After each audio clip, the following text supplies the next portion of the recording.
Hey, yo.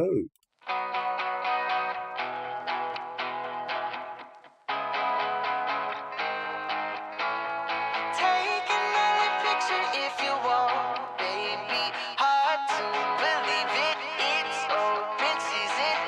I know I'm crazy, but you don't, honey. Calling me closer, over and over.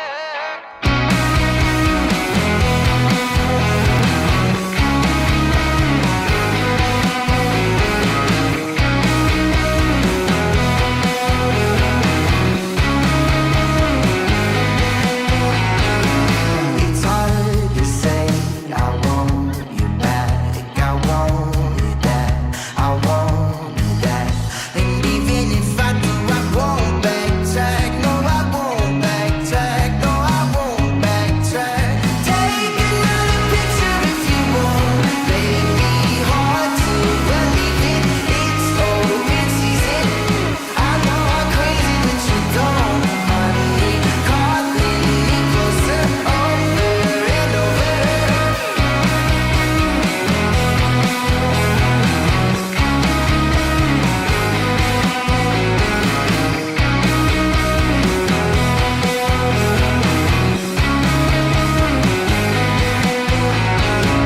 It's hard to see you falling down.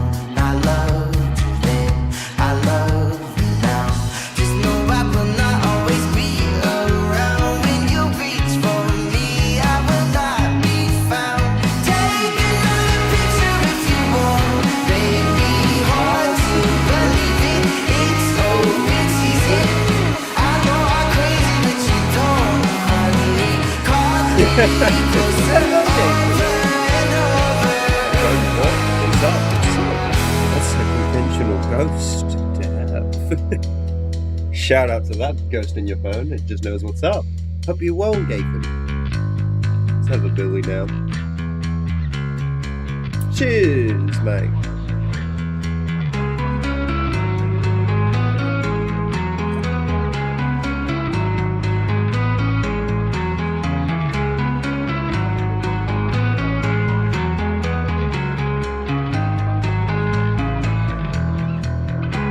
Oh, no way, the Spider-Man, Beyond the Spider-Verse trailer got leaked.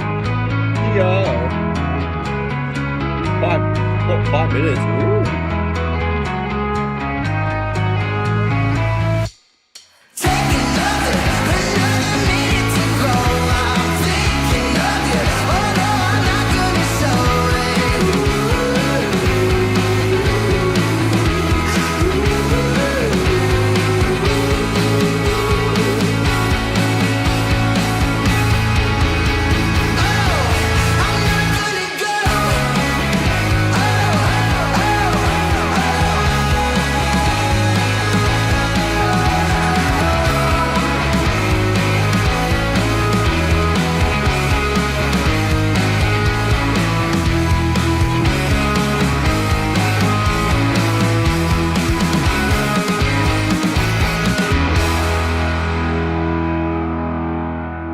Good vibe. Alright, last one, and then I'm ready for you goats. Let's get fucked up. My head Ewan, needs get the bad science experiment ready. my gut. Never mind, never mind, never mind. I do this shit every time, every time, every time.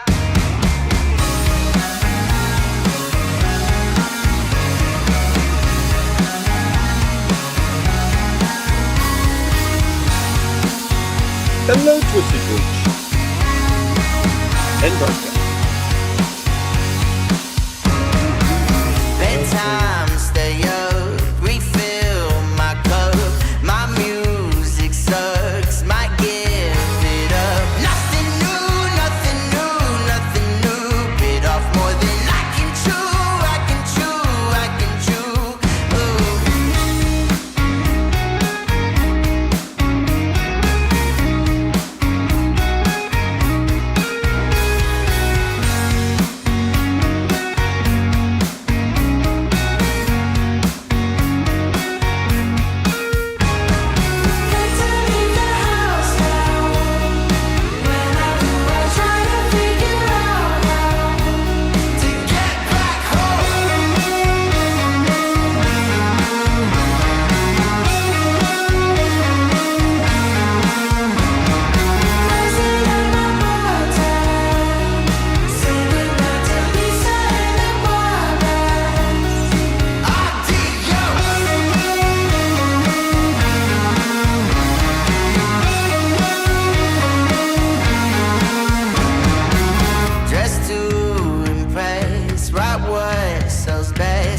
my sleepyhead. I think Life's I'm now fully ready. just a guess. I don't know, I don't know, I don't I'm down know. the free Feels like spin. system overload, overload, overload. That game's fantastic.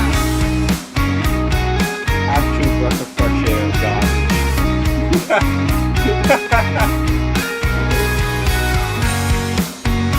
It's still garbage, I know. It just knows it's garbage. It's fine.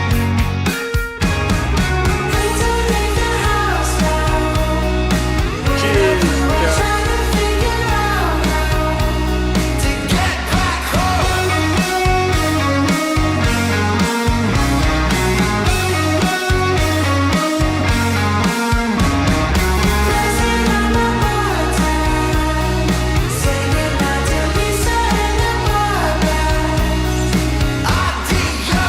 Look how long this song was.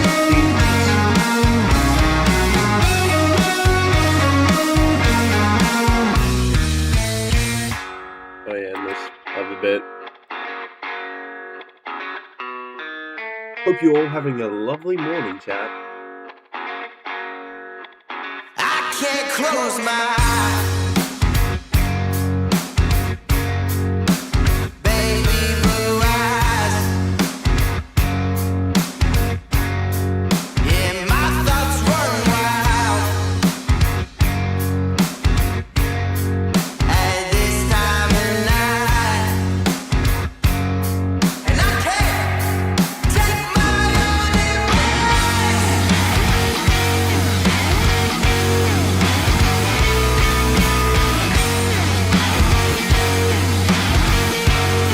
Oh, screw up. Music updates.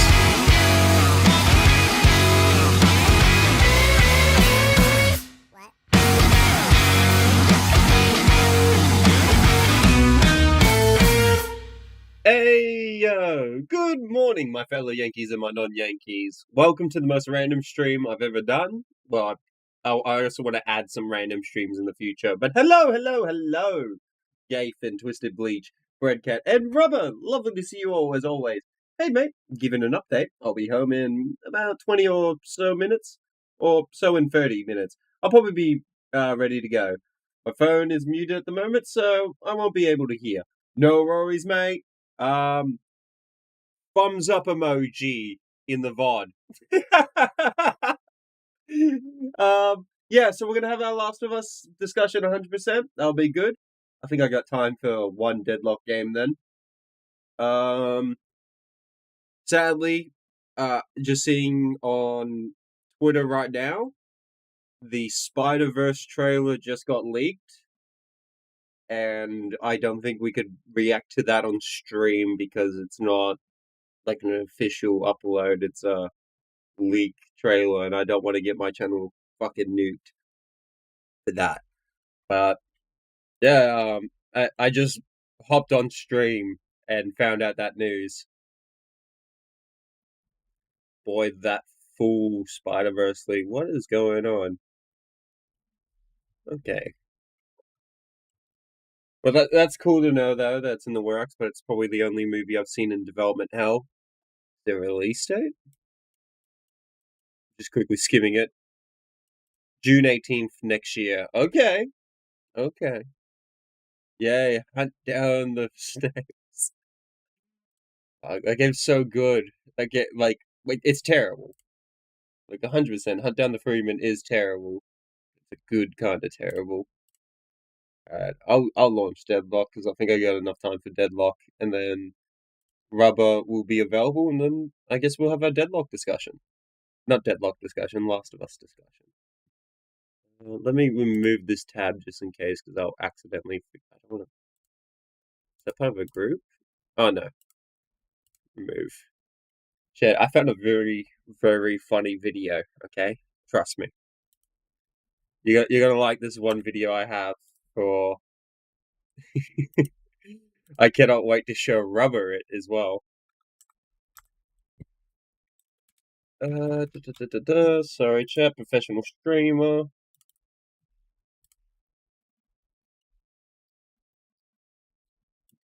There it is. I don't want to click. Yay, Deadlock discussion. I think the Deadlock discussion would probably be for Mayor Menace. I yeah, like once Mayor Menace starts really getting hands on deck with like Deadlock and shit in his PC, I think that's when like him and I will have our discuss and go, all right, you've now played it for 50 hours or 60 hours, you've given it a good chunk and shit. What do you think? And then we could have our discussion. And then you can pick my brain also of like why I hate hero shooters. That would be a good time. I really want that Mayor Menace The Boys season video.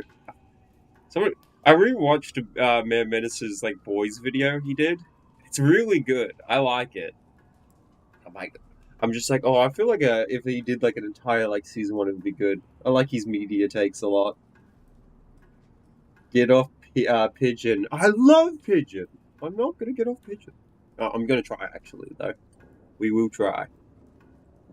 And I do have something set up for once the rubber joins, so that you could see his icon and my icon. But I think the failed science experiment will have to go away for that session. But don't worry, you get a nice Emperor zombie instead. Right. Final Billy, and then I'm ready for you guys. Again. Cheers, chat.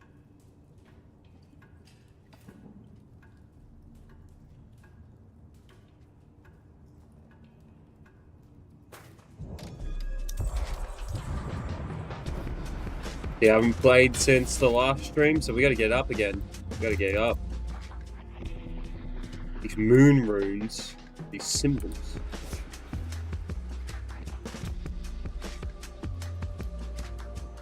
Rubber's icon should be a rubber snail. That is so fucking tempting. Oh yeah, new patch dropped. A small one. When I mean small, not even joking, all the heroes I play got nerfed except for McGinnis. I don't play McGinnis. But Billy, base regen reduced from 2.5 to 2. Base RAM, T3, change from on impact delay, 7% with spirit, damage on hit to temper. Oh, that's not bad. Wait, max HP from 16 Ooh. Chain Gang's spirit scaling reduced from 1 to 7. Ooh. Doorman's. Okay, doorway range. Not bad. Will no longer consider logging card. Tracked enemies. Okay. Oh! Oh! Oh, that's a really good. That's a really good nerf. Stingy, are you going to watch the EDP documentary tomorrow? Tomorrow I have it set up for the EDP documentary. Just today, I want to make sure there's free space for Rubber and I's discussion. But tomorrow, there is also more things uploaded. Actually, while we're in queue, I can pull this up. If people don't know, Mike also has a second channel. Oh, that's the future. Why am I in caps? Yeah, Mike Clum 2. And there's a lot. What the fuck?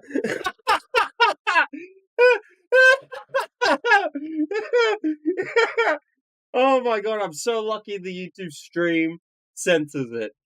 Like, my you chat is censoring it, but I see a fat man, a fat pedophile taking a shit naked. EDP shit pics interview extended. Jesus.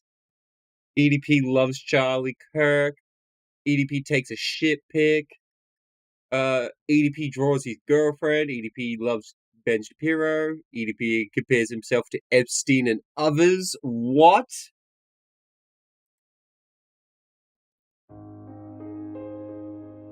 Alrighty, so as you guys know, there are a bunch of dumbass, retarded motherfuckers out there who swear up and down I fall between somewhere in the group of these 4-ass freak motherfuckers, okay? It couldn't be any more further from the truth. We got my motherfucking main bitch, Jeffrey Epstein, over here, who lures kids to his island, you know, Wow.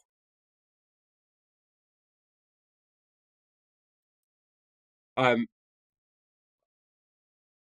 I'm so surprised. Just giving you a heads up, you might want to skip some parts. I will skip some parts with the EDP documentary because I have seen it.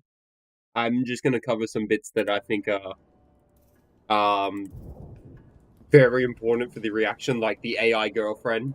Like that bit there, I want to react to that because, like, oh my god, he straight up admits he's a pedophile like the third time because he's into age play with the AI girlfriend, and it's just like, man, you fucking, how is he still allowed stingy flashing everyone with EDP? Hey, it's a bit weak. But yeah, that's for tomorrow because it's a weekend, and I think a weekend is more tolerable for you guys for that particular subject. Because imagine if you were in work and you had to deal with that would be painful. He is as bad as them beyond Michael Jackson. He is bad as them beyond Michael Jackson. If you did like the tier list and shit, it's just one of those like, no, you're there's no point doing the tier list. You're the same as them. He also had a message for Gideon, but I don't think I could show it on stream. Like, I already seen it, and he just straight up pull up a shotty. Oh, there we go. What else? There was something also I wanted to cover. Yes, Gideon's response. That's it. Fuck, we could have reacted to that instead of Deadlock. Yeah, Gideon's response. I hear it's pretty awful. I want to check that out.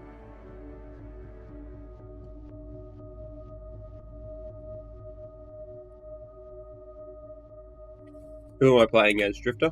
Yep. My gold.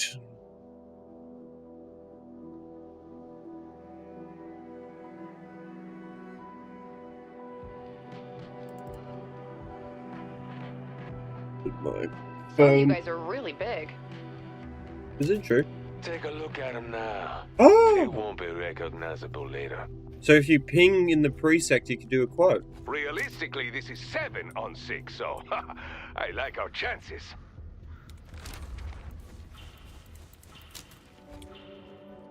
It's on a cooldown? Damn. Gideon's response was straight snails. I nearly read that as trash. Alex Rosen botching the sting. That's why he's a free man. That's why, and if you've seen Alex Rosen on Twitter, he has been fucking angry.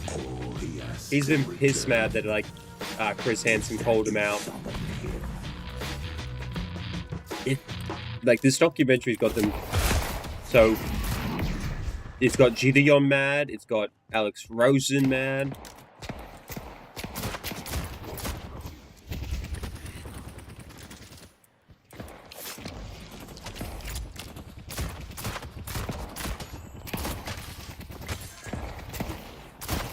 Ooh, well played.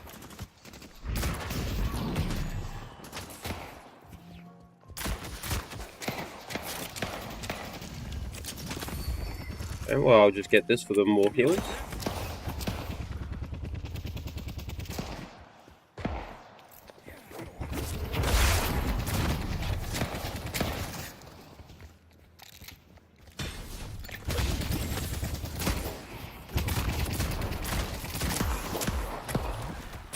Run away! As soon as I said the one away, I just hear the away! Away! Fuck, I miss Bloodborne. Can't wait to get back, but Hunt Down the Freeman's so fun. I just know that, like, doing it a 30-minute or, like, 15-minute stream, oh, probably a 30-minute game, 40-minute stream for that game's not doing it justice. You need to spend, like, the 2 or 3 hours playing it.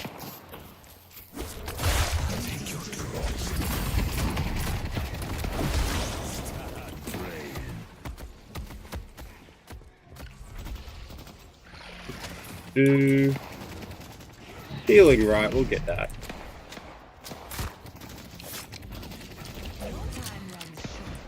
Okay.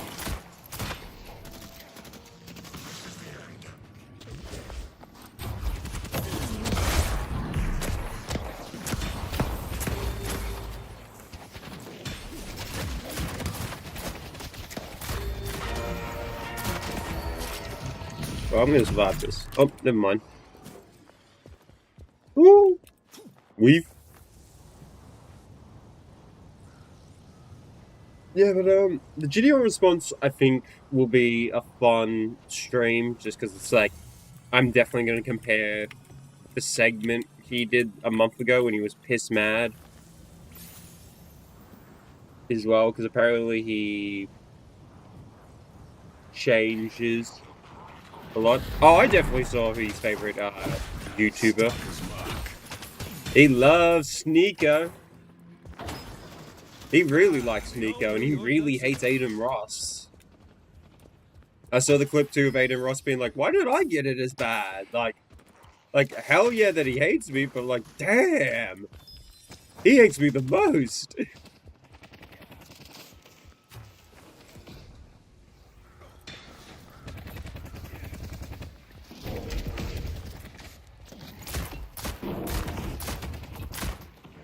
Get these last hits, I'm not really prioritizing them.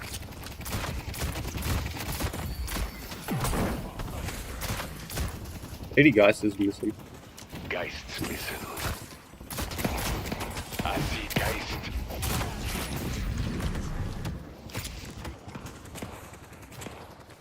Weave. Okay. What else? With these like YouTubers he loves.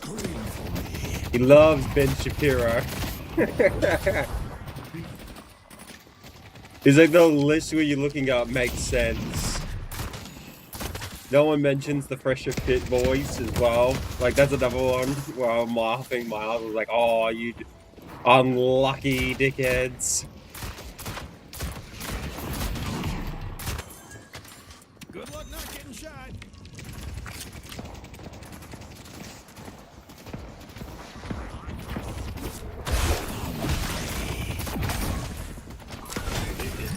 Ooh, unlucky. Oh yeah, Andrew Tate fan and Tristan Tate fan. Both convicted of child shit. So another bit was guys like, oh, CDP loves these fucking losers and drop kicks. I love the video too of Andrew Tate doing his fucking boxing fight. He gets his shit destroyed from a streamer.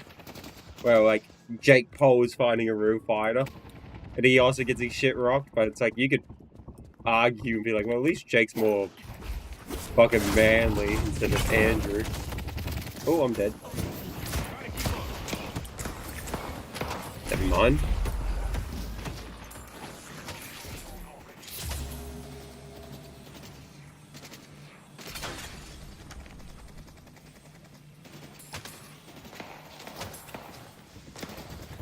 Ooh, ooh, ooh. Nearly got me. Oh, you're trying to get me?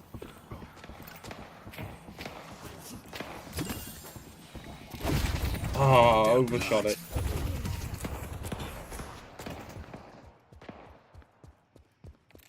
Nearly time for runes in 2 minutes. 2 minutes runes.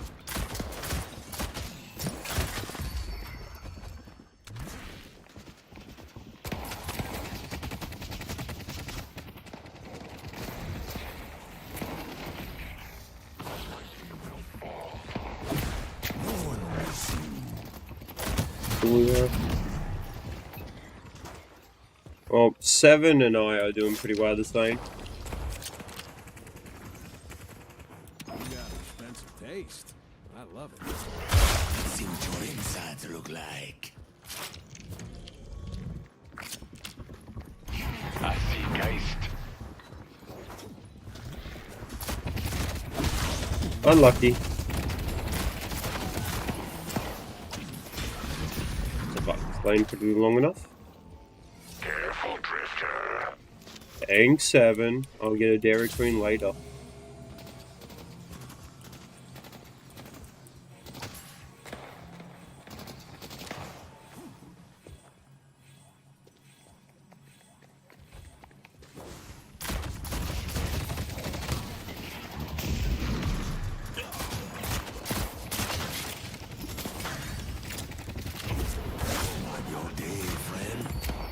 Okay. Got ult, that's nice. 30 seconds.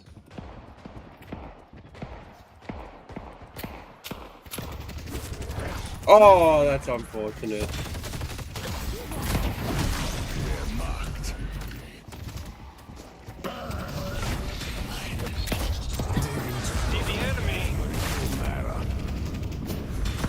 He's trying to do the swap, she has ult.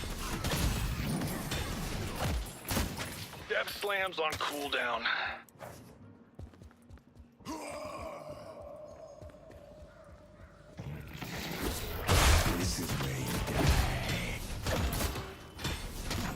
Both of us need these. I just need crates though. Go out there and impose your will. Bang, shot deep. Allow the Hidden King to open your third eye.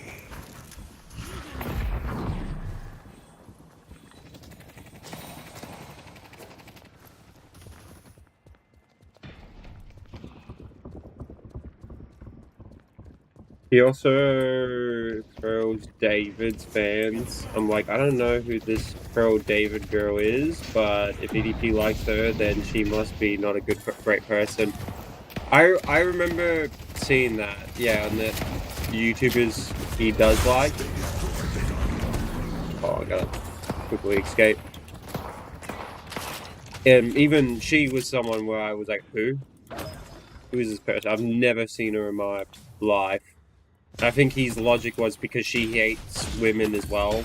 That's why she's a good YouTuber. And it's like, so EDP just hates women. I'm not really surprised. This is missing.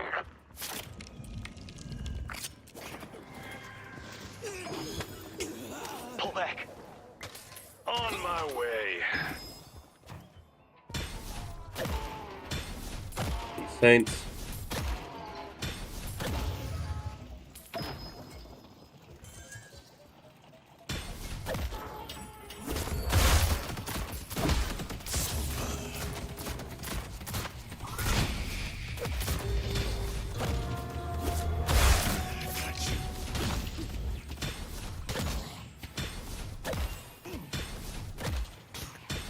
Playing it risky, but it's alright, we got the heals.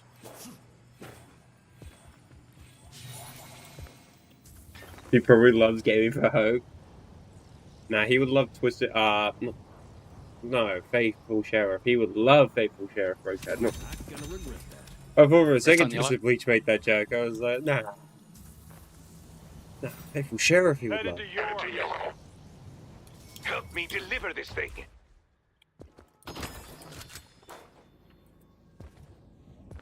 I'll help them with this. Storm Cloud is ready. The darkness is ready. The darkness There's two too. Headed to yellow. I'm going back to blue. Headed to yellow. Swing by anytime. Get that so I can. Alright, we could do this team fight lash. Walker is under attack. I see Warden. They've taken our yellow guardian. Okay.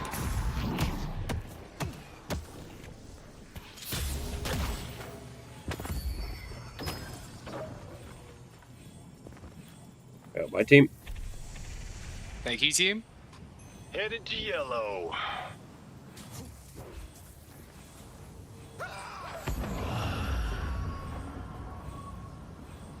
Run! Got blue. Oh, no, I've got blue. Nice, I also got the stack. Attack. They destroyed the guardian on green. Anyway.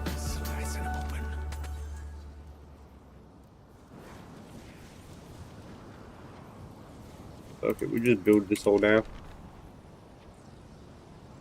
Defend green. You have defeated the Defend darkness, green. Mickey. Mickey, we have defended it.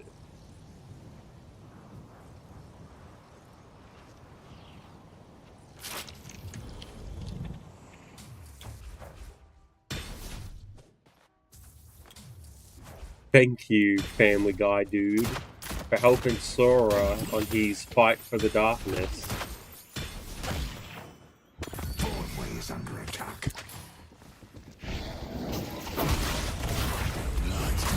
Oh, I'm stuck.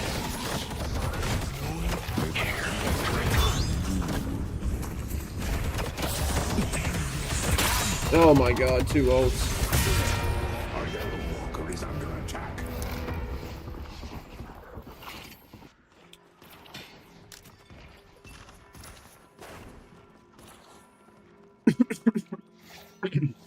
Excuse me, Jesus Christ, sorry. Him being Ben Shapiro's fan caught me off guard, because, like, 2 seconds ago he was dissing Aiden Ross, who was Jewish. I know! It was a bit like, what? I guess he just really hates Aiden. Even though he made fun of Aiden Ross's hair. Oh. Now, I'm not going to quote what EDP said, because when I heard that, I was like, wow. Okay.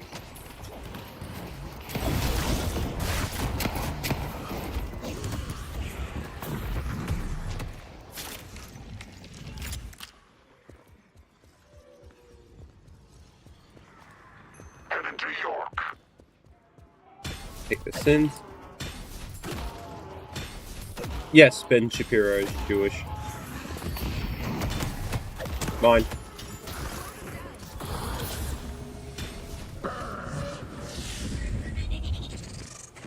Nice ult. Oh, that's for the lash, that's why. No one hides from me.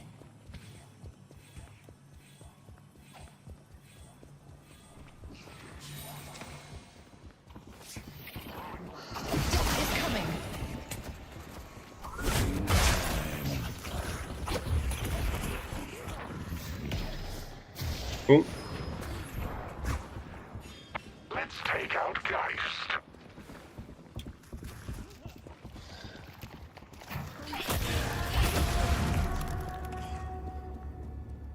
Full ultimate.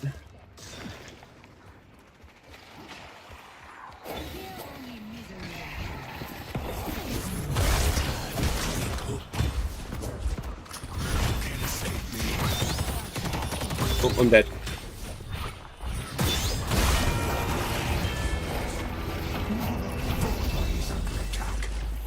You know who else is Jewish? My mom. Really, Muscle Man? I didn't know he was Jewish. Yeah, bro. I started the crew. Headed to blue. Yeah, bro. Why do you think I chose holidays to Israel? Let me I'm shut from your Israel, bro. Let's push Greenwich. Damn, Muscle Man, I didn't know that. Yeah, bro.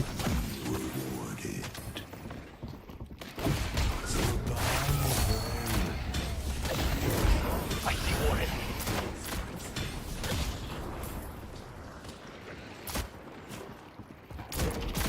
Alright, can we get this tower out of the way?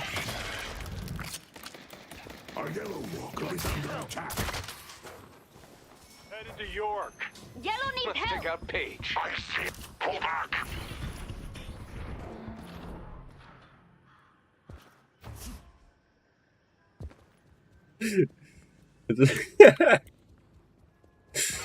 Oh, fucking hell. I'm just thinking of the like regular show, the new season. Well, not new. It's technically not new now. But like the bit where Benson tells his like life story, how he became part of the park, and they slightly mention like Muscle Man's a pro volleyball player, and it's like part of the joke where you as the audience goes, Wasserman did my pro volleyball? What? Hell yeah. And then at the end, it was like, whoa. You didn't tell us that Muscle Man was a pro volleyball. And then the next episode says that. Oh, 1-to-1, I just had that bit where he starts explaining. He was like, yeah, bro. York is under attack. No time to play with my Headed to York. Help me! Help me! Flash! Leading guys to Hogers. Headed to York. Greenwich is under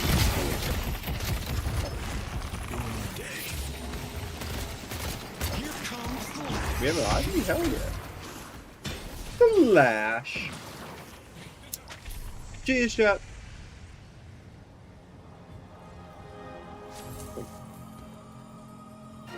Here's your chance to shape your I destiny. see the enemy.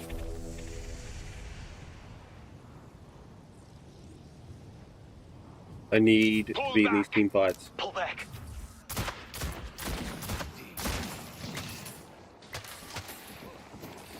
Face me and die.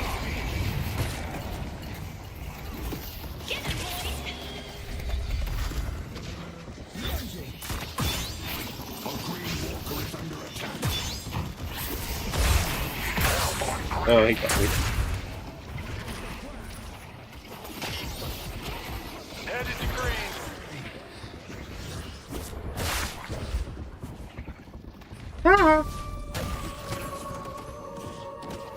Oh, we need that rift.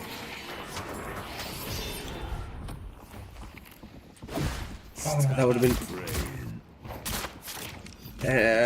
Damn, Daniel. Headed to Get right. Greenwich. Headed to Greenwich.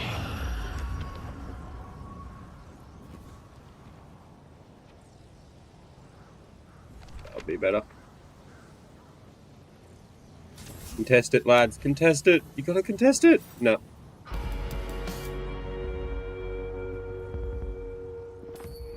Grow stronger. The icon could be a rubber chicken. Rubber's got a nice icon.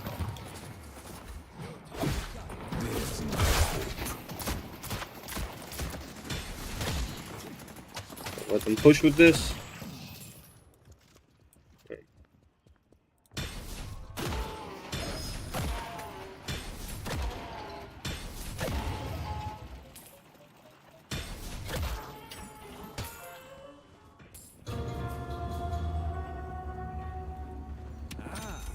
You have discerning taste. The Emerald, I have a certain York taste. is under attack. Oh, York's gone.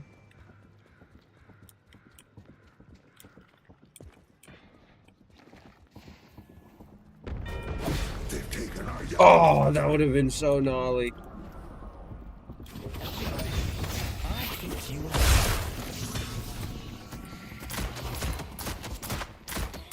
Yeah, you run away. You get your teammate to use Healing Beam. Infernus is missing. Okay.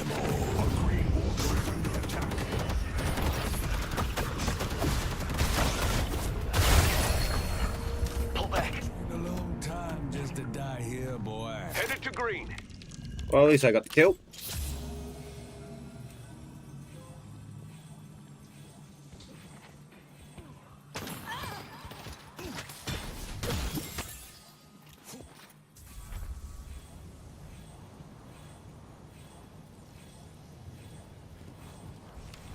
Yeah, we don't need healing rights, we can sell that.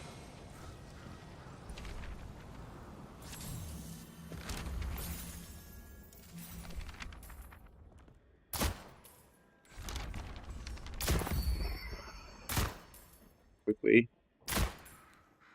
Be better. There's no one I can't track. Excellent choice. And there we go.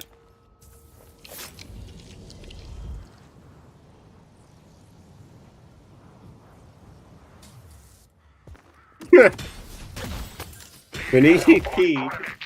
didn't said he didn't like his podcast. I'm like, is it because he didn't? He went to Diddy's parties. And you didn't, EDP. He was there like, that's fucked up. I wish I was in those parties.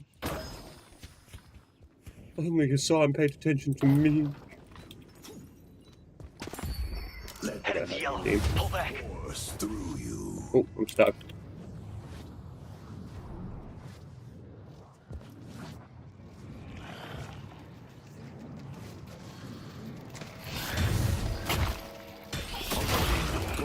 Stop that.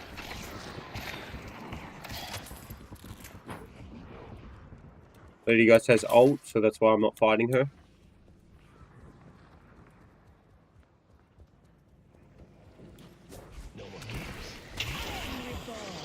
Okay, she doesn't have ult now, so we can... Oh. Lady Guys is one.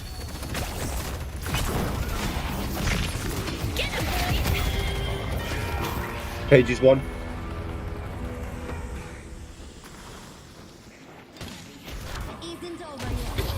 Nice, nice! I headed to green. The Lash! Oh.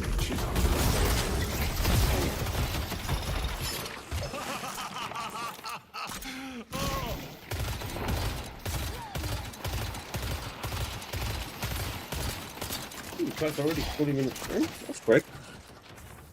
Technically 20 minutes. Okay, so 20-minute queue. What we did listen to music for 10. Daniel has... Daniel has a wife and kid. Daniel is normal now. 60s brain.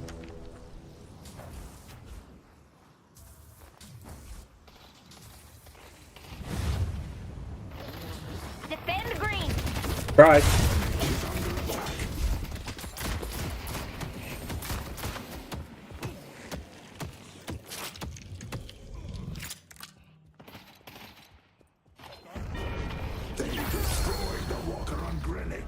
Push yellow then. Oh, you're all about to enter Lash's world. They won't know where to turn. Lady Guys will die. Right? Your day, friend. Let's push yellow. They're marked.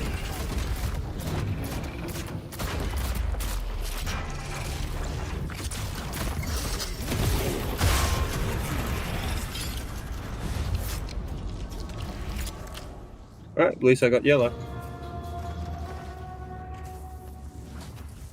Need that weapons boost.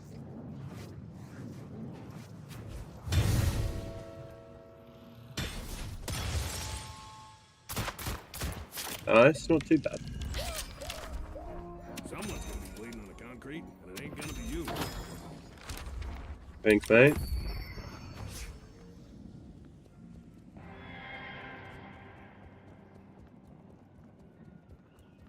Your heartbeat.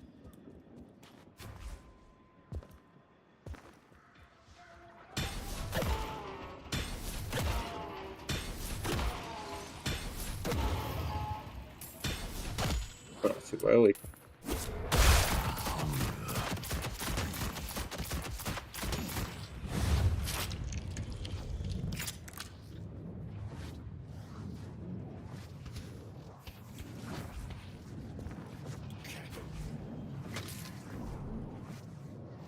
Ooh, Lash is in trouble.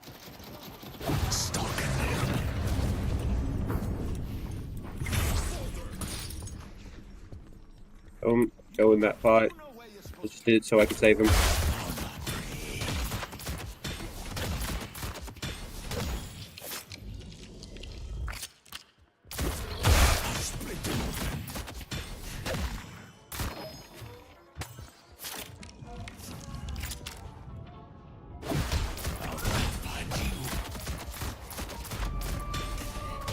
We need that rift. I see Geist.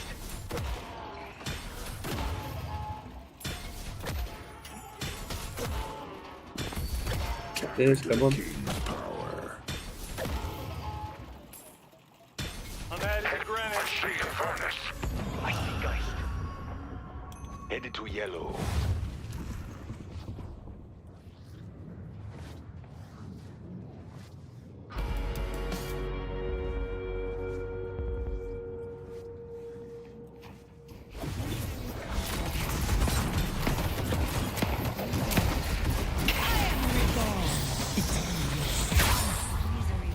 Fuck off.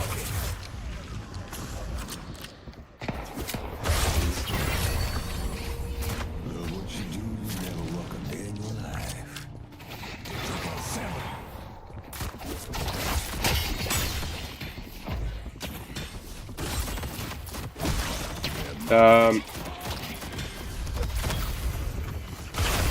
Oh, okay.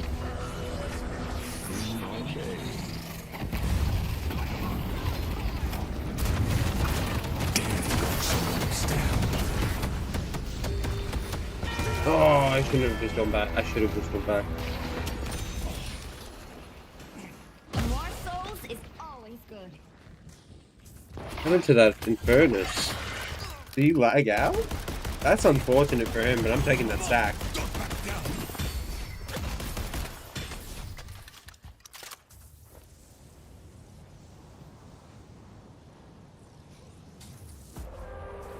Oh, they're taking mid, that's why. Cheers, chat.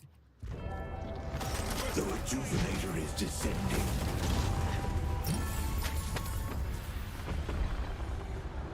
They stole the rejuvenator.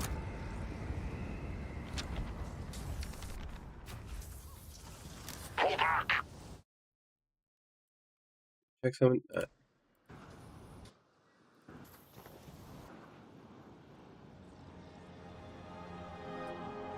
If they're not dead after this, they won't be alive much longer.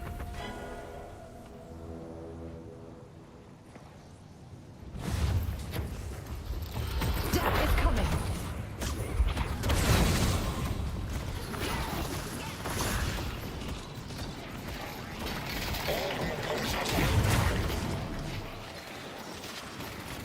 That's a silly billy move.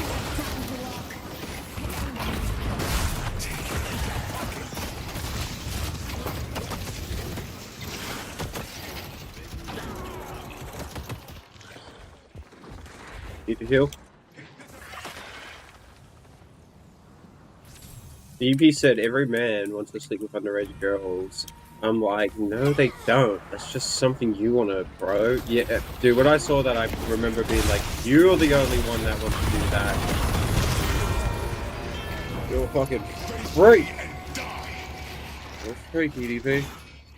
Anytime, like, documentary pisses you off when you see, like, EDP. I discovered after eating 12 hours that there is 140 calories in just 2 KF them. Oh, I ate my calories for the day in Oreos. 12 Oreos. You got all your calories. We need to stop them from progressing further.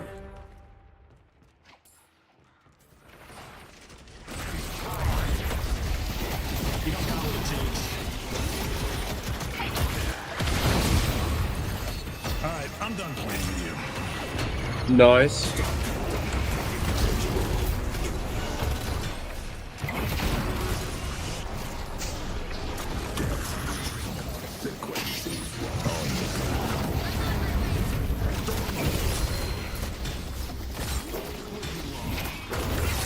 All your life was leading up to this. We got him! Too easy. Push yellow and blue and green. Push. The darkness will come for him.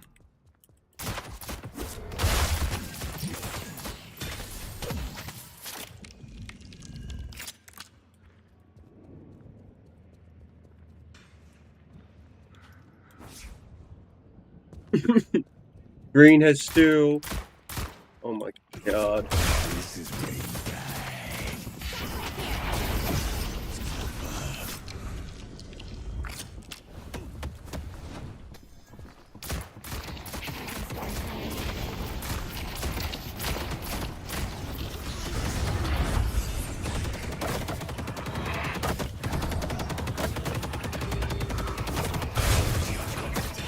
Oh my god.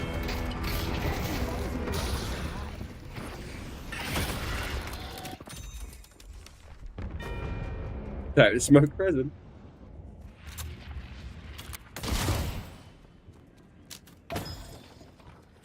My tower, no. Yeah, that Graves. I think I need to ban Graves every game. It's just every time, it's just plants versus zombies. It's so painful. It's painful to deal with it. Oh, Stingy, have you had your vault back in the day? Huh?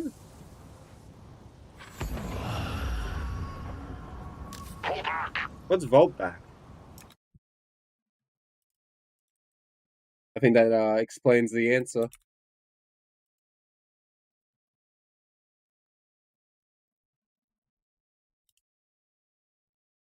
Is it a backpack?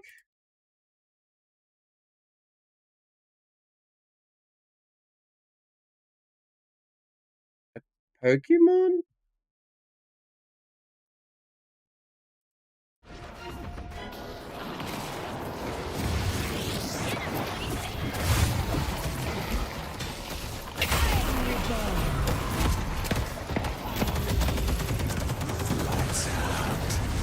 Oh, I helped my team at least.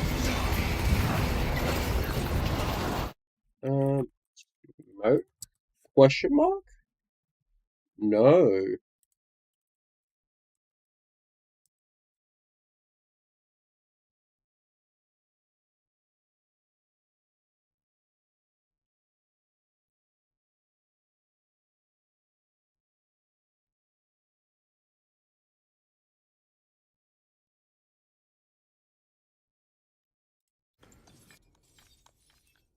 Yeah, I'm having a look right now. The ritual is complete.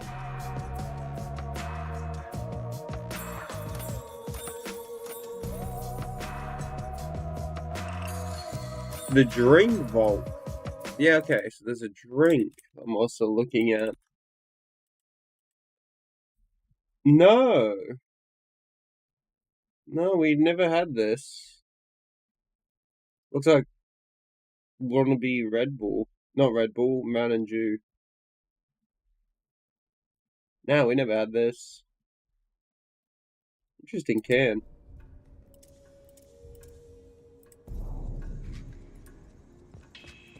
Okay. Oh, the deep right.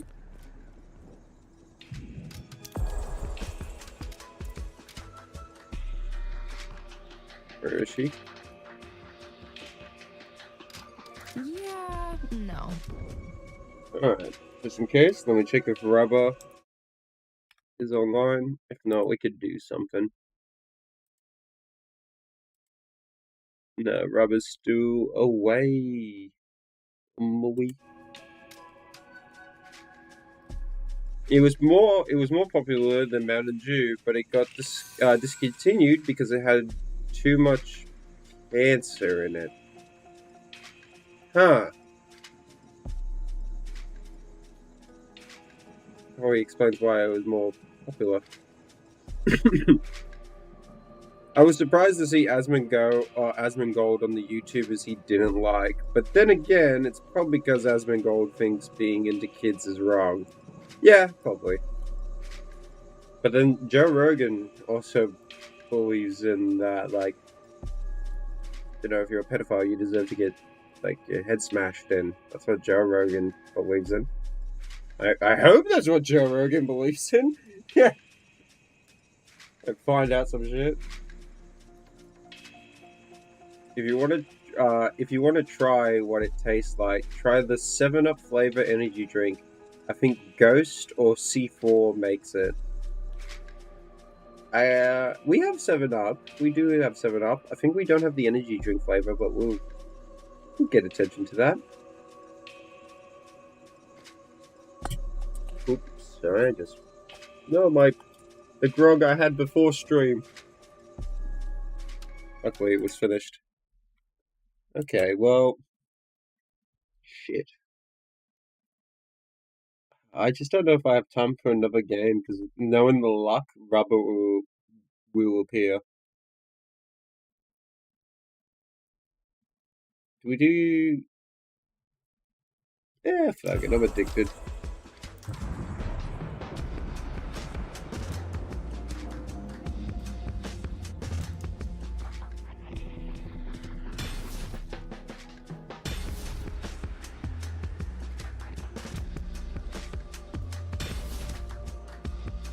That's basically what it means. Okay.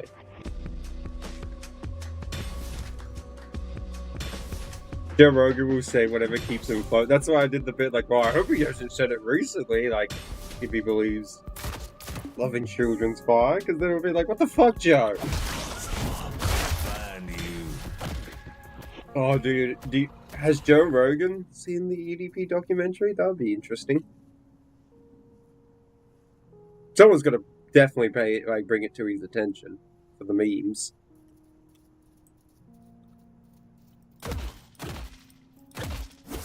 Time to drink up. He was a big boy now, wasn't he? He's fat, that's why.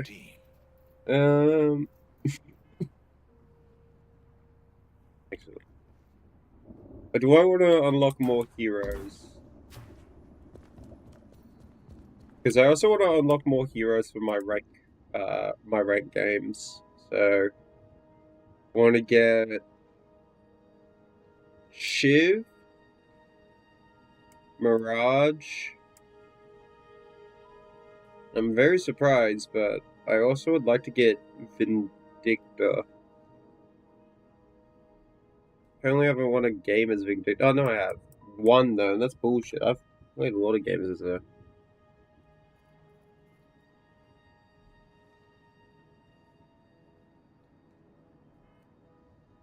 And if rubber appears, then we're all grounded. I know, right? Once rubber appears, we'll have the final Last of Us discussion. I have some good clips. I have some funny memes. Be a good time.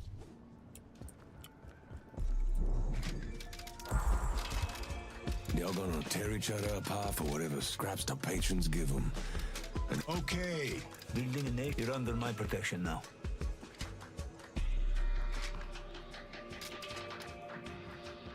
The heroes I would like to have in my roster. humanity needs to be protected from itself. There will come a time for war. I will make up for my parents' failures.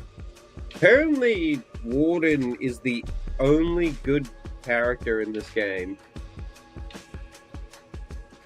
Well, you have Bebop, he's also good. Like, there's a lot of characters, 90% of them are bad, and like 10% of them are good. But they're like, questionably good. You know, like, the reasons why they do it, though, are very selfish. Oh, perfect.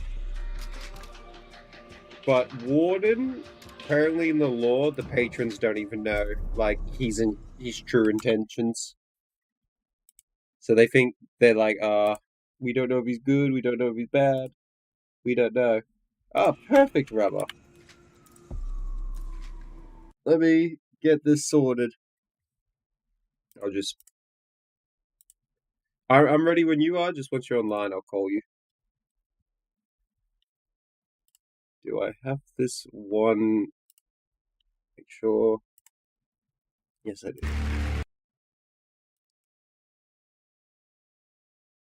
Oh, this is gonna be good. This is gonna be fun. I'm gonna use the keywords fun massively. This is good news. We could be bees. Ready for sure? I can just call you then.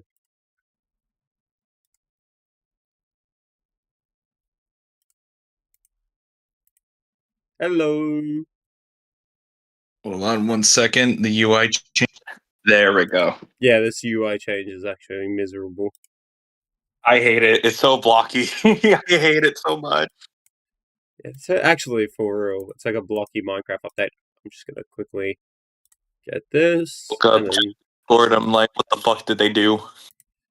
Well, like I remember it was like on the phone first, and it was just seeing like the square text and like everything more blocky, and it's just like I don't like this. Alright, Yeah, I don't like the blockiness. I liked it better when it was just more circles. 100%. I'm just trying to do something quickly, setting it all up. I had this one thing, but it's not doing it the way I would prefer it. Yeah, no problem. I also got like a plate of chicken and rice because I just got home and fucking hell, it was a ride. Spent near 2 hours in a truck that had no AC. Oh, Jesus, mate. Well, I'm happy you're home. You're nice and rested. Got that snail breath. I'm surprised it wasn't that bad. Sure, that's what they all say. That's what they all say. It was pretty close to mushrooms. Oh, I believe that in the review because you said Earth, and I was like, okay, well, what's the closest thing I've had to an Earth taste? Yeah, I was when I took a bite of it, I was like, where have I tasted this before? Because it felt familiar until like I got to the end. I was like, oh, this is very familiar to like mushrooms, and it makes sense because of what they eat, you know? Yeah, makes sense. Oh, there we go. There we go. I'm sorry. I'm figuring it out, Robert. Making sure You that figured it. the check You see figured your out, dude. lovely profile. Oh, they figured it out. They figured it out. Alright, now it is just to double check this one. No. Perfection. Woo! There we are. Feel good with that one. Not that one. There it is. Oh, the drink vault. Raise that one. This one? That's the stream. There it is.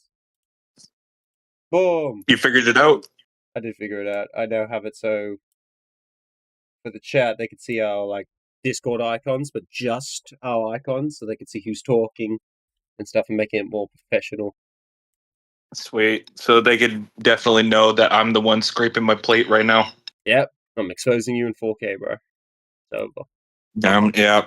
I'm just I want to avoid the allegations that I eat all the time. Fat. Just that's your allegations, man. Fat. Alright, let me make this a bit more nicer. I'm quickly doing this on the fly chat. Sorry. Okay, that looks good. That looks good. I love Emperor Zombie. I did figure it out. I did. Alright. So Robert can see my share screen. Clear as day and stuff, and you check to see what Robert sees. Gonna make this screen. So I've made a quick and nice little edit, as you can see right here, of the game awards. We're gonna just we're gonna just wanna oh no. I just wanna show the lovely people. I've never seen the game rewards for it. Well, you're gonna see what was nominated, what wins, and what's not. And I'd like to point out, it's 30 minutes long. There was a What's lot. There was a what's the lot that I likelihood put of out. me crashing out? Not a lot. Not a lot. I have one very good video just for you though. I remember last minute, well, like yesterday, I was like, oh my god, how did I forget this one video? And it will be the best palette revenge like cleanser for us all. I remember it. I remember his rant, his speech, and it is so fucking unbelievably hysterical. So don't worry. You're going to have a lot of bullshit with this one, with all the people praising this game. Because in this stream, shout out to you legends for chilling here, Rubber and I are just wanting to check out all the people who praised this game and like said like, this is a really great game, it's modern art. I'm going to get the Tom Holland clip of why he thinks his favorite game of all time is The Last of Us 2. Like all that shit. And just really show around. But here's the beginning of the Game Awards. This next award category is for one of gaming's most popular genres. action-adventure. The breadth of what is considered an action-adventure game also leads to this regularly being one of our most competitive categories. Incidentally, for the past 3 years, the Game Award winner for action-adventure has gone on to win Game of the Year. So this is a big one. Here are the nominees for Best Action-Adventure Game. Assassin's Creed Valhalla. I don't know. I don't know. Oh, I thought you said hold it. You going? No, what were some of the action adventure games at this time? We're gonna see it. Okay. Ghost of Tsushima. I made sure to put the list in the Marvel's Spider-Man, Miles Morales. All right. Ori and the Will of the Wisps. Star Wars Jedi Fallen Order. And The Last of Us Part 2. Just sneakily in there. How good is that? It's just no. You look at that list and go, "Oh, that's it." Oh, no worries. I nearly skipped over this by accident because when I was like watching it over in 2 times speed, I was like 1, 2, 3, 4, 5. All right, that's the. Oh, whoops, my bad. For this reason, it's doing 6 for the category. Who slipped in Bob Marley into my Tupac mixtape? Like, what the fuck is this? What is this? So we got Assassin's Creed Valhalla, Ghost of Tsushima, the Spider-Man Miles Morales, Ori and the Will of the Wisp, a very good action adventure. Star Wars Jedi Fallen Order, a very good adventure too, and Last of Us 2, a pretty miserable adventure. But oh my God. So yeah, I'm just reading this list. Assassin's Creed Valhalla, debatable, I would say. Yeah, very Ghost of debatable. Tsushima, I see it. It's an amazing story and just gameplay. Miles Morales, I really enjoyed the story of that too. Ori and the Will of the Wisp. Never played it, but I've heard good things about it. Same with like Star Wars: The Jedi. Well, I played Jedi Fallen Order. I think it was pretty good. It was nice of Respawn to do like a Souls-like, but it's not really. It's its own thing, but still has like a lot of Souls elements. Out of that whole list, though, I think Ghost of Tsushima was like the better like adventure of like a punching story. I would say that's the best one. Yeah, that's the best one. People do really like Valhalla. Yeah, I know people like Valhalla. I don't like the Assassin's Creed games when they turn into an RPG. So like, I preferred it like Assassin's Creed 2 and like Ezio storyline and Assassin's Creed 3. Then it got to the RPG elements, and I'm like, yeah, why am I playing this? Once I was not allowed to backstab with my hidden blade, like the boss, like first go, I was instantly like, nope, this ain't Assassin's Creed. That breaks the rules of the game. It's Assassin's Creed. You're supposed to use your tools to sneak around and not fucking get a first hit. Well, Last of Us 2 is an action adventure? Yeah, apparently. You're going to find a lot of things that the game's going to be categorized in. And the winner is The Last of Us Part 2. Wow, we won! Fuck! This is awesome. We want to thank the Game Awards for choosing us as the best action adventure Get game. out of my face! No, on fuck behalf off! Of the directors, which is myself, Anthony Newman, and Neil Druckmann. We want to thank the entire team at Naughty Dog who poured their heart and souls into this game. It's really their talent that immerses you in that world and really makes you feel like you're on this journey with Ellie. Just why? I want to thank Evan Wells, our president, also everyone at Sony and our partners for really helping us put this game together and get it out the door. And especially to our fans who supported us and really helped make this game something special. You guys make it worth it, so thank you again. Especially shit. Have you noticed they said, like, Ellie's story, there was not a single mention of Abby in that one? Dude, I liked Abby's story, to be honest with you. I liked it better than fucking Ellie's, because if you put it in Abby's story, it actually makes sense. But if you go through Ellie's, it makes no goddamn sense. I fucking hate it. Both stories are terrible. I think Abby's... Both are terrible. I think Abby's was the worst, though, because of how of an insufferable bitch she was. So I can't use the CEO chat, so I have to use the second meanest thing. No, but I agree with you on that. But in terms of writing, at least, I think Abby's is superior, because if you reversed it, it would actually make so much more sense. Yeah, you have to do a lot of the work for that to make a lot of sense, but it's just like, it's so bad. It is. Ghost of Tsushima should have won. It should have won a lot of rewards. That game, It should have. No, I played it. It's far more beautiful, and it's so cinematic. Even with its fights, even when you start the fight, it is extremely cinematic. yeah, like it's a flaw. It's in my eyes, it's a masterpiece, but it's got a lot of flaws. Like the stealth mechanics, are pretty janky. It's very simple. Yeah. But like when you play the game as a samurai, or like face first, the game's great. The learning the mechanics, it gives a lot of. I think because especially Sucker Punch, they knowing the history with like Infamous, they could have done a more emphasis of the mechanic of like being a samurai and ninja. They could have done more with that, but I still am very happy with it. But at the very end of Ghost of Tsushima, we won't spoil the game, but I would just like to point out that like that game has like such a fucking hard hitting choice where both options are the right option and arguably the wrong option. And like The Last of Us 2 could have done that. I love the morality versus the honorability of the storyline, and it is so beautifully written. And when you play as samurai in the honorable way, like as duels, it just it never gets old. Like starting the fight, it just slicing one enemy and just fighting everyone else. It's so cinematic, and I love it. Yet for The Last of Us Part 2, you hide in a bush for fucking 2 seconds and everyone loses you. Where are they? Where are they? Where, like, in Ghost of Tsushima, the AI does go to where you last were properly, and it kind of, like, it works. It's like a very simple stealth mechanic instead of... It is. Last of Us. And you don't have to play stealth either. No, you don't have to. It's just, I feel like the game should have done it more with Ghost of Tsushima, where stealth is the best option, like the easiest way, but it punishes you in the later game. Because like the thing, that's me talking with the narrative and stuff. Don't worry, Chad. If you've never played Ghost of Tsushima, go fucking play that game. It is really good. I recommend it.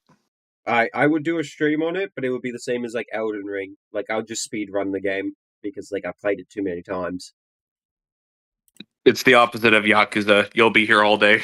I'll be there all day. I'll do the bits where it's like, all right, now we do the exact timeline where we do the DLC. Then we do all the bosses. Oh, it's such a good game. And then once it's done, I'll straight away be like, all right, we're now going to do the multiplayer, but only in solo. Let's do Ghost of Tsushima is 100% worth your buck. It is. And it's also included in, I think it's right now available in PlayStation catalog. I forget, but it's like, just try it. Just try it, 100%. It's worth it. It's 100%. I have not played the sequel to that one, and well, I didn't really hear anything about the sequel, so I'm a bit worried. Yeah, I haven't heard anything about it. I should probably look at reviews and whatnot, but I have not heard a single word. Yeah, it was just like, oh, okay. So, bit of a shame. Mafia 3 even had better AI, and it came out a couple of years before it. True. Mafia 2 is so much superior. I would love to do a Mafia stream. Congratulations once more to The Last of Us Part 2. Mafia 3 had the best soundtrack. We love ourselves some Capcom arcade classics. We're now going to recognize some more winners. In the category of Best Independent Game, the nominees are Independent. Fall Guys, I just Ultimate wanted to show Knockout, this too. I had Hades, pictures. Spelunky 2, Give some, and Spiritfire. And the Game praise. Award goes to Hades. Congratulations, Supergiant. Round. Yeah. For Best Audio Design, those nominees are I would agree Doom with Eternal, Hades. Ghost of Tsushima, Half-Life Alyx, Resident Evil 3, and The Last of Us Part 2. And our winner is The Last of Us Part 2. Now, why? Now, why? I gotta ask, when in the entire game did we have an audio segment where we had to rely on hearing? The only game, and I'm telling you now for facts, because I've played all of these games, the only game that wins best audio design is Half-Life Alyx, and that's only because it's a VR game that uses the actual left and right ear like hearing of like the Yeah, it mechanics. uses your senses. The Last of Us Part 2. No. The only indications I fucking get is by reading subtitles and being like, oh, okay, they lost me. Yeah, Oh, they see me. And then, okay.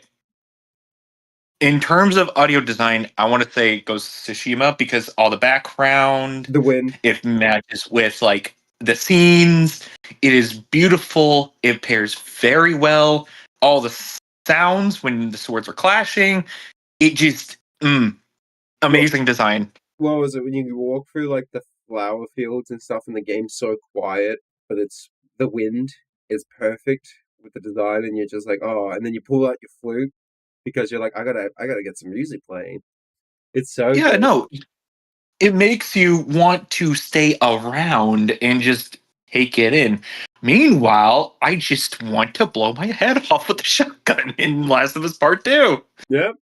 Doom Eternal, amazing sound design with the guns and the like gore and like you feel the meatiness when you like execute a demon. Resident It's Evil very 3. splattery.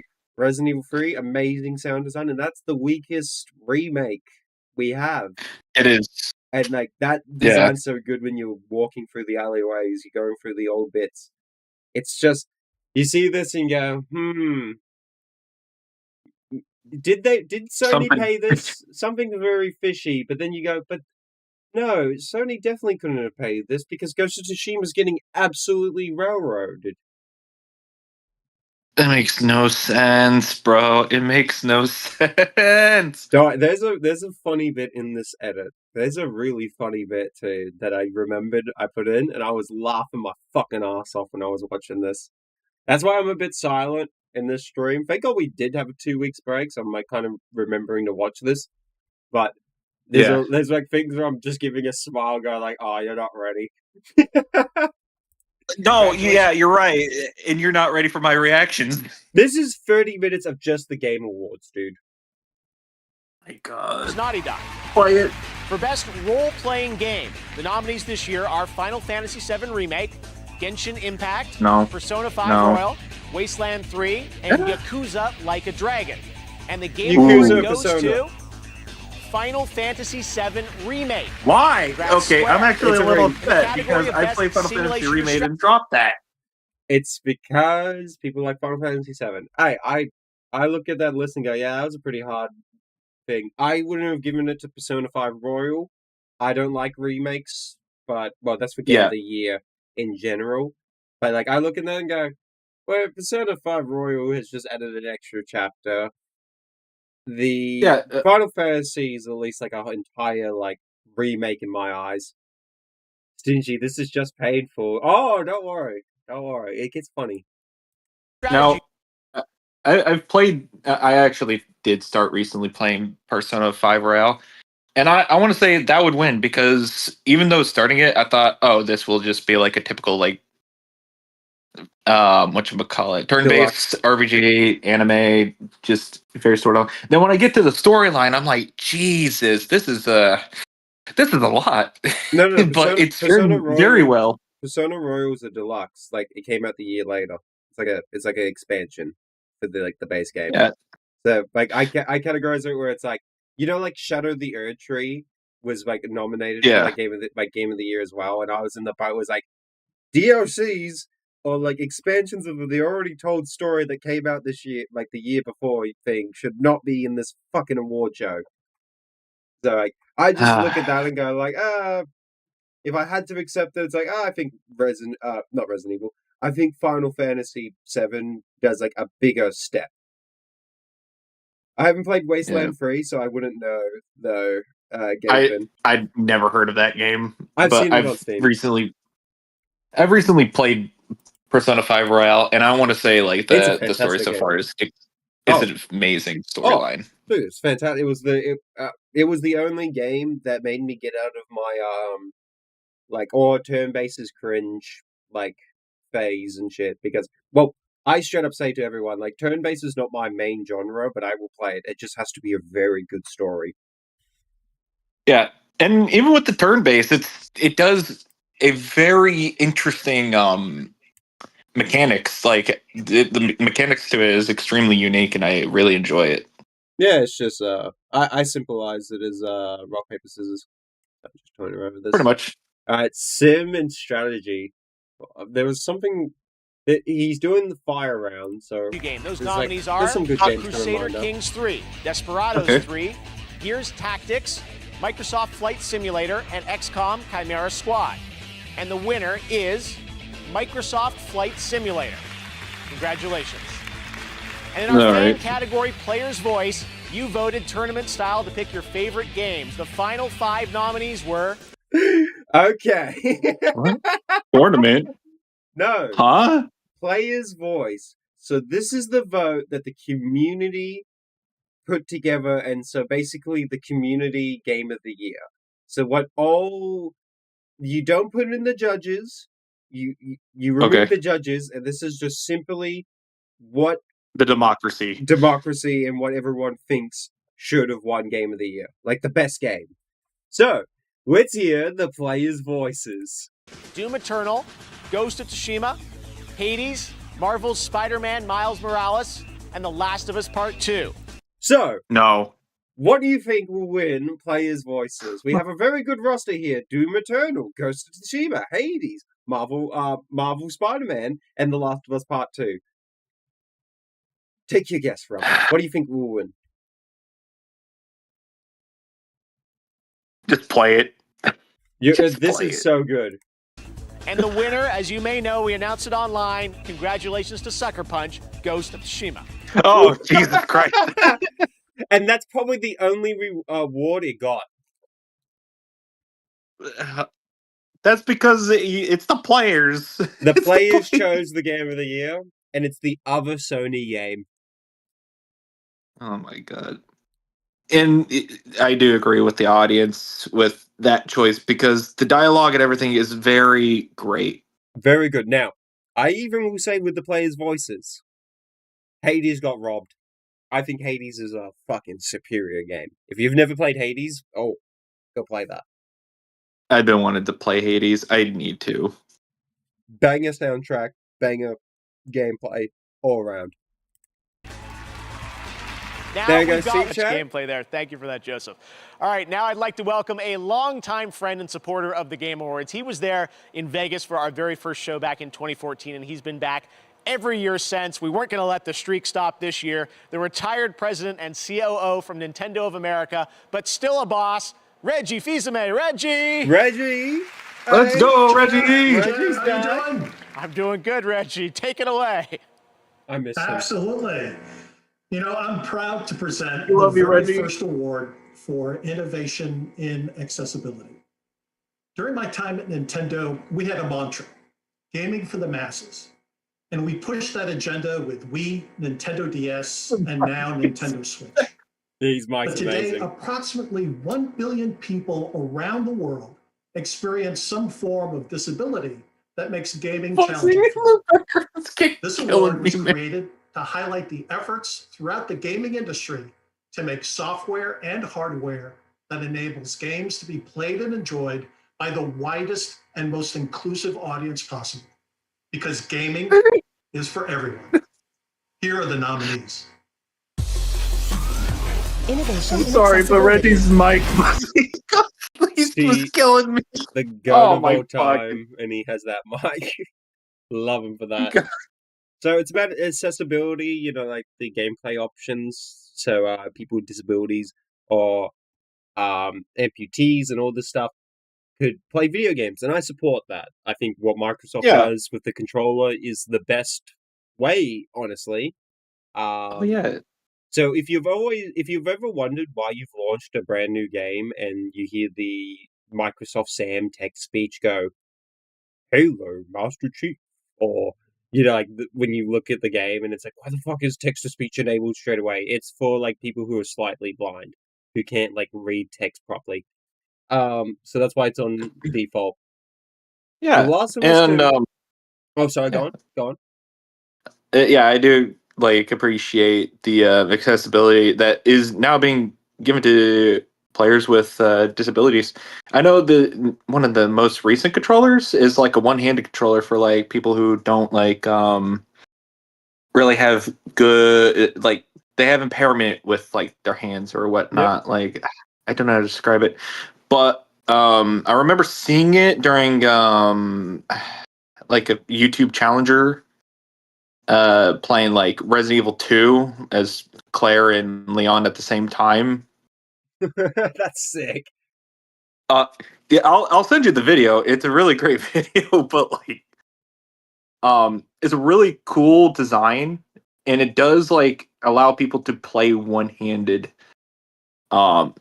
efficiently. I want to say yeah. To be fair, the guy is playing Resident Evil 2 on 2 separate screens at the same time. Yeah, at the same time. So yeah, it would be So difficult. I know though, like it would. Xbox has made these like these particular controllers. They're fan fucking tastic. Like the inputs and the work they do. Like that's a thing we could give Microsoft and Xbox like a massive like compliment is like they do make a hardware that's really accessible for people, and it's great. I support it no matter what because I want people, no matter like everywhere to play video games. It's a great hobby, even though it's fucking expensive. It's something It is. that It is. I think they should experience. Like so, it's a shame that like a lot of them can't play like God of War. Like I say to people, like you got to play God of War 2018 and Ragnarok. That story's fantastic, or just any other And games. and I'll give this too. Everyone also deserves some sort of escape of reality, and 100%. gaming is one of those. And and when you're someone with like disabilities and whatnot, you're probably and it sucks to say you're probably getting bullied, and things aren't really like easy going on. So you want to play these video games and escape from it all, or just find some way to Just relax. just forget about the bad days. Yeah. So having this kind of accessibility for video games is wonderful because it allows people who probably are not having a good time or just want to take it easy and forget about the day to do that. And I really enjoy it. Like you said, it's an expensive hobby, but like that's why we play video games, just to like. Oh, the good times, and I really like this Gafen message. I've been watching this dude win constantly in Warzone, and he uses his mouth as a controller because he's paralyzed from the neck down. Isn't that cool as fuck? And I'm like, yeah, I've seen that. I've seen the clips of that guy. He's Yeah. really fucking good. It's and I Dude. think it's awesome that he could play video games. The guy with the Yeah. I'm never gonna get Neuralink because fuck that, like the horror stories. But the guy who, oh, And he's like one of the best Chun-Li players too, and that is amazing. He also kicked low tier God's ass. I didn't know what's that one. I'm gonna send you that clip, but unfortunately, low tier God is very, you know how he is. Oh yeah, he fucking. Ooh, I might have to do like a quick edit then with it, but that's fine. Yeah, but he Alright. did make low tier God rage quit.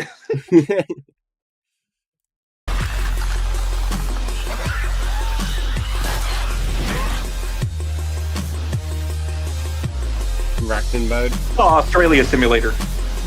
No, it's just grounded, bro. Now, I was very surprised with Assassin's Creed Valhalla being in that. I didn't know that.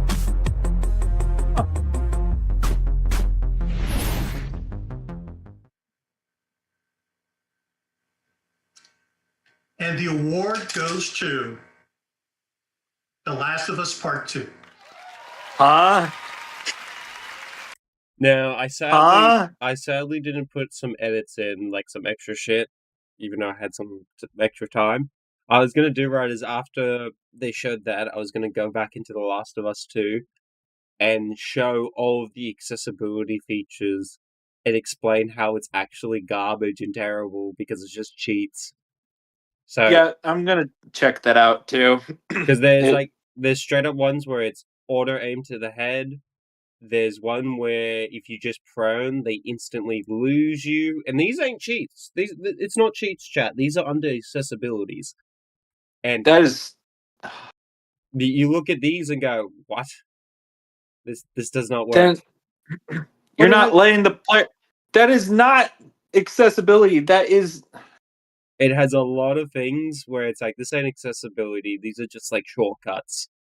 But it's Even got Dead a by Daylight blind has better mode. accessibility, and it took them nearly a fucking decade to fucking put in accessibility stuff. Like, what? No, yeah, it's bad. But let me tell you, chat. The accessibility settings that Last of Us 2 has is really fucking bad. It's in like during this day and age, I would still argue it's cheating with like the shit The Last of Us 2 had. Hello, I'm Matthew Gallant, and this is my fellow designer and neighbor, Amelia Schatz. And from everyone at Naughty Dog, we would like to thank you so much for honoring us with this year's Innovation and Accessibility Award. Me waiting for the pizza. Thank you as well to the Game Awards for choosing to add this category, and to all the other developers who have designed and advocated for accessibility in their games. Why does she sell better? Together, we can continue the momentum to push our industry forward. Actually, yeah, why does she? As developers, we know how one small design decision can unlock the entire game for a player.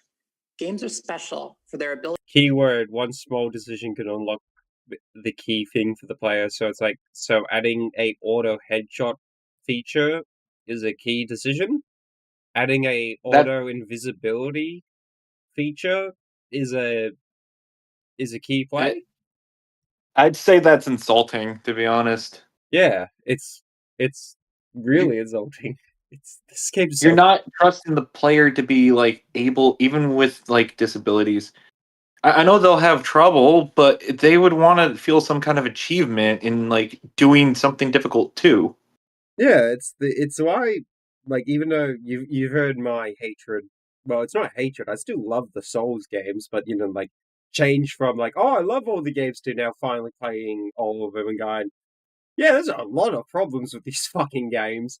And I would still say, like, the best thing about Souls games are that you could see people with like amputees, disabled and shit beat these games, and they do not do the whole like no accessibility, no, we're not changing the difficulty and stuff. Just learn the rhythm. I'll say this: a goldfish was able to beat Radon inside the Shadow of the Erdtree DLC, and that. And want to know why? Because I think, and I think this is a hot take. It's because the accessibility on that is good enough to a point where something like that can happen. Yeah, because it's a rhythm. It's a chain. Yeah. All it takes is the right key notes, the right songs, the right beat, and you can beat the bosses very easily. Once you've learned all of this boss's songs, they're very good. But how is that accessibility? Oh, going prone and turning invisible, or like hit a button and it's auto headshot. And this isn't like, I'm not saying auto headshot like in Grand Theft Auto 5 or Red Dead Redemption 2 with like the It's aim not assist. auto aim. It's not auto aim. This is straight up a button you like aim and then you click it and it's like, okay, so you want the head. Here you go. Well, you're already aiming down. That's hand holding, and like I said, the people with accessibility, one of the things I would believe they'd want is to feel achievement into doing something. They want to feel like other people. Yeah. So even accessibility changes. You don't want to take away from their achievement, and doing just that kind of just it waters it down, and that's unfortunate because there's many different options to just like, you know, well, play the game and stuff. There's many ways to do it. There's ways to guide the thing. Just do a different difficulty, not a fucking instant go invisible smoke bomb or auto aim to the head. Make the difficulty where the AI could be the same side as you and stuff. You could maybe a good idea is like a distance of system you could do where it's like how much you could actually can see in the screen and how far away you can. So then they could do a bit where like they load some of the game in, and the rest is a black void. But you could do the echo and stuff, like so the players could indicate and stuff. There's like other ways. There's many ways we could do these accessibility features instead of just here you go, just shoot the guy. Here's a free kill, or here's a get out of free jail card, because it's not giving the player the honestly the true experience of the game. I would argue summoning and using magic only in other Souls games is playing the game more than what The Last of Us 2's accessibility is. Exactly. I just don't understand. You're basically, and for those people who just want it, I don't know what to say, because that's actually really disappointing, because that's not accessibility. That No, is it's just cheats. It's cheats. That's it is what cheats. I categorize it as cheats. It's the hand holding, and that I feel like that should not be under accessibility. That should just be in cheats of some sort. It's missing or in easy mode. Easy. It's not even an easy mode though. It legit feels like you're putting in like a GTA 5 like input cheat code. It's missing that though. Like you putting like up down down left right. It's missing that because of how fucking broken it feels to use it. To blur the line between player and character, providing a means for personal engagement with narrative that is unrivaled in other artistic mediums. It's up to us to ensure that everyone can experience that for themselves. We'd like to thank our terrific group of accessibility consultants, and we absolutely could not have done it without your insight and your detailed feedback. Thank you. I'd also like to thank our partners at Worldwide Studios, our senior producer, Sam Thompson, the user experience research team, and our dedicated accessibility QA testers. And we'd also like to thank everybody at Naughty Dog. This was truly a team effort, and every department had a part to play in removing barriers for players with disabilities. Lastly, we'd like to thank you, the players. It wasn't removing a barrier. It was like legit giving them the cheat code, like the straight pass. It's like, I'll use this analogy. It's like putting a rat in the maze, but just have it be a straight line. Yeah, that's how it felt like. 100%. Is it like as I was demoing it, I remember just being like, how is this fun? And like, how would you not be insulted by this? Because it would be like, does the game think I'm stupid? Does the game think I can't aim? Or like, you're not given the tools to guide. You're given the tools to win, and that is a huge difference. Yeah, and like already listen modes, like that's default in the game. Listen mode, like the main mechanic, that's already helping a lot in the game. And shit. I beg to differ. Because I played it without the fucking listen mode. Well, I played the entire game without it, and then once after stream, I did one like offline, like a test to be like, all right, let's see what the fuck this is, all this stuff, and I've ever been like, fuck it, the game's so easy now. I think the listen mode is different too between difficulties because I barely saw anything unless they're right next to the wall. Yeah. Oh, you like upgraded it. Why is she standing outside the window? Because this was during the COVID pandemic. There was like no one at Jeff's show. It makes us prouder than hearing stories. But she has a better mic. Yeah, and she has a better mic for some reason. So like, I'm also like, I don't know how that's possible. So we're able to experience The Last of Us Part 2 without assistance, using our accessibility features to remove barriers that would have otherwise excluded them. From both of us, thank you so much. Congratulations to Naughty Dog. Such an important category, and I'm proud that we're able to recognize innovation and accessibility here at the Game Awards. We're going to do that every year moving forward. This next world premiere gives us our first glimpse at next year's big adventure for the Elder Scrolls Online. Enjoy. I think I skipped this. Did I? Yeah. I hope I did. Oh no. Something. Oh no. There. It's alright. Oh no. No, not Destiny 2. Fortnite. Oh no. Fortnite Among Us. Don't worry. They want to. Bro, I had an aneurysm playing Fortnite recently. Dude. Twitch the next. Fortnite. Fortnite all night. Come on, all night Fortnite. Well, you're lucky, Chad. It isn't 30 minutes of pain. It's 15. Listen, Last of Us 2 wins a lot of awards in this show.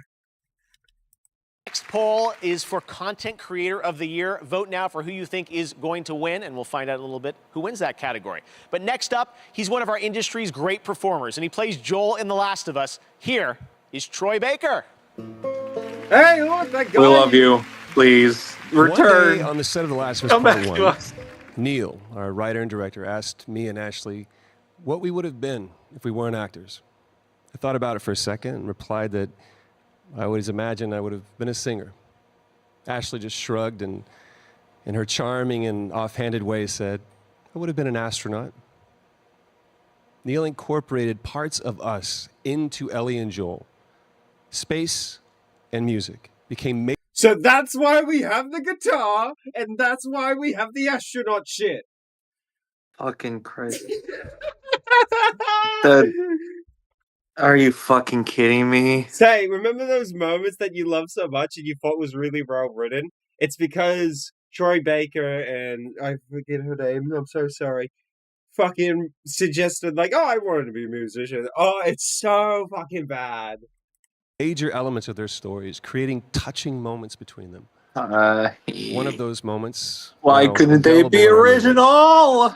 Incorporated Neil's story as well. Not as a writer, but as a father. It involved a song he would play and sing to his daughter every night. That song was Pearl Jam's Future Days. One day, Neil asked if I was comfortable playing it in a scene he was writing for The Last of Us Part 2. Now, I don't generally get nervous, but I understood what that song meant to Neil and to the game. And the truth is, Neil can play that song better than me. But nobody can play it better than the person that wrote it. From Seattle, performing Future Days, here's Eddie Vedder. Troy, don't sell yourself short, man. So, the whole guitar bit, we now have the indication of why we have the guitar. A little bit, Yeah. because Neil sings it to his daughter. That's nice. He wanted to insert himself. That's brilliant. And he always does. Let's see what he has to say. Troy Baker, bro, don't sell yourself short, man. You did amazing. Yeah, he's fine. So that was the song "Future Days," and that song you might recognize from The Last of Us, and I really appreciate the way that was used, especially bringing Joel and Ellie together, connecting through music. Why? When did that happen? What? There was only one part, and that was like the beginning when he introduced just the the guitar. Oh. And then You never played it. And then at My the gosh. very end, when Joel's playing the guitar out in the snow, and then stops playing the guitar, and then has the big conversation. Yeah, oh my yeah. God. There's a lot here that as I was grabbing these clips and shit and doing research, I was really baffled and going on and being like, these fuckwits never played this game. A lot of He people, did not play I the game. think, didn't play this game. And a lot of times I'm thinking more, they got a paycheck. More and more and more. This fucking Oh, no, they did. game is a industry plant. I fucking believe The Last of Us 2 is a fucking industry plant. Same as mixtape. I see it. No, I see it. Because there's no way, because they only did it once in the beginning, and that was it. Then you just have Ellie playing it twice. Then the last time she couldn't because her fingers were bit off. But even then, it didn't really add much impact to the fucking story. Because you didn't have an entire story of learning that song. I swear, I mentioned it in my stream, we mentioned it in the discussion we had, where it's if we had the entire story of the flashback early bits, but it was learning the particular song that Joel wants us to learn, so then that end bit would hurt so much because us, the player, would naturally learn that song because Joel taught us it. So, like, when we get there, I'm just like, who fucking cares? You should have been happy that you didn't listen through the fucking ending credits. Oh, I skipped that shit. Yeah, because it had Ellie and Joel singing in there. Okay, we might have to. Yeah, it'll piss you off. It pissed me off. It pissed me off so much. We might have to. That would have made me scream in the stream. And I thought maybe yeah, I know. I was like, thank God you skipped it. Want to perhaps pick up a guitar yourself and write a song for your loved one. But it is this guy's message about, like, you know, pick up a guitar, write a song for a loved one, all this shit. And I'm just looking at this going, the game doesn't tell that message. The game never, It doesn't. The game never even bothers with that message of the guitar in the end of the day. The guitar is just there to be like, oh, Joel, don't you miss Joel? That's the whole point of that guitar. It was never the point of the game. The point of the game was like why revenge is petty and not good. But it does it so terribly.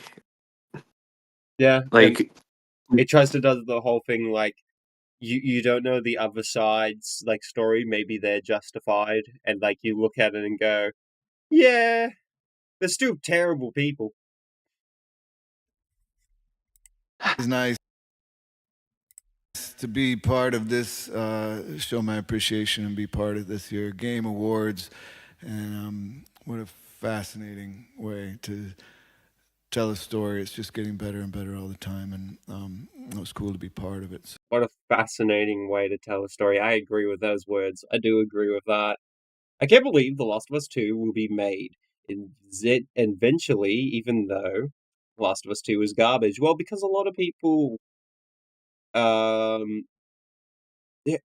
generally believe a little bit of this game and why people really like it. There's a little bit of like a political aspect into this. I don't know why.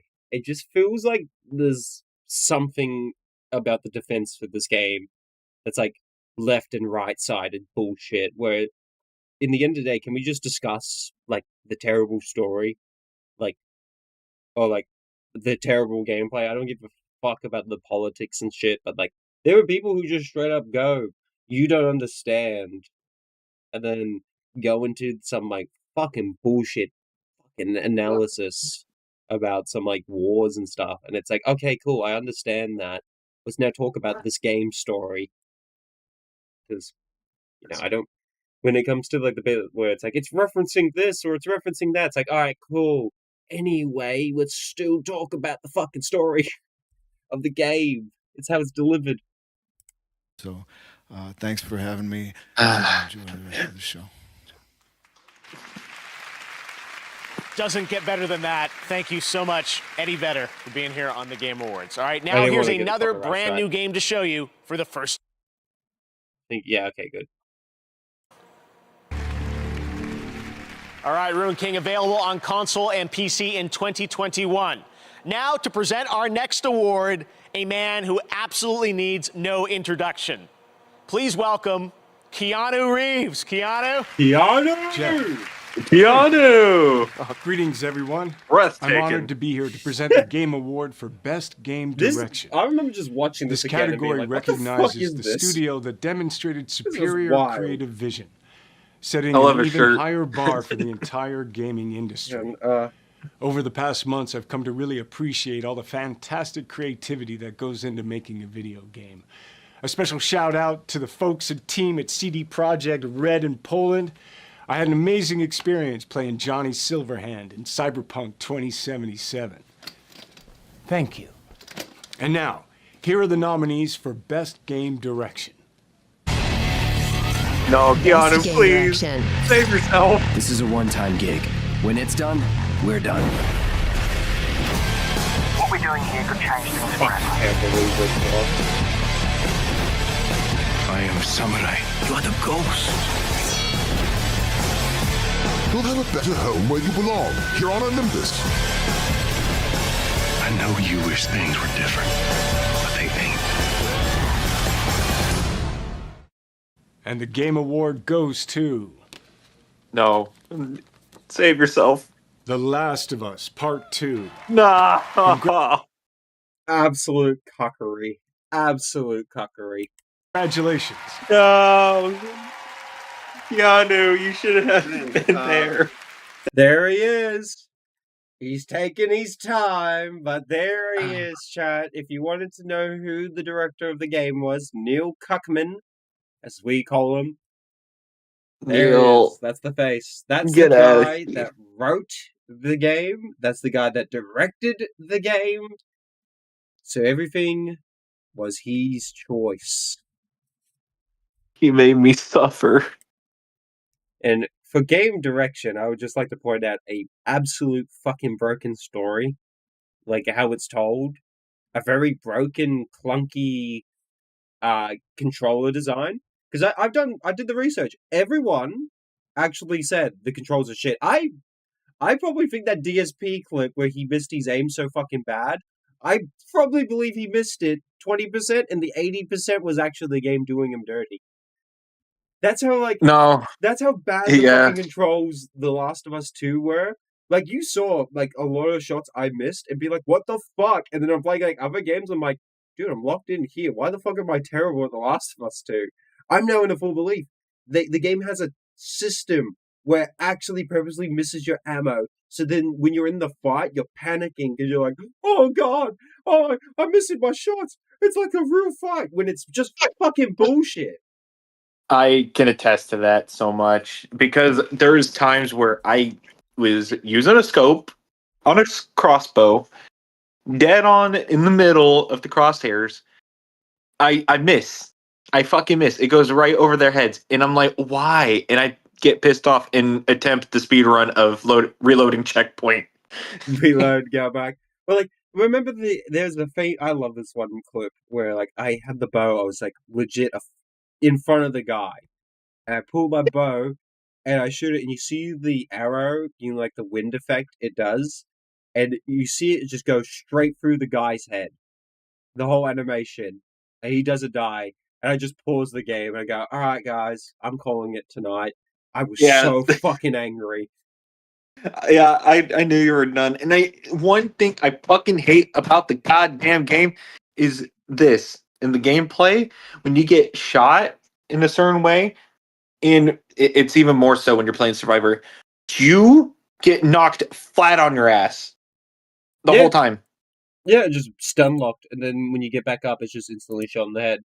And you're like, cool. Yeah. This is great. This is fantastic.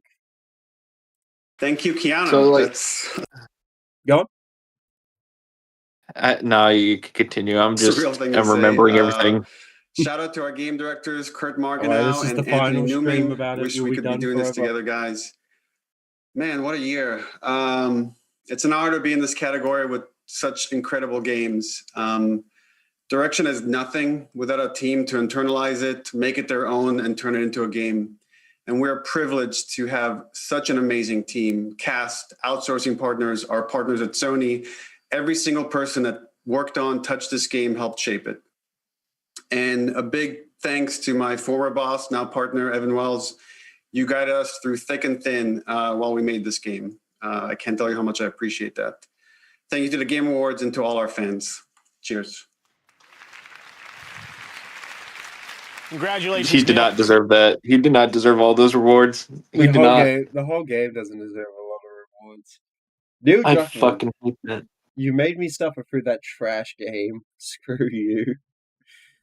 You technically, Twisted Leech, you suffered through it twice as well. Because your sister as well. A lot of us have suffered. Rashid's a little bit suffered. This game, like, The Last of Us 2 is so fucking bad that, like, I don't want anyone to do the challenge. Like, I feel so bad that you, like, took part with me with it, but at the same time, I thank you because we have these discussions, and it's like, somehow magically turned out to a good stream, like, segment, like, things we could do. I now have the challenge where it's like, alright, I want these fucking YouTubers to play Dark Souls 2 and then finish it, and then we could have discussions. It's I now have Vietnam flashbacks where it's like Wolverine waking up after like a deep long sleep. I just wake up, blades out, and I'm just panicking, not wearing where the fuck I am. I'm just, oh my god. Yeah, it does feel like that. I just you wait. Just you wait. We gotta watch Donkey's video. I don't think I don't think I would make you suffer in the chat with this one video I've had saved, but I've already watched it. I would highly recommend you watch EFAP's coverage of this particular segment. It's really funny, and if you enjoyed this segment, like this how this stream has gone, this was very inspired by EFAP. I will say it straight up there, because this is how they do it in like the media. They show like even that. So if you've liked the kind of idea of media discussion and talking about games and people who have gone through the suffrage of the game and then critiquing it or discussing it or even praising the things, check out EFAP. Really good media channel and shit. 9-hour streams though. Every Saturday? Yeah, every Saturday you'll get a 9-hour stream, and I think they're doing Campaign Evolve Part 2. That's some endurance, 9-hour streams. Oh, that's normal. It's normal. Their anniversary stream's about to come up because they're about to hit 350, or no, maybe 400. Episode 400, and they do like 24-hour streams. Even like a 4-hour stream feels brutal. Like fucking 9 hours. Yeah, it's brutal. It's brutal, but they discuss the entire like media. They go from start to end, and they really discuss about it and break down. So that's why it takes 9 or 8 hours. And you have people go, That is a lot of mental fortitude. Oh, it does, but it's what they love. I really like it too. The idea of like really long discussion podcasts and just mainly about like things we've all watched, and they get guests on all the time, and like guests that either really like the movie or really hate it, and and they have a discussion and just have a chill time, because the idea of like, oh, we like these piece of things, what can we do better? Sometimes people who really like the piece of media or really hate, with the discussions they have, you see like other points of views, and sometimes their mind gets changed and go, actually, oh, I didn't think about it like that. That's actually probably better. Oh, yeah, that makes a lot more sense then. And get all this thing. It's important to have discussions like those, because you're always going to get like, you're going to come out of it with new points of view. Now, I'll straight up say this: the EFAP Last of Us streams are just straight up one of this. Like unanimously, everyone who's joined it have just been like, "Yeah, this game's fucking terrible." They're. Was it the YouTuber Internet Historian? Yeah, he was on the EFAP stream. Oh my god, everyone hates that game. He only appeared once, and it was just for The Last of Us 2. Next thing I remember is I wake up. When does he appear? Yeah. Also, his profile picture is Abby. You can't see it, chat. There we go. Yeah, like Internet Historian's profile picture is Abby, but like, very good stream if you really want to watch the other funny Australian. I think he's a Kiwi more than anything. Good time, but I really like EFAP. Good channel. This isn't even the channel to watch it on. There's multiple ways. Seeing EDP's face right there is just it's so nightmare inducing. It is nightmare. The EDP. Oh, I hate everything today. The guy. What is up, everybody? This is Alex from HGTV. That's the guy that we're playing Hunt Down the Freeman, and that's the third main character. Oh my god. Alrighty. This guy. Next thing I remember is I wake up. Shout out this channel. I really like it. It's Mueller's. So you go here. Next thing I remember. And then there's like 3 fucking channels. But every frame of pause. Very good. Now that's pretty good. I found out about this channel a year or two. Yeah, a year. Well, when Superman came out, that's when I really started watching this channel.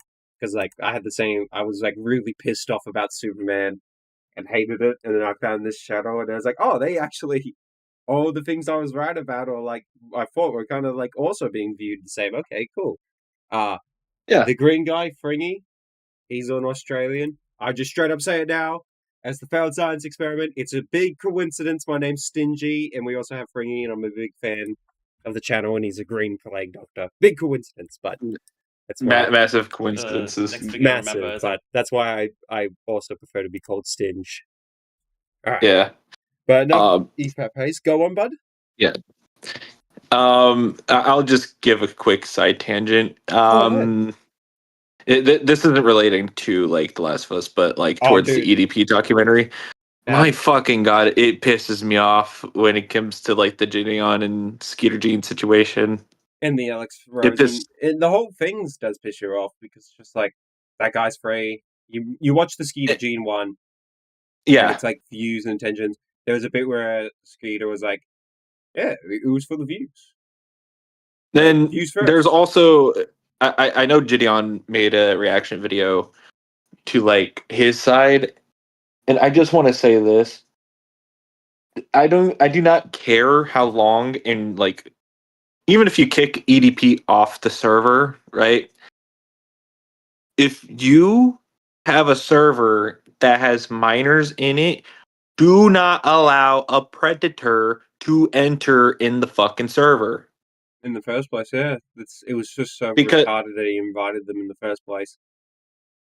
Have it in a group chat. Like, it's not hard. And the reason why is because it doesn't even take long at all. It doesn't take long to do that. It could take a minute or so. Just make a fake Discord server. You know, and it's like, and you probably have roles in there to make it easier to indicate which one is a minor and which one's an adult.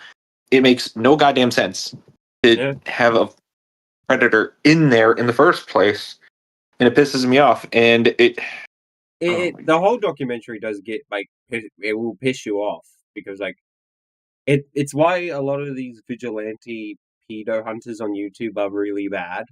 Like it's just straight up facts because like you see Alex Rosen's like first case, and he's now done better. He is the best one out of them all now. Like we could say that. Yep. But like Gideon is just like a prime example of just a one where you look and go, yeah, this guy is clearly doing it for the fucking views and like attention. And someone pointed it out in Diorio stream, but it's like, is it interesting that a lot of these prank channels converge into these like predator hunters like Vitali? And stuff is like, is it interesting these fucking assholes who are already jackasses just convert to this? Weird. And it's because no one will care because and here's the reason why they're essentially messing with the most vile human beings ever. But here's the problem with that: you are not there to get them prosecuted. You're there to make a mockery of them. Now, sure, yeah, no, make a mockery at them.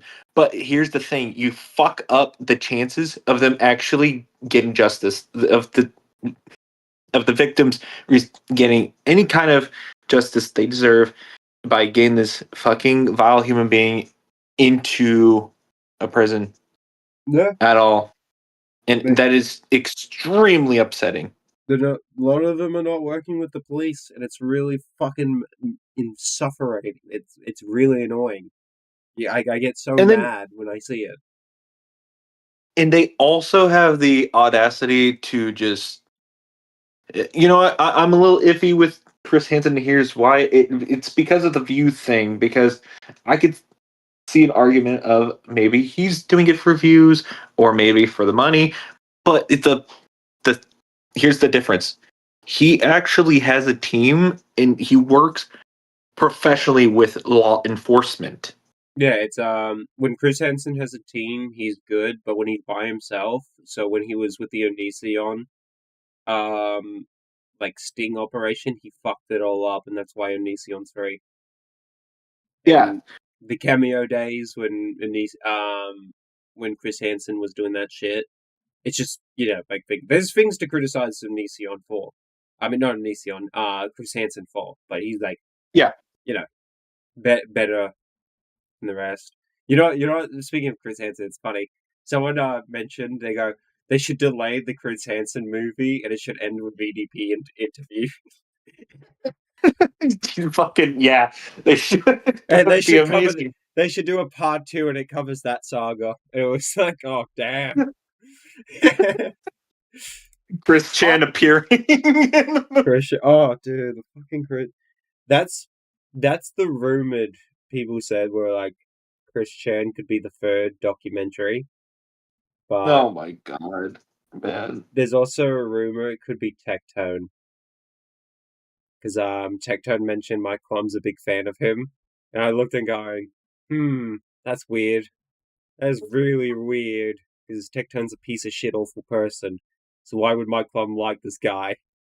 Like, this is interesting. I'm like, I bet there's a reason. It's not he likes you, he's interested. That's what I was thinking. Like, I think he's using the word like just to get him, be like, how would you feel to do this documentary?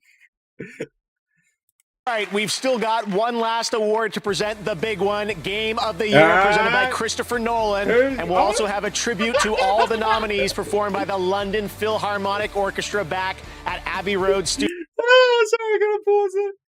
Fuck The Odyssey. Holy shit, that movie's terrible. I forgot Christopher. That was the reason why I wanted to put that in. Oh.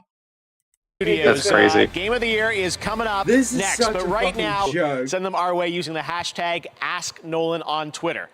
But right now, without further ado, to present Game of the Year, it's my honor to introduce Christopher Nolan. Hey, Chris. Thank you, Jeff. It's an honor to be part of the Game Awards.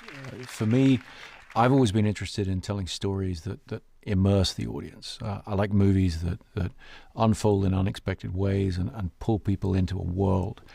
When I look at video games, Nolan, you're only good at making modern movies. Fucking stick to doing modern movies or like realism and shit. And the only way I'm immersed with The Last of Us Part 2 is with how miserable I felt. Yeah, the only time I felt immersed too was how drained I was. I did feel like I was cross-playing as Pym or Doofenstitch. see a lot of parallels with that kind of storytelling. How a player's agency and choice intersect with traditional storytelling methods. It's exciting to see and really quite groundbreaking. Tonight, all 6 nominees for Game of the Year are true masterworks in immersive storytelling. To pay tribute to them, please welcome from Abbey Road Studios the London Philharmonic Orchestra, conducted by my old friend Lorne Balfour. Yeah, and nothing says immersed with. Well, that sounded fantastic. Fucking Tommy appearing out of nowhere to fucking help out Ellie for no reason. No reason. And it appeared a bit. So we have the Doom, Ghost of Dev. Dude, I feel so bad for the Ghost devs. Neil Kuckerman, I forget who you are, and I don't know who you are. The Game of the Year award goes to The Last of Us Part 2. I hate that so much, man. I hate hearing it because it does not deserve the flowers. Again, big congrats to all the other games we're nominated with. Everyone at Naughty Dog, I can't wait to hug and high five and get drunk with each one of you. That's going to have to wait till next year. I want to just thank every person that worked on this Ambition game within Naughty Dog and outside. Shout out to our Sony partners again, Scott Rohde, Connie Booth, Herman Hulst, Sean Layden, Jim Ryan. Your support and trust in us means the world. I would like to point out those people that he listed out. What are Sony exclusive devs, executives and shit, and Jim Ryan. Fuck you, Jim Ryan. And more than anything, and I know that I speak for the whole team when I say this, we'd like to thank our friends and family that stood by us and supported us throughout us making this game. You inspire us not only to make better, more meaningful games, but to improve how we make games. On behalf of everyone at Naughty Dog, thank you. Congratulations to Naughty Dog, Game of the Year for The Last of Us Part 2. And congratulations to all our winners and all the nominees around the world. Thank you for joining us virtually. What winners? What winners? Well, the only winner by player's voice was the Ghost of Tsushima, and that was the only award it won. Because the players know what they're talking about.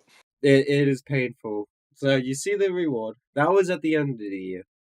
All good things. Now, I've hinted this video many times. Yeah. Go on. I do apologize. I do have to run to the store real quick, so can we have an intermission? Yeah, have an intermission. All good, bro. Alrighty. So I will hop out a call for now, but I'll let you know when I'm available again. No worries, just give me a call. The chat will probably All right, like a break. No problem. Be safe, though. Be safe while you're on your rubber walk. Will do. Thank you. Alright, appreciate it, bro. See ya. Alright. Okay, well, I still got time. We still got time. Thank you, chat. I hope you've enjoying this segment. It's been a great time. Let's fix this quickly. Well, we have it.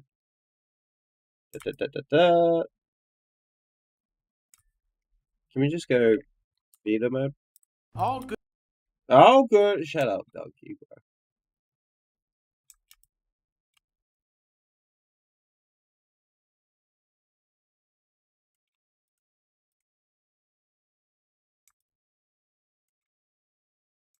There we go. Sorry, chat. That kind of works out better, too. It's nice. Hope you're enjoying the stream. This has been a very fun time. Actually, I really thought the Odyssey was real. Then she asked her chat if it was real. Her chat agreed with her. It's a... Well... Some parts are real, some parts are not. The Trojan horse is real. It's a great epic, though. Okay. My Greek brain, the Aussie Greek brain in me was like, well, we believe the gods are real, so technically, yes, but if you be real with it, I don't want to piss off Zeus. Alright, there we go. Pause it there. We'll just go chill here. Let's get the failed science experiment back. That one. This one. We're back. Woo! Woo! Thank you all. This has been an absolute legendary stream. This is definitely the end of The Last of Us 2. We're going to get to the end, and we're done. Thank you, Rubber, right now. He's quickly having an intermission break. He's taking some time. We have just 2 videos left, okay? I think I could watch some now while we wait for Rubber. I think that could be smart. We could watch some now and then listen in. The main one I want to say for Rubber is the last one, and that will be the best one, okay? It's not going to be a torturous video. It's going to be funny. Why is it zoomed in like that? What the fuck? YouTube, what is this update? What have you done? Okay. Anyway. Let's hear what Donkey has to say 6 years ago. Good things come in twos. Jaws 2, Garfield 2, Knack 2. So obviously Last of Us 2 was destined to be a masterpiece until the plot got leaked. Then the internet decided that this game was no good. These spoilers basically show you that the game is not worth buying. This game is shaping up to be a complete dumpster fire, dude. Like, people are canceling their pre-orders left and right. I won't be buying Last of Us 2. You have betrayed the fan base. I don't even want to fucking play it anymore. And it's quite fitting that both Halo 5 is dog shit, and so is Last of Us 2. It doesn't fucking matter if the game is out or not. The story is still dog shit. And this is why you have to actually play a video game. So, actually, you have to play the video game. And I remember I paused this video and straight up go, fuck you. Let's watch. We gotta react to this one, because holy fuck, what are you talking about? It's about the story. The stories that matters. And if he's gonna use the critics' reviews, then ooh, Oh, then why the fuck does the TV show have so many fucking reviews? Let's check. Last of Us 2 Metacritic. Let's see what it is now. 5.0 here. Oh, that's weird. That's weird. Well, check this out. Check this out, chat. Oh, that's weird. That 93 critic, but user score 5.9. Oh, that's weird. Let me tell you something. I bet you back in the day it was way lower. Way lower. Before you start talking all that shit. Of course, these guys are small potatoes. Now me, I'm the dude off of Ratatouille. You can get past these guys, but the only way to get past me is to put Donkey Kong in the game. What sucks about always putting out great stuff is that people come to expect the impossible from you. The original Last of Us was a very good game, and one that has been very influential on this generation of story-driven games. However, compared to this game, it is like a dog's chew toy. Uncharted 4 took Last of Us and slam dunked it into the fucking garbage can. Bigger, more interesting story with better acting performances, better combat, music, puzzles, Crash Bandicoot, and all of these different types of traversal. So how do you top Uncharted 4?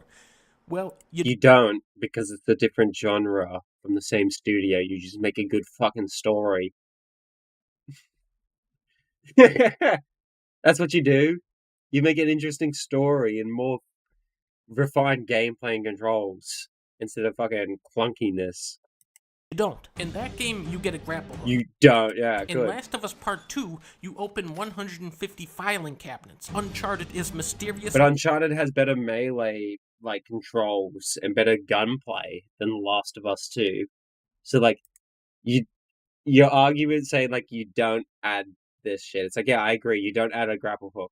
But you keep the good shit from Uncharted 4, you keep the good gunplay, you keep the good melee, not the fucking dog shit changes they've done to make it more clunky. I suffer through that dog shit game twice, yeah. And exciting with a knockout ending. Last of Us is gross and horrific. It is a barrage of violence and screaming and cruelty, but it's also pretty damn fun. Naughty Dog could. It is not fun at all. What are you talking about? It's fucking broken. It's bloody, it's gritty, it's fucking a blank face expression.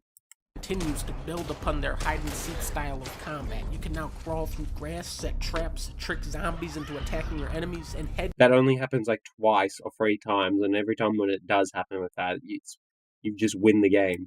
Shot people with your silenced pistol. This isn't Metal Gear 5 levels of flexibility, but it's a far more game-like game than the original. Levels are massive with tons of branching paths, and some of the encounters in this game are so sprawling and complicated that they could be tackled. Not really. I just got lost a couple of times, but other times it'd be alright, just hide in this corner, shoot. In 20 different ways. Eventually, though, you are going to get caught. Enemies can spot you pretty easily, and that's when you gotta throw a Molotov at somebody and run for cover. The less people searching for you, the easier it is to slip back into hiding. This is why I would often shoot everybody looking for me. Yeah, that's the whole gameplay mechanic, but with the stealth being so fucking broken and easy to lose the enemies by just crawling under the grass in a second, it's just... the hide and seek's terrible. It's not... Okay. Combat is fucking brutal when you stab somebody. Talking about fucking Doom Eternal's combat is brutal. This is just a generic takedown. Blood squirts out of their neck. The shotgun will just destroy someone's entire body. You have a destroy someone's entire body. Blood squirts out of their neck. The shotgun will just... Meanwhile, it doesn't destroy the entire body. Sorry if that's a nitpick, but come on. Destroy someone's entire... Actually get a good clip of, the gore. Body. You have a bow and arrow. And the gore kind of sucks dick. That shoots dynamite. There we go. That's how you show it. Enemies cry out for their fallen comrades and beg for their lives. It's all the grotesque gore that people desire from this type of... Beg for their lives, but you have to kill them, so, doesn't matter. Who cares? Game taken to such a degree where you go... That argument would matter if you would have the option to knock them out. because then it'll be like, oh, what are you? But no, you're forced to do it no matter what in the game, because if you don't, they will attack you still.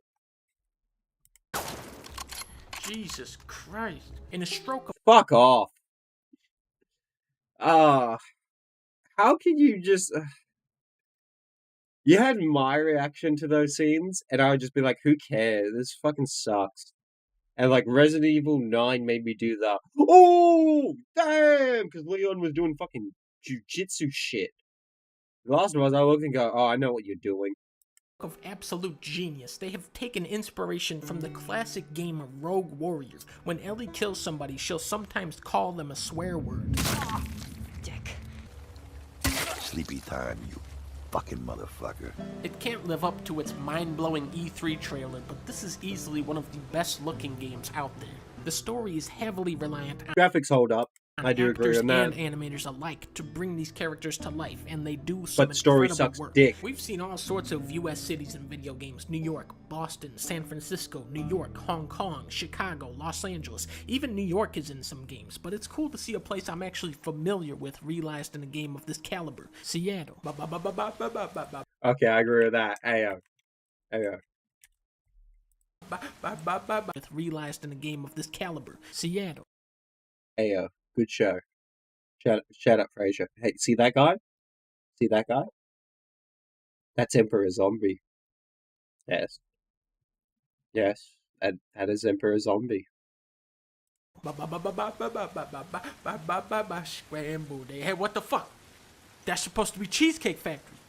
This game is ruined. Blizzards and thunderstorms heighten the... See, there's bits I like, but some of her critique, or like a review for the game, and there's the idea of like, until you play the game, that's when you get the review. And it's like, first of all, the people who read the leaks of the game saw like the synopsis of the story, and it was fucking bad.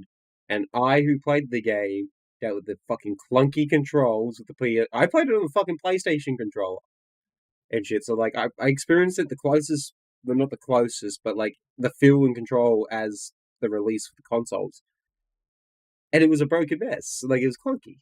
Tensions. I watched my sister play it and beat it, and then I watched Stingy play it. Yeah, I would say, Twisted Bleach, you're more an expert than I, and you have all right to say it's a fucking terrible game and stuff. Because fundamentally, what is there to like about Last of Us 2's gameplay? None. There's none. The only thing that's likable about it is, oh, it's pretty. Sunlight peers through windows of abandoned storefronts. Trees and currents tear through the city and reinforce imagery of life and beauty slowly rising out of this world of darkness. People aren't mad about graphics or gameplay, though. They're mad about this... I'm fucking mad of gameplay. That's why, like, a big factor why I give the game a 1 out of 10. The reason why the game's a 1 out of 10 is just it runs. Like, my Dark Souls 2 review is very harsh. It's just because the DLCs are very, like, oh wow, that really ruined it for me.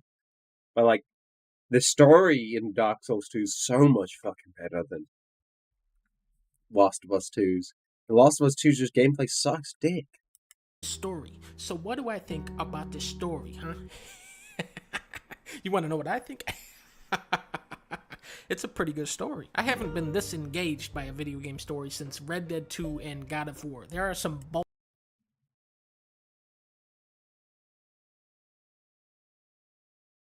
What? I was very engaged with The Last of Us 2's story, but it wasn't the same as Red Dead 2 or... What was the other game? I haven't been this engaged by a video game story since Red Dead 2 and God of War. There are... Yeah, God of War. No, I was fucking angry and engaged, and the only reason why I kept on playing The Last of Us 2 was because I'm a fan of the series and wanted to finally break out the dust. Good reason to play it and experience it, and god fucking damn it, I hate every millisecond of it. It's not a good story, it's a miserable story. It's really fucking told wrong. some bold twist in here, but they're all in Bold twist? The twists are fucking terrible. service of a story that is still very It's just shock value. faithful to the spirit of the original. This is a lengthy game that takes its time setting the stage and getting you invested. Sets the fucking stage? What are you... Oh, God, you didn't fucking... I'm back, caller. No worries, I'll quickly get you. Welcome back. Let me, Hello. get this thing. Dude, this video is terrible. Oh no, where are we at? Oh, don't worry, I'll share screen. I'm just gonna get it. Alright, I got myself a bag of pretzels. Hell yeah. Then pop out stream, and then pop out users. No. What? Alrighty. So I'm just quickly. Why is this? Oh. Oh. Oh, shit. Did I actually... Whoops, my bad. I accidentally clicked the wrong button. No, you're good. I clicked close Oh, DMs. wait, what happened? I was like, is it this one? I actually hit close DMs because I'm trying to get used to this mouse sensitivity. Just blame it on Discord. Oh, I do. Dude, new Discord layout is fucking terrible. It's so fucking bad, man. Okay. Now, if I grab this about stream, and then about user, but then it's just you and it's not you. How do I fucking get it? Oh, don't worry. I'll solve this. I'll figure this out. I want to add this in. Figured out person. I'll figure it out, person. I'll figure it out. Ah, here it is. Boom. Then pop out user. No. Pop out stream. There we go. I got it. I got it. You did it. Figured it out, person. Now I could give this to chat. He's working on it. I'm working on it. And oh, there we go. And we can make this bigger now because we. Hey, you want out? All right. Come on. Ellie, come on. Go. You want it out? I just realized I had chat hidden this whole time when we did that segment. I am so sorry, chat. Let me get you there. Liz, I quickly built this in the fly. There we go.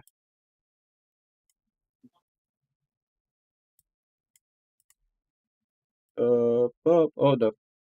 And then quick cut.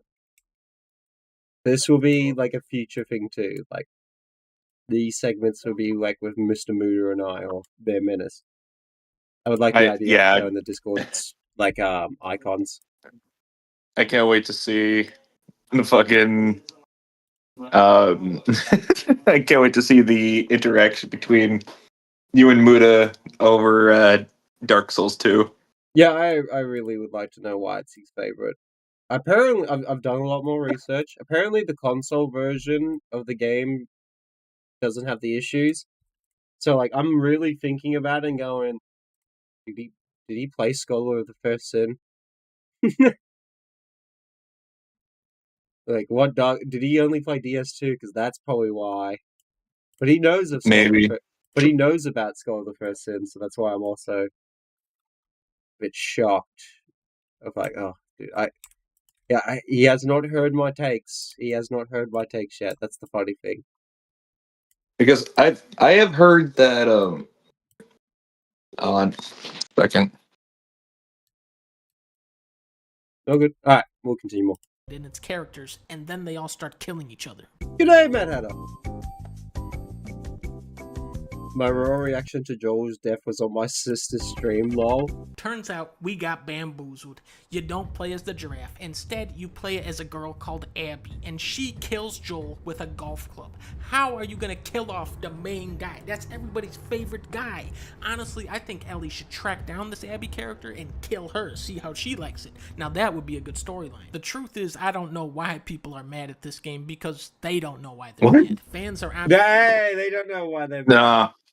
They know why they're mad. What do you mean? Yeah, so this video has been straight up like, yeah, well, first he's straight up, what's the timestamp? 450. You gotta watch this. Just this bit. Okay.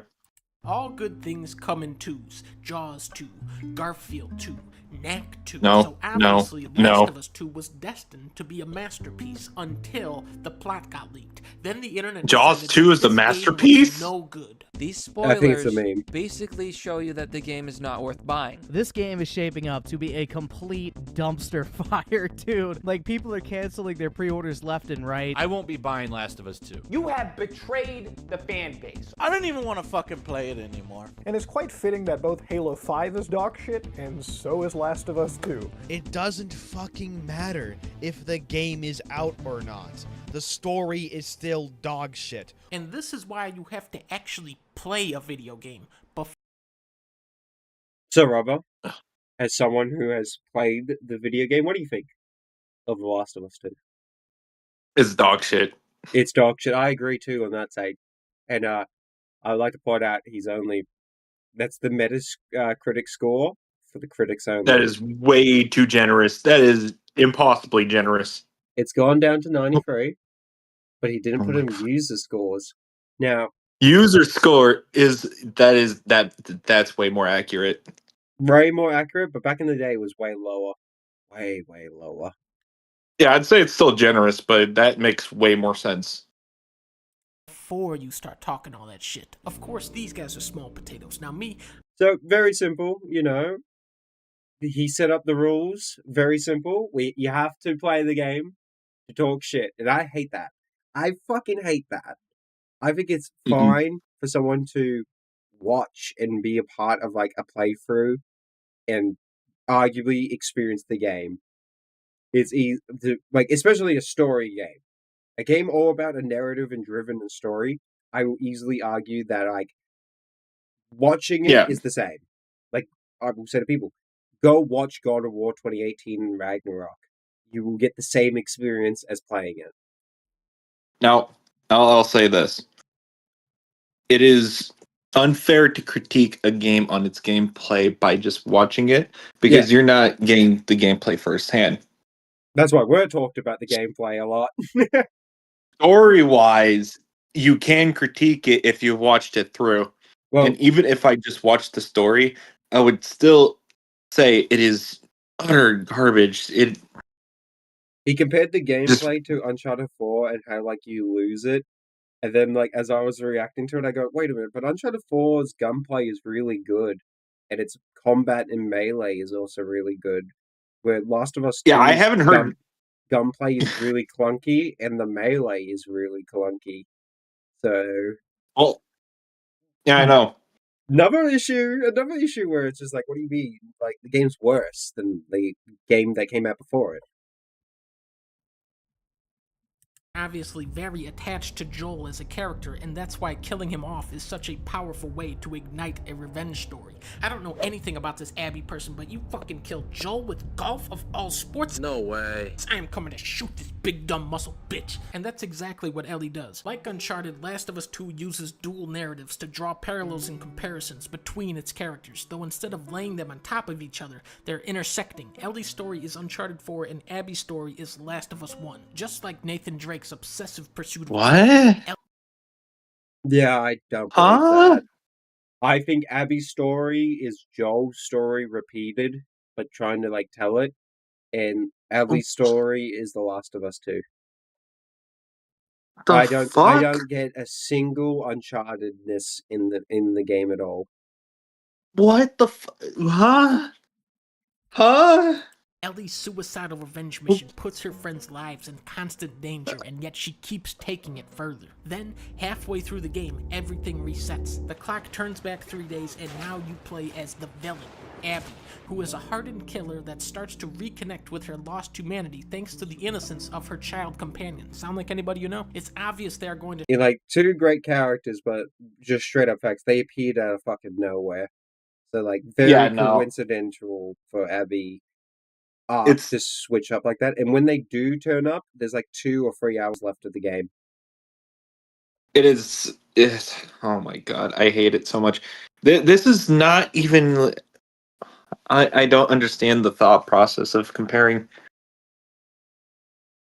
A revenge story is done terribly wrong. Joel was killed off way too quickly. I agree it should have happened. Yeah, I disagree with the timing of it. Yeah, I disagree with the timing. I'm in the full boat. Joel should die in The Last of Us 2. I've always said that, and I still believe it. He's should be mattered in the sequel, and it's just how they deliver it, I think, is wrong. And I think the timing of it is wrong, because when you get the flashback scenes, you're just like, fuck you, game. Fuck you. You're just doing this to make me feel sad, or, like, feel something again. When, like, you could have earned this feelings and shit before the death. Yeah, it just feels lazy. It's extremely lazy. Humanize and develop all these characters now looking from the other side, and at first you reject them. You go, fuck these guys, I don't care about them. They killed Joel with golf, except for the dog. I like him. But as you keep playing, you like the dog that you kill in Ellie's story. The dog like, that you killed, that you killed beforehand, and then they introduced it to you. So, like, here's me, the guy who loves doggos, and straight up quote said, "Fuck off, dog," and shit. I don't care about you because I already killed you. So, that's why Donkey likes the game. You know, this is like a big factor of like why Donkey really likes the game. Is it uses all of the check boxes of like normie gamers. Of like, he talked about the execution scenes and being like, oh, that makes you go, what? Oh my god, and shit. And it's like, oh fuck, that's why they got you. And the dog, I knew for a fact the reason why the dog's in for the game is so the player goes, oh, doggo, I love the doggo. But because it's told wrong, it's just fucking shit. But it got Donkey. It got him because he was like, oh, I love this dog. And it's like, did you not remember that you killed that dog? Yeah, no. I don't understand the thought process of... No. This video came out before chronological mode, by the way. I would like to point that out. This is before the chronological mode. The problem is, okay, you killed every single one of these guys, so even if you like, there's no way of growing attached to them because you know they're dead anyways. So why form an attachment with someone that you know that's dead? And Ellie, stop scratching my door, dude. Yeah, it's like you don't get the value of like, no, not that character I like. No, you just get the finally. I already saw it. I knew. What was it? Every time when you get to the scene, and like the hospital is a good example, where like you play as Abby or all these bits, and you go, oh no, the aquarium. The bit everyone's the aquarium. When you get back to the aquarium the third time, and like my brain goes, oh, they're gonna be dead now. We're so close to the game now.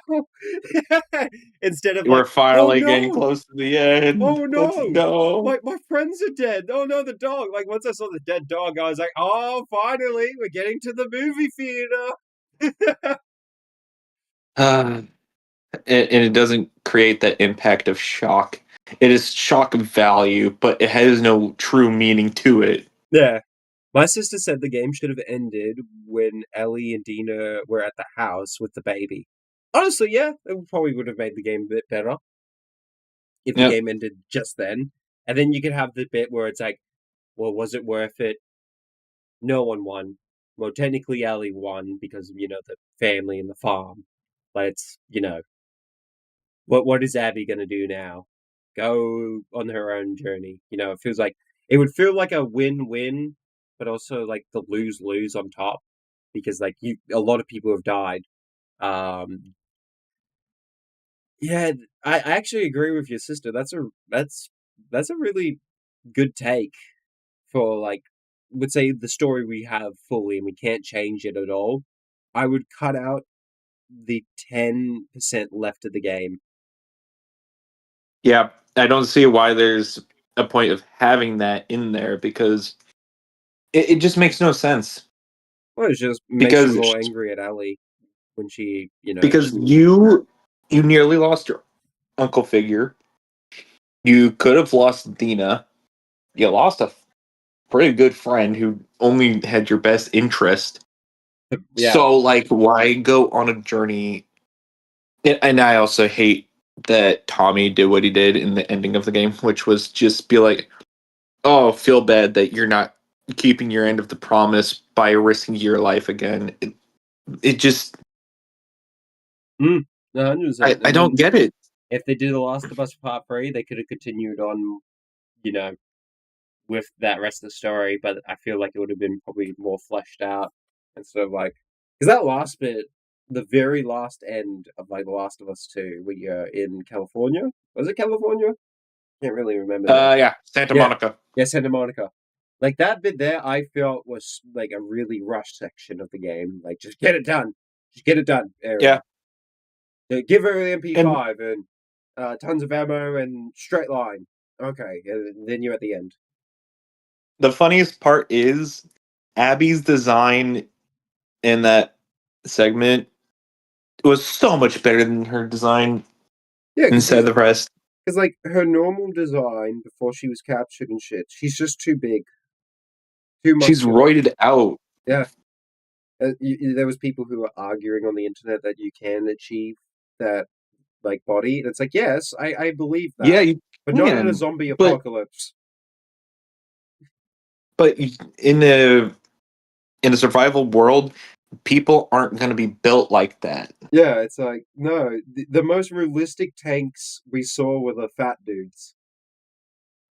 Pretty much, yeah. And those are like overeating, but you're not going to try to like get too bulky because when you're too bulky, you're a lot heavier. You need to eat more to maintain that. It just makes no sense that when Abby was just slimmer down in like haircut and everything, that I would feel would be a much better design throughout the whole game because that makes sense. That's a perfect build for like a survivalist. It does. It would continue with it. And people do the argument, it's like, well, the reason why she got so strong was to get revenge, get strong. And it's just like, yeah, I agree with that. It's just, it's unrealistic, the body proportion she has. It's like, and here's what I'll say, okay? Here's why I say she's like roided out and everything. She has muscle density to the point where like her breasts are just flat.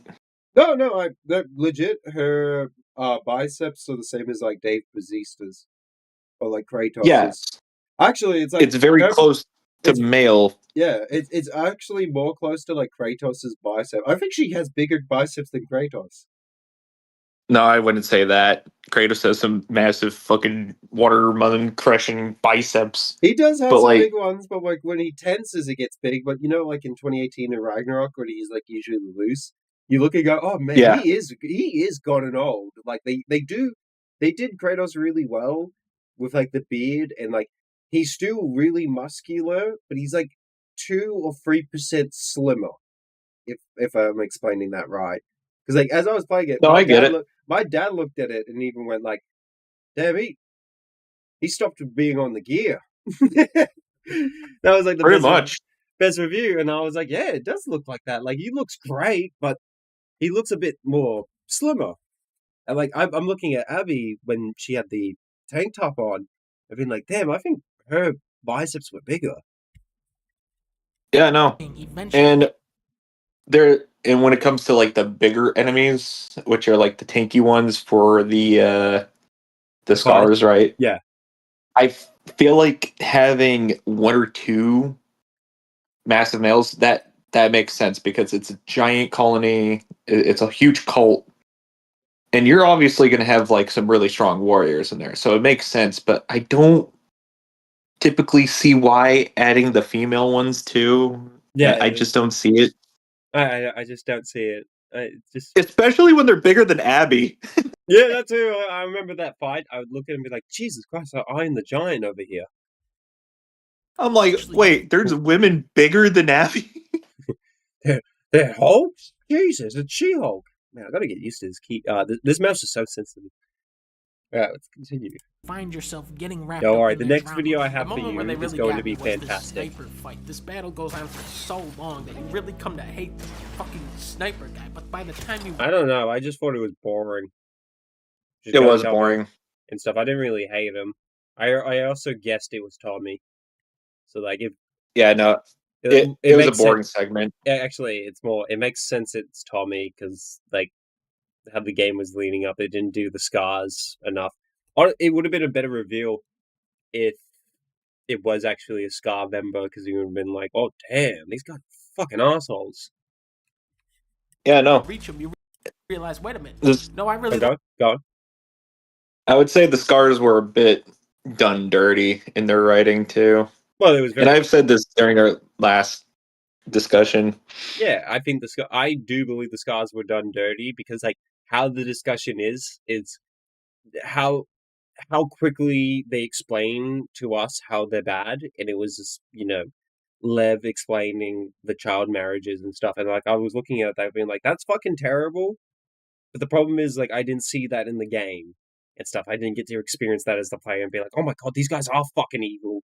Yeah, Abby is right for like shoot on sight and stuff. Like this is a video game. You have this art narrative to really show the horrors and stuff, and I would just straight up go like, I believe that, but because it's all been word of mouth, we are hearing like Abby's character has said, yeah, fuck those kids. We should kill kids in the game. So like, I'm looking at it, it's like both sides are fucking awful. No, and it's also the thing of like when I look at the wolves, it's like, oh, another militaristic asshole group, sort of like the Fireflies.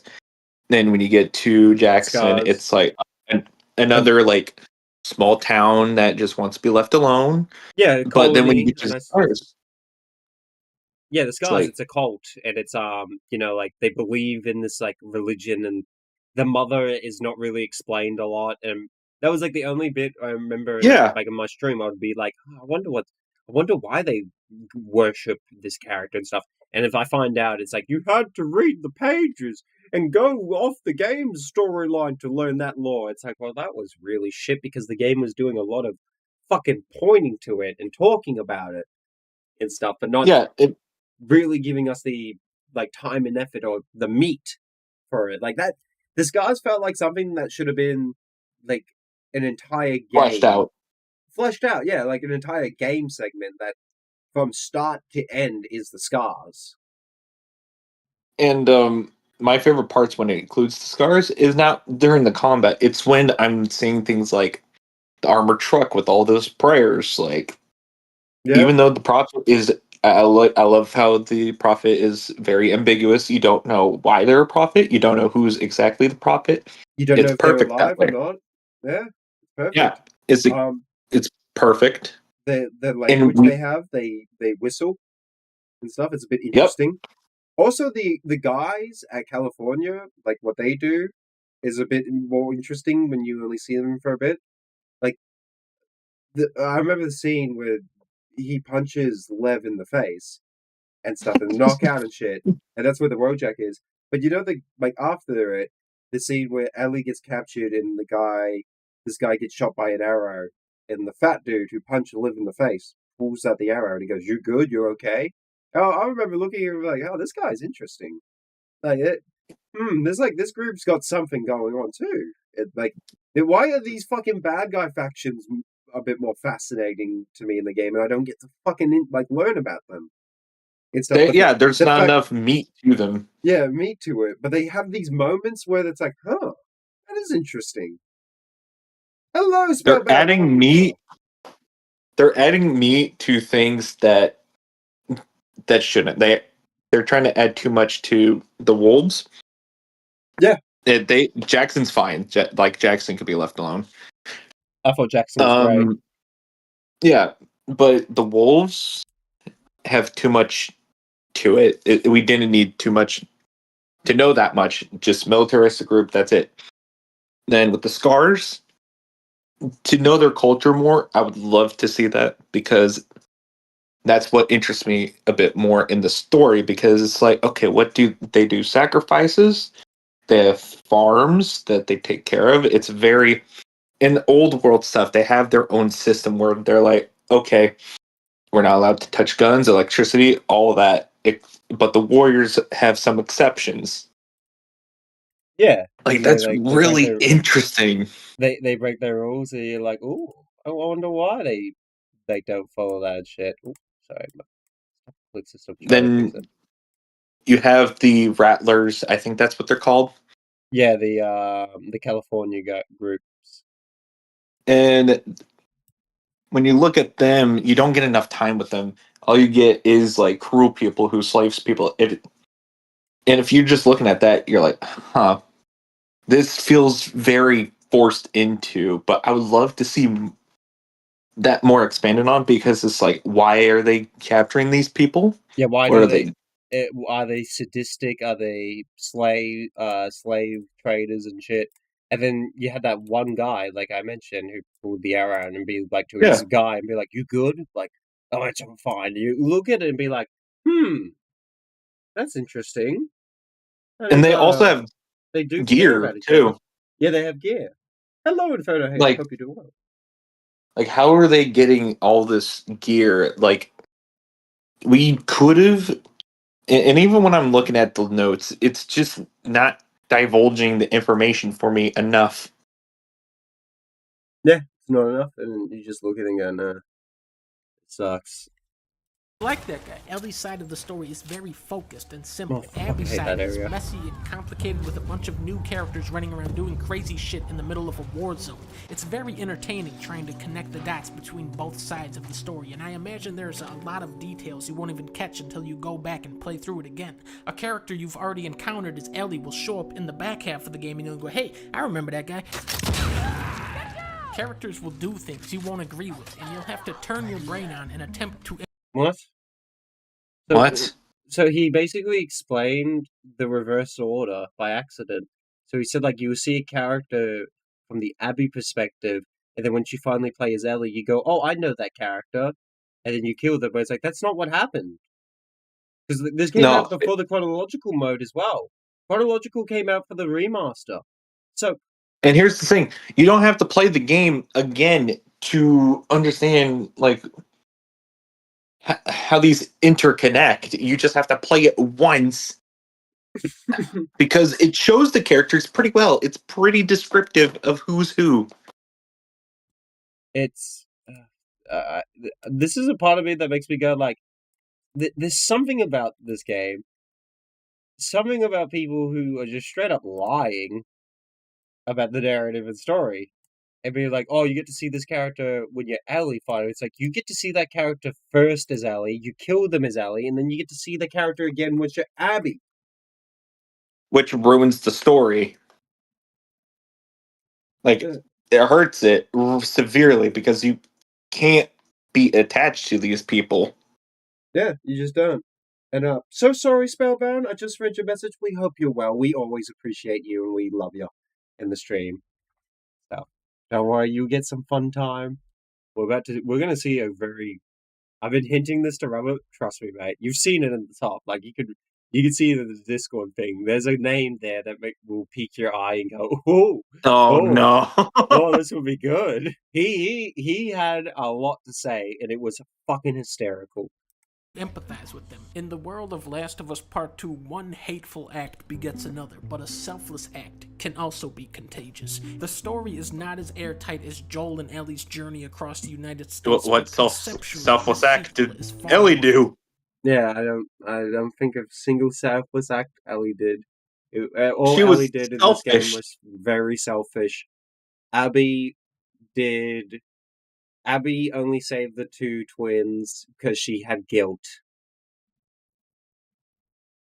Yeah, but like then you get to Ellie. She did not do anything selfless. She was selfish the whole time. Oh no, like 100% what Ellie did was selfish. I'm saying that there, but I'm just saying like with Abby's moment where she like changed her heart, it was only because she had a nightmare and a dream, and guilt got to her. That's why she came back to save them and stuff. There was Yeah. not really like a bit where Abby originally was like, "I'll save you guys no matter what." In the start, she just like left them behind first, and then had the also took part in sex scene. Remember that was on the same night. So like I think Yeah. generally that entire moment was guilt. Like that's all Abby did. Like why she went back to save them was she felt guilty what she did with Owen. Was it Owen? What was the fucking jackass's name? Yeah, Owen. Owen, yeah. Owen. Felt bad for what she did with Owen just then. And then you had these two people here and like they could die in a dream. It's just like I looked at it and go, yeah, it's just trying to write guilt. More creative. I don't understand the writing, man. He's a 4 out of 5. 4 out of 5? Yeah. Okay. So 4 out of 5, huh?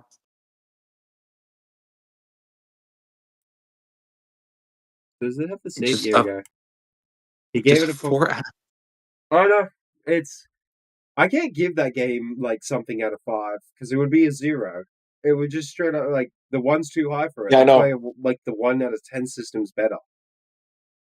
Yeah, 1 out of 10 is better because you have more leeway, and I still give it like a fucking 2 if I'm being extremely generous in including the game mode that comes with it. 1 out of 10. Dark Souls 2 gets the 2 Story, out of 10. base game 1 out of 10 always. Just Like why, man? I could argue that Dark Souls 2 story is pretty captivating and interesting, but it's also pretty lackluster. I understand the story of Dark Souls 2, and it's like, oh, okay, I get it now, but I think 3 and 1 and Bloodborne and Sekiro, all the rest of the games tell an interesting story. And mind you, FromSoft is not really good at telling stories. You got to continue Sekiro. I do. The problem with Sekiro, like, I'm loving it, like 100%. I'm loving it. It's a game that you need to click and be in the mood for it. So like, I'm like, I don't want to like, I don't want to do Sekiro dirty where like I'm just playing it for the streams and stuff. Like I want to play it because I do want to play it and be like, I'm in the mood for Sekiro. So like those times I'll be like, there was one time where I played it and like I wasn't in the mood for it, but I still played it, beat the boss and did that. Fuck yeah, that was great. But then the next day I was just like, I kind of want to play something else right now. I think because of the FromSoft fatigue. But Dark Souls 2 was just full blown like, okay, we got to get this done. We got to give me a mission. You just want to mellow things out. Yeah, I see that. Yeah. But like, I will say I'm loving that you will enjoy the story as it progresses further because I do love the story. I think it's the best in the. It tells the story. Like FromSoft with Sekiro telling the story. 100% Activision was hands on with that one. I could feel it, and it's like, oh, I'm understanding what's going on, instead of like, okay, I have to now read an item. I'll read this item, go to this land, and then read another item. Or watch a YouTuber. Like with Sekiro, I think once I finish that game, I'm gonna like understand the story easily. Yeah, and I'll tell you this, and because I don't want to spoil it, but I also don't want you to like think the game is short. But there is a choice in the game which is very important, and if you choose one of them, it'll end the story quicker. Yeah, okay, so same as like Bloodborne, how I accidentally like end the game. Yeah. So be careful, and you will understand when that time comes. I'll probably understand. My plan is for Sekiro, because it doesn't have DLC, is to get the true ending.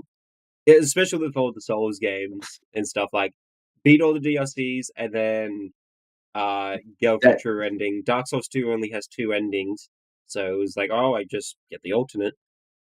That is very tough to say which one's the true ending, though, because there's I'll go for multiple different. I mean best ending when we mean for true ending. You know, it's like, okay, this is the community and the internet says it's the best ending. Apparently, the ending we got for DS2, the alternate one, is considered the best ending.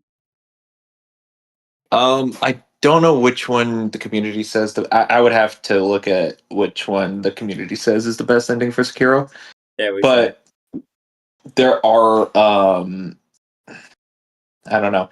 There's extra steps for some of these endings. Some of them you probably have to look up. Oh, that's fine. I'll look. Hey, that's from Software's nature. I had to look up the fucking pieces for the DLCs, and luckily, with that stream when I was randomly playing Bloodborne, and like got grabbed by the enemy, and they were like, "Welcome to the DLC," and I did go to the world. I was like, "Huh." Well, now I know how to get to the DLC, but it's not enabled. Fix that, by the way. It was Now, the Bloodborne launcher, so now the DLC is working. But the edition, it has it sort of force loads it, but I haven't tested it yet. I haven't played Bloodborne in a hot minute. I will say that when you do get all the optional stuff for the newer endings, because I do have one ending in my head that feels like the true ending, but I won't say it. But I would say it is very recommended that you do try to get what is the true ending, and it does take extra steps, but it is worth it because you get more exposition of what's going on. Yeah, I'll 100% do it.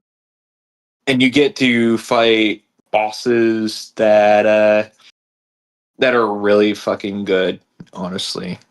Yeah, I do agree that Sekiro's bosses are pretty S tier. Like a lot of the bull was pretty annoying, but it was just like easy to like deal with it. The boss fights are great in Sekiro. It's just the simple factor where it's like as you play it, like FromSoft fan used to the RPG mechanics, so like Bloodborne's a different game. I do consider that too, but it's got too much of like the RPG mechanics of like Dark Souls and Demon Souls. That like I argue it's the same as like Dark Souls and shit. Where Sekiro's the proper like, oh, there's a lot of changes. Oh, this is different. You will notice changes. You will notice changes in Sekiro. Yeah. But big notice I've felt. I will say the bull is not really a boss. I would say it's kind of like Chained Ogre, where it's just like a mandatory boss, but it's a mini boss. Oh, it's a mini boss. I categorize it as the mini boss. It was just like that was the only Sekiro like one I remember where I was like, oh, that one did annoy me, but it was just like annoying. It was like, oh, come on, stop. Then there's Headless. I can't. Then wait there's to fight. Headless. I can't wait to fight Headless. That area looks sick. Like just looking down, it's like it's a void, and be like, ooh. All right. It's stressful fighting Headless. And I've said this before. I only died once so far in my gameplay. I still haven't continued, but I only died once, and that was because of Headless. Sorry, I was taking Billy. Well, you're good. What was it? I can't remember how many deaths I've had. Is it 30? I know I have a lot. Sekiro, I think I'm gonna have the most deaths in and shit. But I think all the bosses have been very fair. Like when I've lost to it, it's not been like a fuck off game or like piss off. It's been a very like well played. I miss my timing. I miss my input, I guess, and shit. And I could like I don't feel like the game cheats me. I feel like it's my fault. It's very fair, and I appreciate that so much.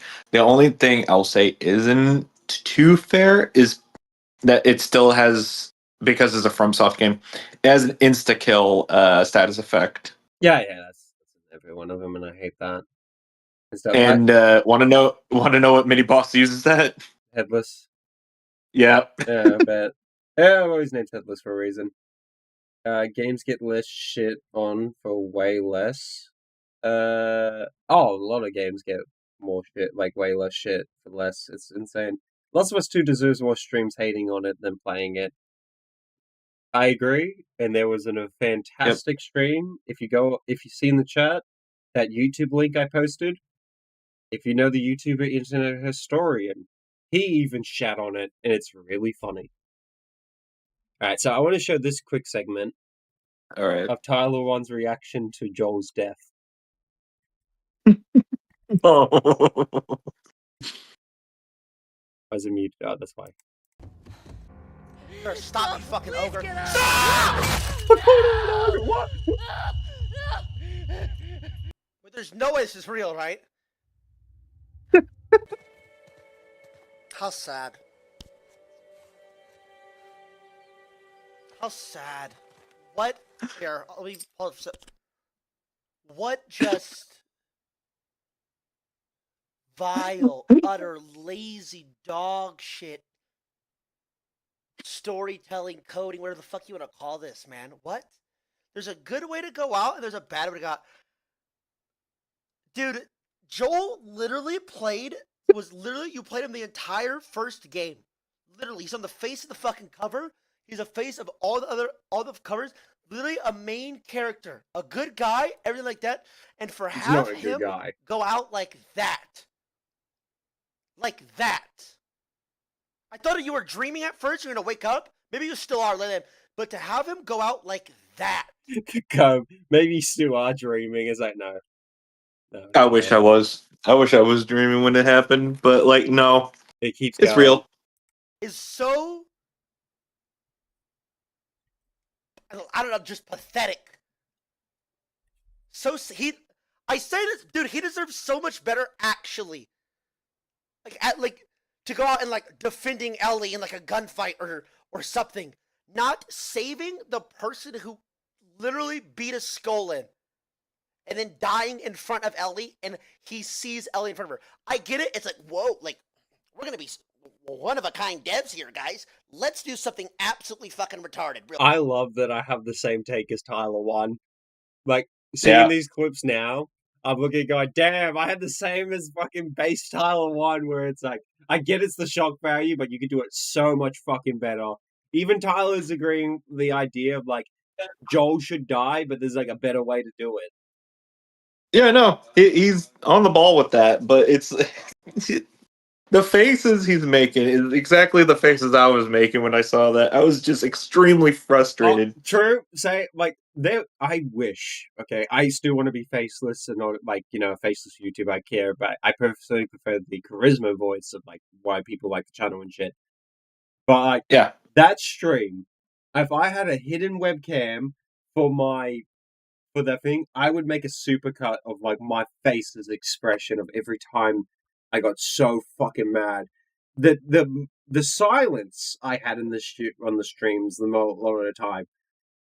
If you could see my face, I would go back from my chair and put my hand on my head and be like, "What is going on?" Like, oh my god, Tyler 1 was not having it. Oh, you just wait to the end. Yeah, I had to leave my chair a few times. Get this, it's gonna be so I edgy. walked away we'll have from a sometimes. Two girls having sex and smoking weed, and then right after, let's kill Joel. Ship it. Let's go, boys. Like, it's insane. It's actually insane. That's literally what they thought. It's gonna be a banger. Like, it's actually so... I promise you, chat, the best part. This is now the best. But, dude, there's a reason these games aren't different. For instance, the first Walking Dead, right? The main character is Lee. You play as Lee the whole game. You bond with Lee hard. At the end of the game, he goes out in honor, defending fucking Clementine. He gets bit. He pursues. He gets chained to the thing. He goes out. That's a good way for a main character to go out. That is such a great example, too. No, that's amazing. It's also another bit, too, where it's like, Tyler 1's fucking smart. He's a very smart lad, even though he looks like it, the meathead. I love Tyler 1 and shit. I still think this era of Tyler 1, when he was banned from League of Legends, is the best era of Tyler 1 because he was doing variety streams. I wish Tyler 1 does more variety streams in the future because like him playing video games and like going for the story was fucking peak. He's on the ball with the tube, and that's such a great example because Lee's deaths is so justified. And you feel so hurt when you have to decide as Clementine. You're playing as Clementine at that point. Yeah. You have to decide whether you pull the trigger or not, and it's left ambiguous whether you did or not. It has a both ending perfectly where you could like why is he? Oh no, that's part 1. I'm trying to find the full clip of him seeing the ending. Is it in this one? It's a bit edited, that's why. Here we go. No, it's the New Game Plus.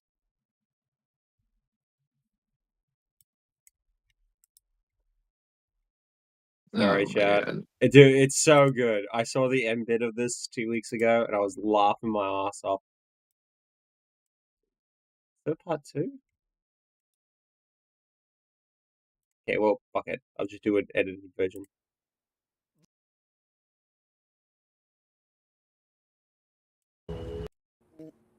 Naughty Dog devs. I pay good money. That's what Abby did. Don't let up. Please. Here we go. Thanks, devs. Don't let up. Please don't let up. No!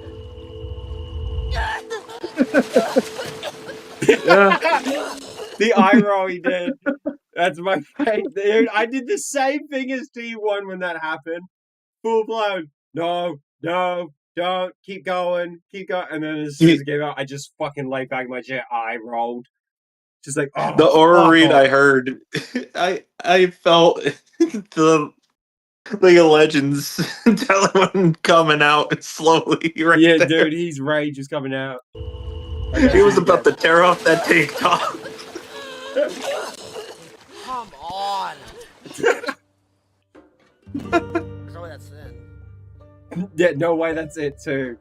Fucking amazing way. Everyone said that too. That's it? Holy shit. Who the fuck's gonna do that? Play through the game with all of the upgrades and equipment obtained from a previous. Who the fuck's ever gonna play this piece of shit again? You fucking retards! The audacity of them to even add that at the end of the game. The absolute audacity. Wow, insane. What a steaming hot piece of shit. I understand why with what they shipped out, why Ellie doesn't kill Abby. I understand that. But I don't understand why Abby was put like that in the first place. Like, come with the devs. Are you fucking stupid? Secondly, this entire game was such a waste of fucking time. And don't you ever dare in your life even think about making a third one. Very valid. Very valid. valid. I feel that. I agree too. The game was a very big waste of time. And like, Rubber and I are managing to cash in our time doing the stream and like discussing this game. But like, we lost a lot of our time experiencing that game. And so did you, Chad. No, I feel sorry for you, Stingy, because you were stuck there for way longer than I have. Oh yeah, true, but like I got to entertain some people. I got some good things out of it.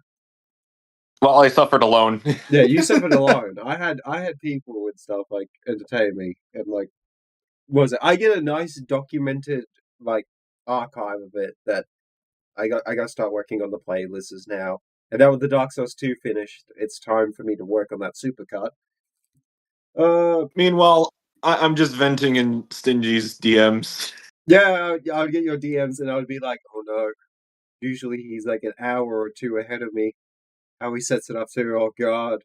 And then I would be playing it, and in my head, I would be silent, or like commentating other shit, but in my head, I'd be like, is this the bit that Rubber was talking about? And then later on, nah, this is the bit. All right. I would like to request one thing, and that is to listen to the ending credits Yeah, song. we got it. Yeah, because you showed me that too. We will. We'll hear the end of Tyler One's rant, and we'll get to the bit. I also want to read Yep. this. Tyler One's reaction was basically my reaction, with just more swearing, calling Abby a bitch, and see you next Tuesday. I'll give you the C-word pass. Twisted Bleach, but I won't say it on stream, sadly. Crazy how you can only leave that long. Draw out a game with no way, that's it. Horrible. Yeah, everyone said that too when it finished it. Like it was like the game was Yeah. wanted to end so fucking quickly, but then how it ends, you're like, what? That's it? It's also Yeah. like that, where like you're just even more fucking insulted how it ends. And I knew how it was going to end too. I knew Ellie would have let go to Abby, and I was hoping that I would be proven wrong, but no, it didn't. And it, my god, and it pissed me off even more. It would have been, really did. I would have probably accepted the ending more if it was walking towards the house, but you don't even know if Dina is in there or not. Because then it would be like, oh, well, that's the ending, but at least it's up in a mystery if she stayed or not. But now we just get I a nearly definitive passed out. ending. I nearly passed out in a fucking office chair playing this fucking game. Dude, I played this on my desk on an office chair. I played this super late at night too. Same. No, I just wanted to get this done. Get this done. It was so pathetic to play. There was no progress made on anywhere. Why? Oh my god. Why did we play as Abby for so long? Why was I forced to beat the shit out of Ellie as Abby? What the fuck? Yeah? Yeah, why were you? And then why did I get that in return? Like, what the fuck? He's Somebody actually else mentioned it stun locked. earlier, way better. This whole game, I didn't really... This whole game is a fucking message, dude. It's retarded. Kill off all the male characters to keep the female... Somebody's gotta say it at this point. To keep all the fucking female characters. The sex scenes were... I mean, I don't give a fuck about... I said it. I don't give a fuck about sex or kissing or all this shit. But it's out of place, and it's just out of place. It doesn't make any... You just... Yep, I agree. He's right. It was like, I don't give a fuck about sex and video games and stuff. It's just, it was so out of place in both of the scenes when we had it. It was like, what? It was going out on? of nowhere. This shit got fast, okay. Even with Abby and Owen, it was so just unnecessary and out of nowhere. It was angry sex too, so it was just like, oh, cool, drama. Dude, it was like one of the games where like, the only way to play The Last of Us 2 and enjoy it is having a glass bottle of wine. Pretty much, yeah. Did they add a sex scene just to add it because they could? I think so.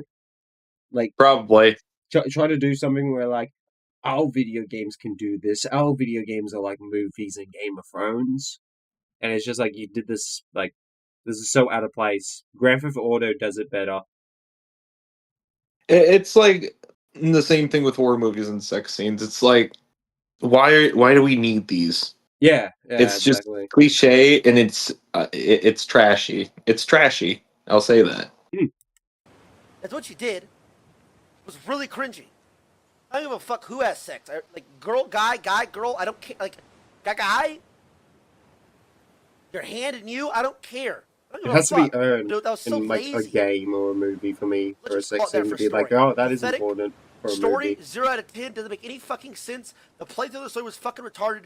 You should feel ashamed of yourself. The sex You should be scene, ashamed, oh, that's a definitely ashamed. fantastic comment, Spellbound. The sex scene in the end of Far Cry 3 made sense, but in some games, it didn't fit into the story at all. I agree too. That sex scene at the end of Far Cry 3 actually makes sense. Because like the decision you make, and then it's like the reveal, and then the consequence, what happens. Yeah. There's like games that do it really well. That we waited so long for this piece of shit. You should feel ashamed. Secondly, let's talk about gameplay for a minute. This shit was trash. Controller's garbage. Terrible. Clunky. Fucking garbage. Dog shit. Glitchy. There was actually so many goddamn glitches in the game, but people don't even fucking realize it because they're too busy bitching out the story. Seriously. How many times did I bug and I'm climbing up a ladder that's not even fucking there? Equal. I'm bashing a skull in the wall and it's just air. Then randomly the guy dies. It's like an early access game. We waited 7 years for. It was like EA. It is clunky, super Bullshit. clunky, man. Joel's damn near 60 years old. He survived for 40 fucking years. 30, 40 years of Apocalypse being that dumb. Oh, get the fuck out. Yeah. Oh, get the fuck out of here. No, he's right. Yeah, Tommy and Joel survived for like 30 or 35 years in the zombie apocalypse, and they go out like that fucking dumbasses, like idiots. And here's the thing. It is very out of character because even when he had Ellie, they just kept to themselves. Yeah. And that's the main point of having the fucking gas mask, so that Ellie doesn't reveal that she's immune. Like, they still had the idea of just keeping it to themselves. Keeping themselves, but and no. the idea of fake names, but no, they don't use it. Have Joel be a fucking retard? No way. Absolutely not. Absolutely not. No. It's so lazy. That's so pathetic. It's absolutely lazy. It's a scapegoat to give Abby a way to find him. Or to start a really cringe storyline with all female leads. Holy shit, man. It's just insane, man. Just don't bother. I swear don't bother. I'll put the company under if you dare develop Halo 3. Tyler one's on a mission. I promise you, I'll ruin you. I will ruin you. You hear me? Mark my words. Don't you Please, bother. Tyler one. Fucking give me the rights to the game. I'll make it my fucking self. You thought my angry rants about a video game were bad. Terrible. Now, Please, Tyler one. I know you'll write it better. Gameplay, storytelling. What do we give this game? This would be the all-time... A second game in this series, from how good the first one was, to this game right here, this might be the worst... Actually, no bullshit, this might be one of the worst games I've ever played. I'm not even kidding. So oh my god! Same here. After you would die a certain amount of played time, some bad it would games. bug, and the tip screen after your death would still be in the middle of the screen. Game I've ever What played. the 7 like years? Number 1. I agree, 7 years. and I've played Kingdom Hearts 3. Oh, it's 30 I played FPS. a lot of oh my bad god. games. 7 years. And I simply Literally one of just the go worst like writing Last games of Us I've ever 2 played now. in my life. It's like No shit. instant. I'm not even kidding. No bullshit. I All can't games think of that the I'm other not bad fucking games. Kidding. I still say Dark Souls 2 is a good game, and I give that a 1 I'll give it out a of 10. fucking 1 out of 10. I'll give it a 1 out of 10 for the simple fact that it ran. Same somehow. review. That I was able to fucking download it somehow and press play. I'll give you guys that. What a piece of shit it was. Pathetic. That's his rant, though. And that's the end. It's good. That is such a good rant. He's so right about it all too. It makes the story so bad, and the characters themselves aren't even that likable, and they character assassinate so much. They just hate it. It is They hate their game. I believe it. Stingy, when you started playing The Last of Us 2, my sister just beat the game. I'm like going watch Stingy play it, even though I already watched someone else beat it. Lol. Well, you got to see the different curiosities and stuff. Maybe there was a chance I would have liked it, but I think you got a good review of this game is terrible. Alright, is this the song with the credit? I think it might be the other one. Oh, here it is. I saw it. I just saw it. Yeah, the Wayfaring. Yeah. No, I just saw that. Ellie and Joel. Yeah, the Wayfaring Stranger. Okay, I have not heard this. Now you are, and you'll wonder why it got upset. I'm just a poor wayfaring stranger traveling through this world of woe. There is no sickness. And I believe this is supposed to tug at the heartstrings too. Well, this could have been tugging the heartstrings if this was in the game. like in the story, and you could have like Joel and Ellie sing it together. Like when she finally learns the song for the first time and she sings it, and then Joel walks in and then sings it with her, that could have been really heart sink like tension and like a really good scene. But it's credits, so I'm listening to this like, that's a really nice performance, but I'm not really sad. I fucking hate this game. Yeah, it's not a bad song by any means, but it really upsetted me because I played this whole entire story and now I'm listening to this that is supposed to pull at my heartstrings. No, it's just nothing. Oh, this is like very fitting too, because this is the final thing for the subject, because we've talked about everything. I wish I didn't have work and I could have watched Stingy suffer more. No worries, Spellman. You always get a lovely VOD.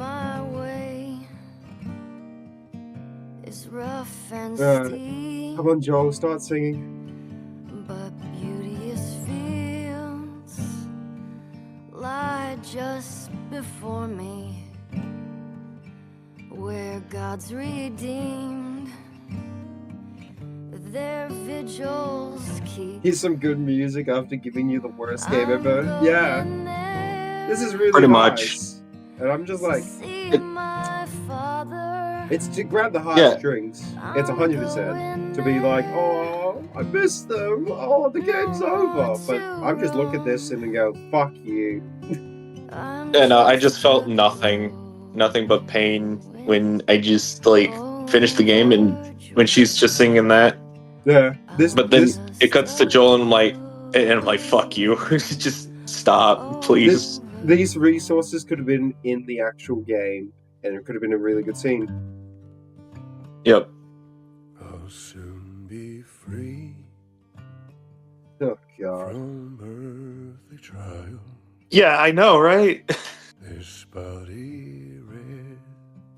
Weird hearing Troy try to sing as Joel. I'll drop this cross of self-denial. Now, Stingy, I want you to imagine, like, rewind time, right? You just finished this game, and then you got to the ending credits, and you start listening. Then it cuts to Joel. How would you react to that? I would have reacted to the critiques I had, where I said, why isn't this in the story? It would be angry, though, of like a reaction instead of like, you know, a normal discussion. It would be like, why isn't this in the game? This could have been a really impactful scene because she did the recording and stuff. And I would have talked about the guitar so much, even more, because it's like, you have a scene here that could have been brilliant. It is a beautiful song, but I'm just here like, then they sing together too, and it's like, really, you're trying to make you pull at my heartstrings now? Yeah, really? It is way too late for that. You already upsetted me. I want to get off this game and I want to play a different one. Yeah, I want to play a way more better game. Yeah, fuck that game. Yeah, no, seriously. I'm glad we're done with the fucking Last of Us Part 2. That was such a bad game. It's officially over. Oh my god, man. It won't hurt us. The Last of Us 2 won't hurt us anymore. Well, yeah, it's gonna be forever in your brain. I'm gonna definitely play The Last of Us 3. I will definitely stream it because curiosity, and I think it'll be funny for like rage and see if it's a terrible story or maybe it's a good story. Yeah, and I'll just save my mentality and just like watch other people play it so I don't have to waste money or time. Yeah, good idea. But if I could give my honest opinions on The Last of Us 2, a quick brief before we wrap up. I personally think The Last of Us 2 is an entitled, self-righteous game that is so insufferable that it thinks that it is better than you. It is better than I. It is better than every person in the world. It is, if you could make it a human body, it will push you on the street because it has the right of way. I think The Last of Us 2 is a miserable industry plant game that is meant to make you feel emotions, but it tries its best at pissing you off. And it did. It's just rage bait the video game. And if I could tell people to play this game, I would tell them no. Buy Dark Souls 2. You would have more time and curiosity with that. Fuck this game. It is a 1 out of 10. Rubber, what do you think?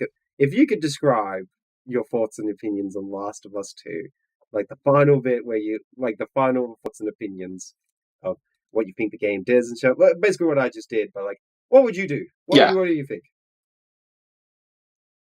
For my final thoughts and opinions, I think The Last of Us Part 2 had its moments where it was genuinely interesting. It did pull me to a point where I was interested, where I wanted to learn more about these things. But every time I get to that point, it drops the ball and replaces it with something that should just be not there. It's wasted resources. And to the politics of it, right? Because that's a major point of it. It is either cliche or so half-assed where it just doesn't matter in the story. And I hate to say that because like characters like Lev, them being a trans character, even though it's not expanded upon enough, it's not told the right way. And I hate that because I loved getting to know Lev because he's a great character. And there are great characters in the game that get snubbed out way too quickly. And just, we don't get enough time with them. And it's replaced with characters that are utterly terrible. And with how it's portrayed the story, it is so clunky. It is messy. And even if it was reorganized in the proper way, it is still a terrible story. And it's rather disappointing because that comes off of The Last of Us 1. And it's like, let's say you have an amazing entree, but you get such a terrible, bitter, and raw dessert afterwards. It ruins that taste in your mouth. And I just won't forgive The Last of Us Part 2 for that because I tried my best to go into it and I played a difficulty that I believe would give it a fair shot to tell me, it gives me a challenge and I would feel good about it. But no, I don't feel good about it because even when it comes to the difficulty, there are so many things wrong with its gameplay where it trivializes it to the point where I don't even need to use my firearms to get through it. Yeah. And when it comes to the enemies, they are bland. And I hate to say that because I've said it before. I find the scars interesting, but I find the enemies, for the most part, so bland. The variety of enemies, like the heavy men, the scouts, and the dog. That's what you're talking about? Yeah. And the only thing that are interesting was the Rat King. Yeah, the only mutant. And that's about it. Like that's about it. Different clicker, and like you have the other clickers were there. I saw it, by the way. I legit saw a screen fade. They have the clicker face. They don't have any eyes, but they work exactly the same as normal infected. I don't know why. Yeah. It actually pisses me off because the point of the clickers, what's terrifying about them is they're blind, so they don't give a shit. Or they just charge forward no matter what. But I think that's fine because the bloater part of the Rat King does an insta-kill. Yeah. But aside from that, that is the only enemy that I find to be unique, that I find really cool. And the design, I loved it, but we don't get enough time with it. Yeah, it is rushed. So many good things were rushed, and the bad things. I think it was legit jump scare and then boss arena. It was that. Pretty much. And the moral of it is, all the good things about the game were rushed, and all the terrible things about the game was dragged on way too long. Yeah, and I would argue that all the good things in The Last of Us 2, because they were rushed, are very terrible.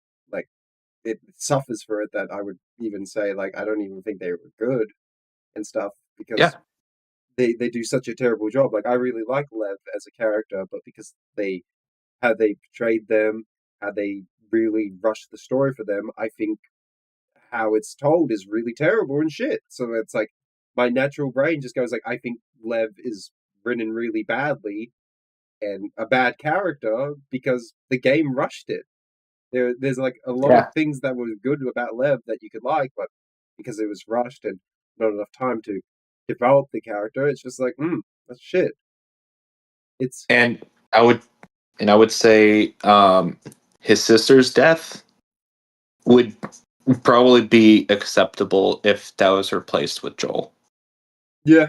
Because she went out protecting who she cared about, honorably, even when she was at her final breath. And I wish that was the same for Joel, but no, that was rushed too, and it was a very and I will say it's a disservice to all the characters that were inside part 1. Yeah, man, it just took a shit out of it. It's an insulting mess of a game. Mm-hmm. And with my final thoughts and just coming at it at a very objective perspective, not in my biased way. Even if I was just loving, like, a very big fan of Naughty Dog, I just don't like this game, and my final rating is a 1 out of 10 because it drops the ball too many times, and all the good things were just too rushed, which negatively impacted the game. Yeah, and like we would also like to point out, like, the things that were rushed too, like gameplay wise, like they could have patched that out and fixed it. Like Rubber and I played it this year, and so did Twisted Bleach's sister, and like a lot of the issues are still there. So it's very insulting to like play video games, this work of art. See, and also a game that we just experienced get all these awards.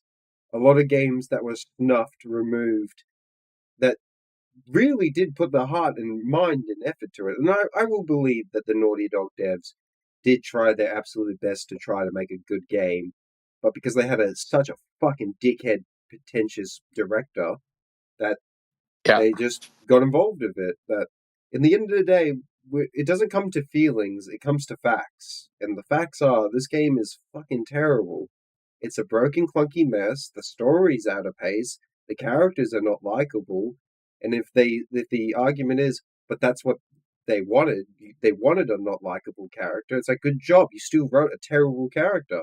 There's ways to make not likable characters very interesting and well written. Like, I look forward to doing the Lisa the Painful stream, because the main character in Lisa the Painful is not likable. He's a really piece of shit guy, but he's so fascinating and a fantastically written character that I can't wait to voice him. And like, the portrayal he deserves. And it's such an underrated game. If I was to compare this game to, like, any form of modern art, right, I would compare it to the man who duct taped the banana in a modern art museum. Yeah. Or the Banksy shredding up the painting, like thing. Like, you see this art, you're like, oh wow, and then it's like the artist that it cuts it up and it voices the value, and then somehow it got more value, and you're like, what the fuck? This is retarded. Yeah. Why are people clapping at this? Why does a banana cost so much? It's like, it doesn't deserve its attention, yet it gets it. It gets it, and it's going to get a sequel. And people are gonna go, oh, what about the Galactic game that's coming out with the Space Porsche? Same director in charge of it. Telling you now, that game, I've seen the story. It got leaked. I know who's in it and shit. It's gonna be bad. I looked at it and went, oh, fucking hell, this is gonna be a miserable game. You're excited for a Souls-like from Naughty Dog? I will say that the players deserved better. The fans of The Last of Us deserved better. And whoever did work on, and I know I made jokes about like firing some of the people. No, still fire them. I mean, okay. But they also deserve better because I feel like because they deserve to at least put more of their thoughts into it. I think remove Neil Druckmann. There was a person in charge of Naughty Dog, but she was fired before The Last of Us 2 was in development. But she was like the guy that would, the lead in charge would be like, no, we're not going to do that. No, maybe run it like this and give like a different perspectives, and then it probably explains why the other Uncharted and Last of Us 1 were really fucking great games under Neil Druckmann's watch, was because she was the one being like the final ropes and be like, no, that doesn't make sense, or no, this. Because her last game was Uncharted 4. Now, Uncharted 4 is a fantastic game. Great adventure, story and shit. So it's the factor of like Naughty Dog as a studio that is known for making really good stories and really good characters that are meaningful, interesting, and like reminded in time. And technically, Abby's now going to be reminded in time, and like all these Last of Us 2 characters are forever going to be locked in forever because they're so miserable and so insufferable that you're fucking angry about it instead of like why they're so heroic, why you would want to be the character like this, or like why you would want to be inspired by this guy. Instead of like why would you want to be inspired by Abby or Ellie from Last of Us 2? There's nothing. The only character is fuck, I can't believe I forgot his name. It's Jesse. Jesse, yeah. Oh, he's the only character where it'd be like, I want to be like Jesse. Oh, fucking hell, Jesse's a good guy. I would like to be like him. He is. And his death was way rushed. Bang! Anyway, he's dead. He's his baby. Pretty much, yeah. And it was a disservice to him. And that's one of my points. It's just like, yeah, this is a good character, and we don't. They either get character assassinated or their deaths are meaningless, and that's why that sucks. I think that's why it hurts this character is that I think it's just bad all around. I think Jesse's character arc is bad because it's just like what happens to him is just not just or like deserved. And if the game's going like, well, that's the point. It's not deserved and stuff like that. You know, would have hit that scene better if it happened to Joel. If Joel's position of Jesse would have been way better. Quick and easy. I think Joel should have never been tortured. I think Joel should have just been shot in the head, quick and simple. Yeah, honestly, no, that's actually a great point because it's sudden and you just didn't expect it. Yeah, it's like fuck and shit, but you know, it's just what happens to Jesse. It's not deserved what happened to him, but I think Joel should have been in that position. It's interesting how like you could change some things and make a story better. It's I hate this game, and I'm thankful that we're finally fucking done. Yeah, we're done with this game. Finally, we're done. I get to actually remove this tab. Delete group. Get rid of there. It's gone. Chat, you can see it, but rubbing it. I haven't played. Yeah, I haven't played Uncharted. I recommend Uncharted games. They're good. They're good, Spellbound. I need to play Uncharted. They're a good time, dude. You would straight up. You would just be like, "What the fuck? What? It will piss you off more with Naughty Dog because it's like they know how to make a good story. They know how to. I've actually just got back onto Resident Evil 5, and honestly, Good terrible character, but that's really likable. Albert Wesker. Yeah. Dude, not Uncharted, it's like Resident Evil 5, like when it first came out, it was the bad one, but it still holds up because the co-op play. It's nothing than 6, kicked it down its teeth and really showed how bad Resident Evil could get. But like 5, I really want them to do a remake of 5. I don't think they're brave 5, enough. I don't think they will be brave 5 enough to is. do it. I want to see a remake of 5 because that is like a game you put all the chips in. Yep, that's why I think I don't think they're brave enough to do it.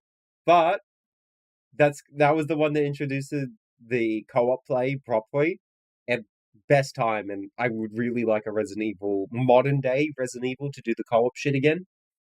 Yes. It would be fun time, and there's mods for 9 and 8 to play the game in co-op now, so that's sick. That is In sick, Resident but Evil 5, I want a mainline game. it's Go on. it's also one of those games where it's like at first not great reception, but it's one of those games where you play now and you just appreciate it as what it is. Yeah, it holds up to time and shit. It's a so bad it's good game and shit. It's up there as like Hunt Down the Freeman. Okay, chat, like It's campy. Yeah, like Resident Evil 5 is Hunt Down the Freeman levels of like bad. But like probably better acting and stuff, but like man, dude, I'm so excited for Hunt Down the Freeman. That's debatable because Sheva's acting is not the best. It's not that dude. Just you wait. Just you wait until you see Hunt Down the Freeman, okay? I can't wait. We've already done episode 1 of Hunt Down the Freeman, and we've heard Keemstar already as the president and Pyrocynical. There's a lot more you're not ready for. I would imagine so. That game, I'm excited. I love how this channel, with the streams we've done, we've just started doing like bad games more and more and stuff. Also, let's do a checkup on that poll. The poll's over. Like, whoever wins. But like, it's weird. There's like people voting on that for no reason. Like, I don't know why there's people voting on it. Like, I got the original people, and I think it was like 15, the usual, like, because we get 15 chat people, I see, in the names. And then it's like 22, and I'm like, who else is voting? Okay, right now it's a tie for Hunt Down the Freeman and Grand Theft Auto 4, but like Hunt Down the Freeman won. So like we're playing Hunt Down the Freeman. Yeah. Man, every time I just look back to my phone and it's like a cutscene and I'm like, am I watching a Team Fortress 2 animation or something? Like that is the quality of the cutscene.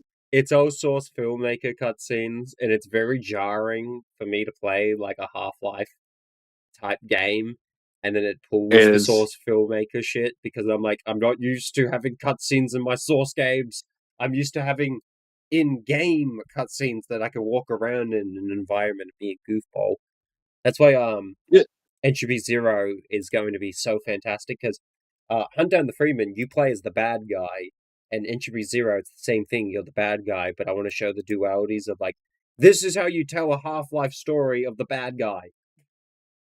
It's like an anime where you have like 3D, then you add in the 2D. Yeah, it's actually that. It's like, what the fuck? This is weird.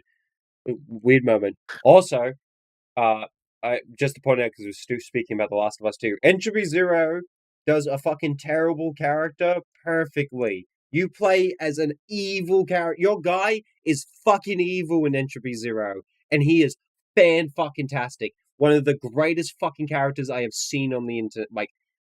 I can't believe that game is a mod.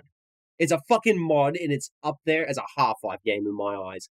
Fucking Valve would have released Entropy Zero, and that's how good it is. They wrote a fucking evil villain so interesting.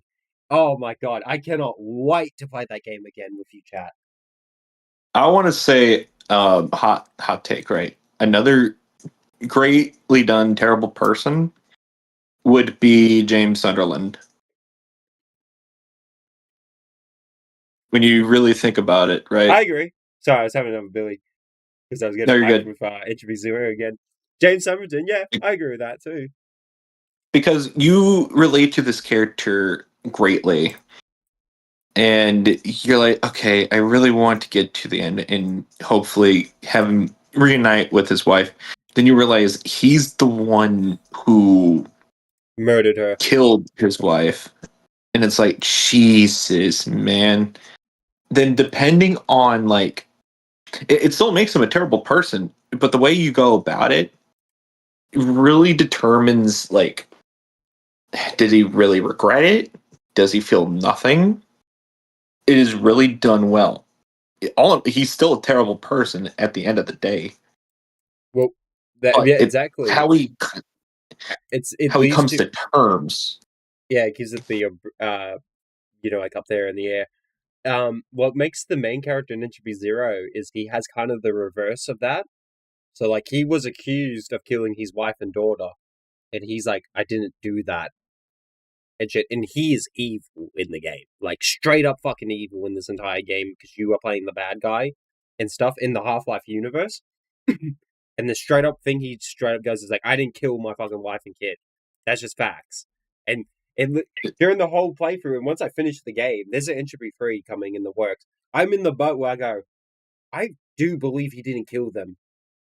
I believe it, but he's like, they tell he's past and stuff. He's done some evil things and stuff. Like he's not right in the head and everything. And you look at it and go, but I want to believe him because how they write. Oh my god, I want to play Entropy Zero so bad because he's such a fucking great character. Is how they wrote him. He's likable, he's funny, he's witty as well in the scenes. He's the only Combine that will like fucking critique the other Combines with like, you guys don't fucking speak much, lol, and shit. And then you hear the shit he's done and why the Combine's fucking scared of him, and it's like, oh yeah, oh that makes sense. Then there's another one, Handsome Jack too. Handsome Jack's a great fucking evil character, and he's just evil for the sakes of evil. He is, and when you play the pre-sequel, it's not like that at first. Even though I'm not too fond of the pre-sequel. Yeah, it's a good Australian simulator. That's the thing about the pre-sequel is it's just Australian dance. No, it's got a lot more Aussie humor. Don't sell you guys short like that. The humor in that is very bland, in my opinion. You guys have too great of humor. I don't know, bro. I think my favorite joke in all of the Borderlands series is one from the pre-sequel, and it's like the early section, and it's like the two fucking maniacs, and it's like the audio quote is like, "What are you doing?" Nothing. And like me and my friends fucking laugh our asses off at that scene because it's just like we're doing something dirty. And when it comes to Handsome Jack, he had great intentions, but he just kept on getting worn down more and more by just being used by basically everyone to the point where he just broke and he just said, fuck it, I'll just be the villain. Yeah, I'll take over. And even then, and I'll even say this, he probably still had good intentions too, but because he's so broken, he just acts evilly in his impulses. Yeah, he just does it. I love Handsome Jack. I want to show you in chat this character. His name's Aiden Walker. That's how Bingo is like. I gotta show chat this guy more because like it's gonna be a while until you'll see Entropy Zero. Where is it? So I'm getting the stream yard first, and then I'll get you. All right. These are like the little moments of like why the bad guy, well, the main character is an evil guy, but like why he's so fucking likable. Villains in a story will, and I think, unfortunately, this is a very true thing that EDP said.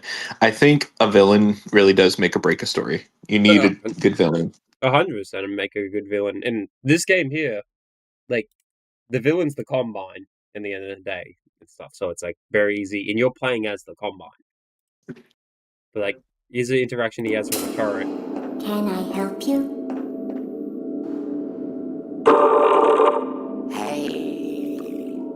Hey, hey, hey. Just made the boss. Back after a big raid. I fucking love Wilson. Oh, I cried. I cried with Wilson, actually. They didn't stand a chance. Did they, boss? I'm not telling you, I'm no joke, Chad. This mod is so good. Appreciated.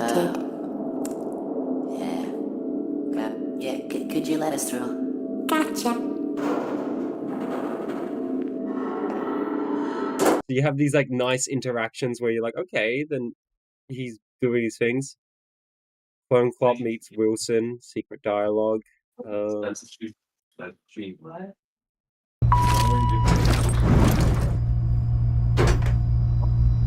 What's this?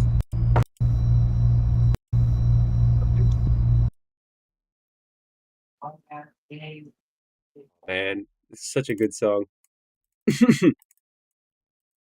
Man. Trying to find. He's done some good scenes. I only had one thing to give up for this job. My humanity. Some would say. I never had it anyway. Oh, I fucking cringe TikTok at it. But I remember when he. Oh man, fuck! That ending is so good. Oh, sorry, chat, that I'm hyping up. Fucking Entropy Zero so much. I'm telling you, that game has made me so hyped for this fucking third mod. It. Oh man, I can't. It's the opening. I'll show the opening.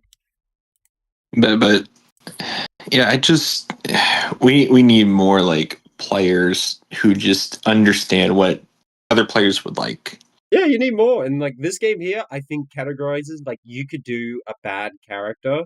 So they could say Last of Us, like Last of Us 2 was trying to tell a story of like everyone's bad and like, it's not not a single person is good in the end of the day and shit. And that's like the story. And it's like, all right, cool. If that's the story you're trying to tell of everyone's bad, you still need to make the characters interesting and the point where you could like argue and discuss about it. This character here, like also with the Silent Hill 2, they're arguably bad and they do evil things. And like Aiden Walker is like one where I straight up tell everyone, oh, he's evil. He's fucking evil, but fucking hell, do I hype this guy up so well because he deserves the category of like, God, fantastic character. I love playing this guy and I want to know so much more about this guy's history. And this is a fan-made mod. It's not canon. And then you also have like Handsome Jack, who's just like he has high charisma too. Yeah, he just sweats charisma, and you remember them. I remember from Borderlands 2 when he calls you and he goes, "Hey, I'll pay you big money if you just kill yourself." And then you do it, and he just calls back like, "Did you really fucking do that? What the fuck's wrong with you?" Even like Jack makes fun of you when he does the bet. It's so fun. Even Butt Stallion, the diamond pony. Oh yeah, that too. Alright, here we go. This is the opening sequence to the sequel. They used to tell me it wasn't normal to be like me. They locked me up, medicated me, outcasted me. People took everything from me because of the way I am, my way of life, my family, my morality. People took everything. Then came the Combine. Oh, that's how you do a fucking cinematic. They listened. They told me that the problems of the mind are not the problems of the soul.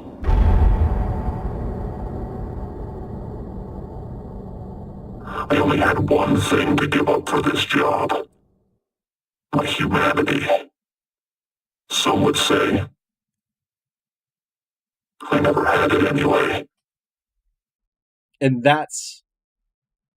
Oh, I love Entropy Zero. I love this game. That is an amazing intro. That's the intro to the character, and you could already understand, like, okay, he gave up his humanity. He hates the world. He's like Postal Dude or like the guy from Hatred. And then you got me being like, dude, this guy is fantastically written. Aiden sweats aura in the entire game, too. That delivery where you think he's a bad guy, he's a fucking wisecracking guy, too. He's fucking breathes the world and like he will commentate what's going on. And it's, I gotta finish Hunt Down the Freeman because it's like the duality of like, okay, I'm not used to main characters in my Half-Life games talking when I play them. It's just thing. But Entropy did it right. Alex does it right. Hunt Down the Freeman I'm getting used to because it's like so bad it's great. But the Source Man filmmakers is the bit that makes me go like, what the fuck? Why did you put the bit in where? Oh. Two great villains in media, right? This is not like video games, but media in general. Both from JoJo's Bizarre Adventures, Dio, and Yoshikage Kira. Kira, 100%. Kira, just he's smart, calculating. Smart, calculated. You get to know his life, his personality, what he does, and shit, and like you understand why he's the serial killer. And it's not done. It's not overly done either. And you would 100% think and believe like he is a normal guy with nothing like to hide, but you know the dark secrets too. All Yoshikage Kira wants is to live a normal life. Yeah, and he does just that, but he has those dark urges, and he knows it too. He knows if he's a piece of shit. He loves it and shit, and that's the fascinating thing about Kira. And dude, that's what we've been. In the end of the day, with like fucking bad guys, playable bad guys and shit, or villains, you could write awful pieces of shit characters, and they still be fascinating. And like when you see them on the scene, you're like, oh fuck, here he is, and shit. Like it is a fun one and shit. Anytime when you watch He-Man, everyone loves it when Skeletor gets on the scene. I think I know why we love these villains so much. It's because they understand and know they are evil. Yeah. In their own ways. Their own ways, but you could even like some of the villains are just they play the role. Sometimes there's villains that are like you could argue why they do it is for the reasons. And you could be like, well, Jack. He does it. Well, Jack for simply, he sweats it out. He's evil because he's evil. Yeah, and I'll throw this in because of Jack. In pre-sequel, he makes it clear that he wants to do things like he wants to do good things, but when he transitions, he understands he's become the villain now, and he loves it. It's like, oh, why don't I take this? Lord Farquaad, selfish villain. The fuck is he memorable? Yeah, there's these characters that understand why they're evil in their own ways, and it's brilliant. Skeletor knows he's fucking evil, and he just loves it. Yeah, that's why it's like one of those. Like every time you see Skeletor on the screen, you're like, "Fuck yeah, he's there." It's because they're Rowan and stuff. But when Abby was on the screen, you're like, "Oh, fuck off!" And then when Ellie was on the screen, you're in the same boat too. You're like, "Oh, fuck off!" They're just righteous. Yeah, and they just do evil things, and they think they're righteous. And I know an amazing analogy. You know the fucking priest from Hunchback of Notre Dame? Yeah. He's an amazing villain who believes what he's doing is righteousness, even though in his head it's awful things. He's doing awful things for his own righteous goodness. Yeah.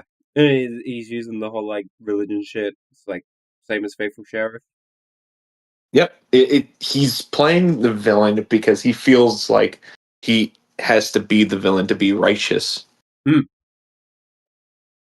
It's their own ways of knowing they're evil.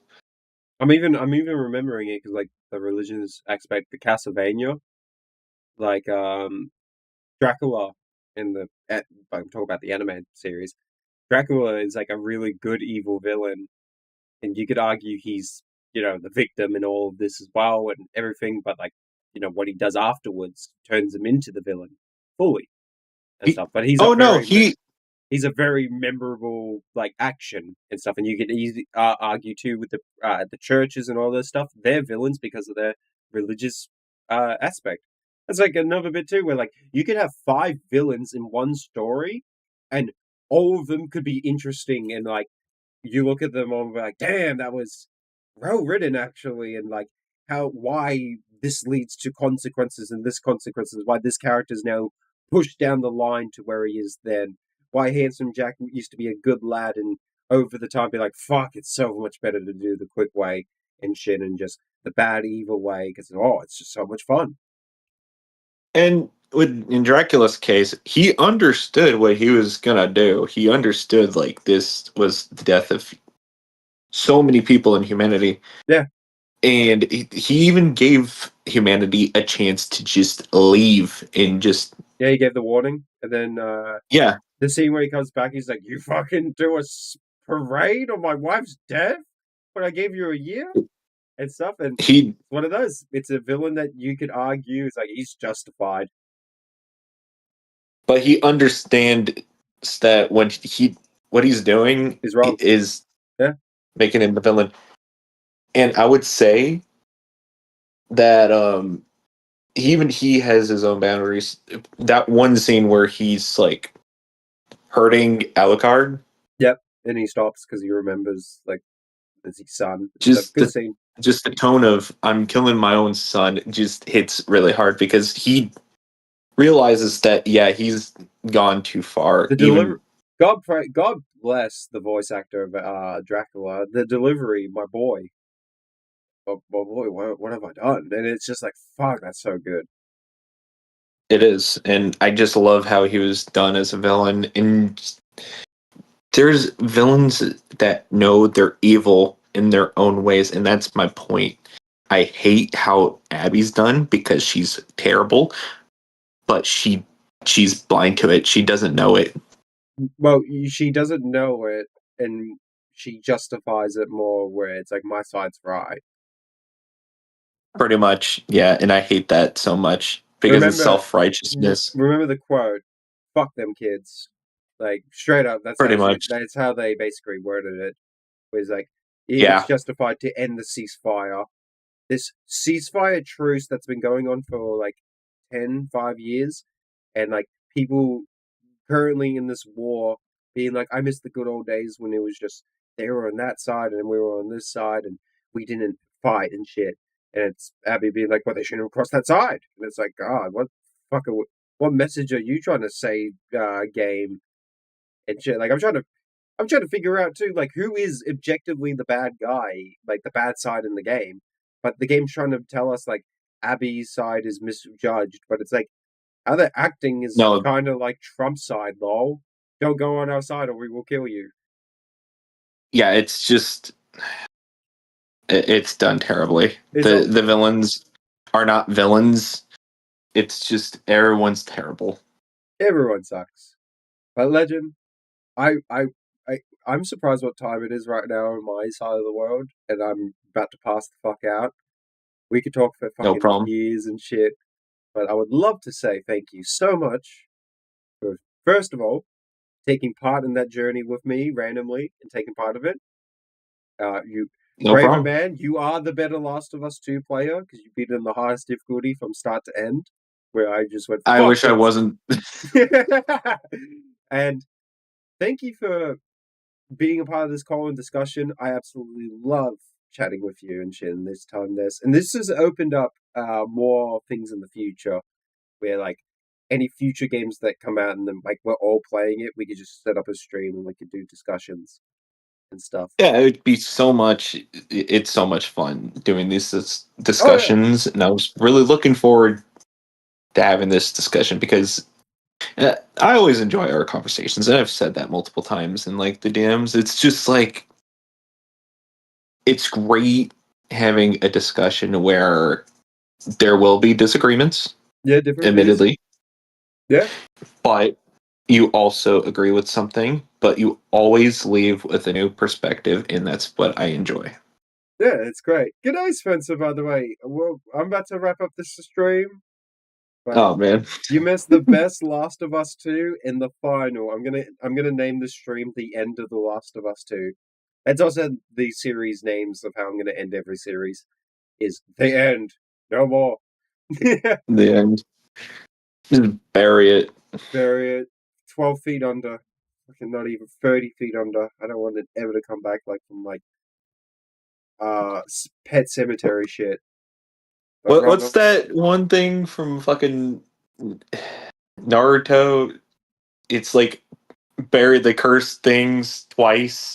I don't know. I gave up Naruto after the first big arc. And I need to look it up, but it was like you must bury the dead twice, like the cursed or Seems like something. it. I don't know. Yeah, it's over. I need to look that back up. But this is essentially The Last of Us Part 2. We need to bury it twice. It's It buried needs to twice. not surface. I was straight up. It's like I don't even want it to surface again. Where it's like, man, it's you stream it. And stuff. It's like, no, I would prefer Dark Souls 2. I would rather like discuss that multiple times than ever The Last of Us 2. The Last of Us Part 2 was a waste of time. And Until that The is Last of Us 3, coming that's from true. coming from someone who has played Dark Souls 2, Scholar of the First Sin, and also someone who played Kingdom Hearts 3 as someone who loves Kingdom Hearts. It's just I hate it so much, and it's such a disservice to the series. It is. It is. I heard my friends who love Kingdom Hearts also said like the third one's disappointing. Who's on panel? It's Rubber. Our homie Rubber. It is me. It is probably his first time hearing my voice. Yeah, probably. Yeah, and stuff. But he's with our media segments. I gotta figure out a name for like. Nah, I just keep calling it Stingesomnia. But alright, Yeah. homie, I've had you all day to you in the chat. I want to say thank you once again. I look forward to the next game we find, and then we somehow be like, "Yo, this needs a discussion." And if it's not gonna cause me to get a therapist, I will try to take part in it just so that because I want to have more of these discussions. It's really fun. I want to do it, even with a good game. I would want to do it. Like, I want one where it's like a genuine, like, unanimously, like a great game, and we could discuss like why, like we like this and stuff. You know, probably for an idea, why not? Let's say someone from like the group recommends like a really good game that you haven't tried out yet. And then once you're done fully playing through it, like on a stream, just like have a discussion. Well, that's like Dark Souls 2 is technically going to be the first one for that. Yeah, it's gonna be it's not a good game, but it's not. But yeah, it'll be with Muda. Yeah, I'm waiting for like future releases. So like, I'm thinking maybe that game with Snoop Dogg and Tupac. Like, oh my god, that would be one I'm generally thinking would be great for a full blown discussion if the game is fantastic or if the game's bad. Just for the general fact of like, why the fuck is Tupac here? Why the fuck is Snoop Dogg here? You know, okay. Like, what's going on with the story? You're in luck because I did pre-order it. So when it releases, I will play it throughout, and I'll try to get as much content out of it as possibly can. I do not want you to play Amsterdam 1666. That will be. Oh, I'm not gonna play it. That one there, I will probably do a discussion stream after I finish it. But I'll be like, "Yeah, Robert, you probably watched the stream. You wanna see some highlights?" Then, shit. So after I'm done playing Stranger Than Heaven, I'll decide whether or not to tell you, hey, you should probably try out this game or not. If I say no, then you probably understand that it is on the tier of The Last of Us Part 2. Then I would probably be like, well, I gotta buy it now, Robo. Like, it's got Tupac and Snoop Dogg. Like, I'll be like, if the game's also terrible, like, That would be even more funnier. Of like, what happened? But okay, just a I little think the game's tidbit. gonna be good though, because like the track I do history of the think it's gonna devs. be. I've seen some of the combat gameplay, and there's like one thing that they showed that was fucking crazy. Like an enemy just in, I think, like a regular. It's one of those outfits that the sword masters wear inside Sekiro, Okay, yeah. and he does like a quick draw, but he just moves in like a fucking flash, and it's just crazy. And you could parry that shit, and just the combat I am excited for because you can move your left and right arm independently, That would be and sick. that opens up something, and you could just You could go technically. normally. I was about to say, technically, if you could like control the arms independently, so like I'm thinking like Metal Gear Rising, you know, like that game where you can Yeah, control the sword slice. Like imagine if you could like throw the punch and then like you could curve it so it's a hook, or you could turn the hit like fist so you could get a crit stuff. from what I've seen, I think what gonna happen is you could grab, and they showed it in the trailer. You could grab one person and another person with both hands and just slam them into each other. I think there's going to be more of that in depth because of that kind of gameplay. Yeah, I would feel like it'd have a good discussion with it with the gameplay rules. I'm interested in it because in general, I like the Yakuza game devs. Never played them except for Like a Dragon, but I know the history, and it's like one of those like they deserve the history, so give it a go. And I feel like that would be a fun like if that game I would do that as like a first introduction in streams, and then be like, oh, let's go down Like a Dragon, and then and next year I or will the year after, like 2028, we'll do the Yakuza series. So I'm also and showing this game because like this looks like Factorio but more autistic. you're good. It kind of reminds me of Terraria. And I will say this, all right? And I will say this. I implore you, hand on a non-existent Bible, on God, you got to try out Yakuza 0 first. Oh yeah, no, my the friend that introduced me to Persona and honestly a lot of fantastic games that I wouldn't think I would like. And they've been like for real 10 out of 10 record of like games recommendation, and they've just been blown me away of like, wow, this was fantastic. They said like Yakuza's their favorite with like the action and fighting and shit, but Yeah. Zero, I have to play Zero and stuff. Yes, and shit, another amazing villain that you will be introduced is gonna be Kuze. And here's what I love about Kuze, and what I realized when you play it through the first time, you're gonna have a whole different outlook on him when you play through it the second time.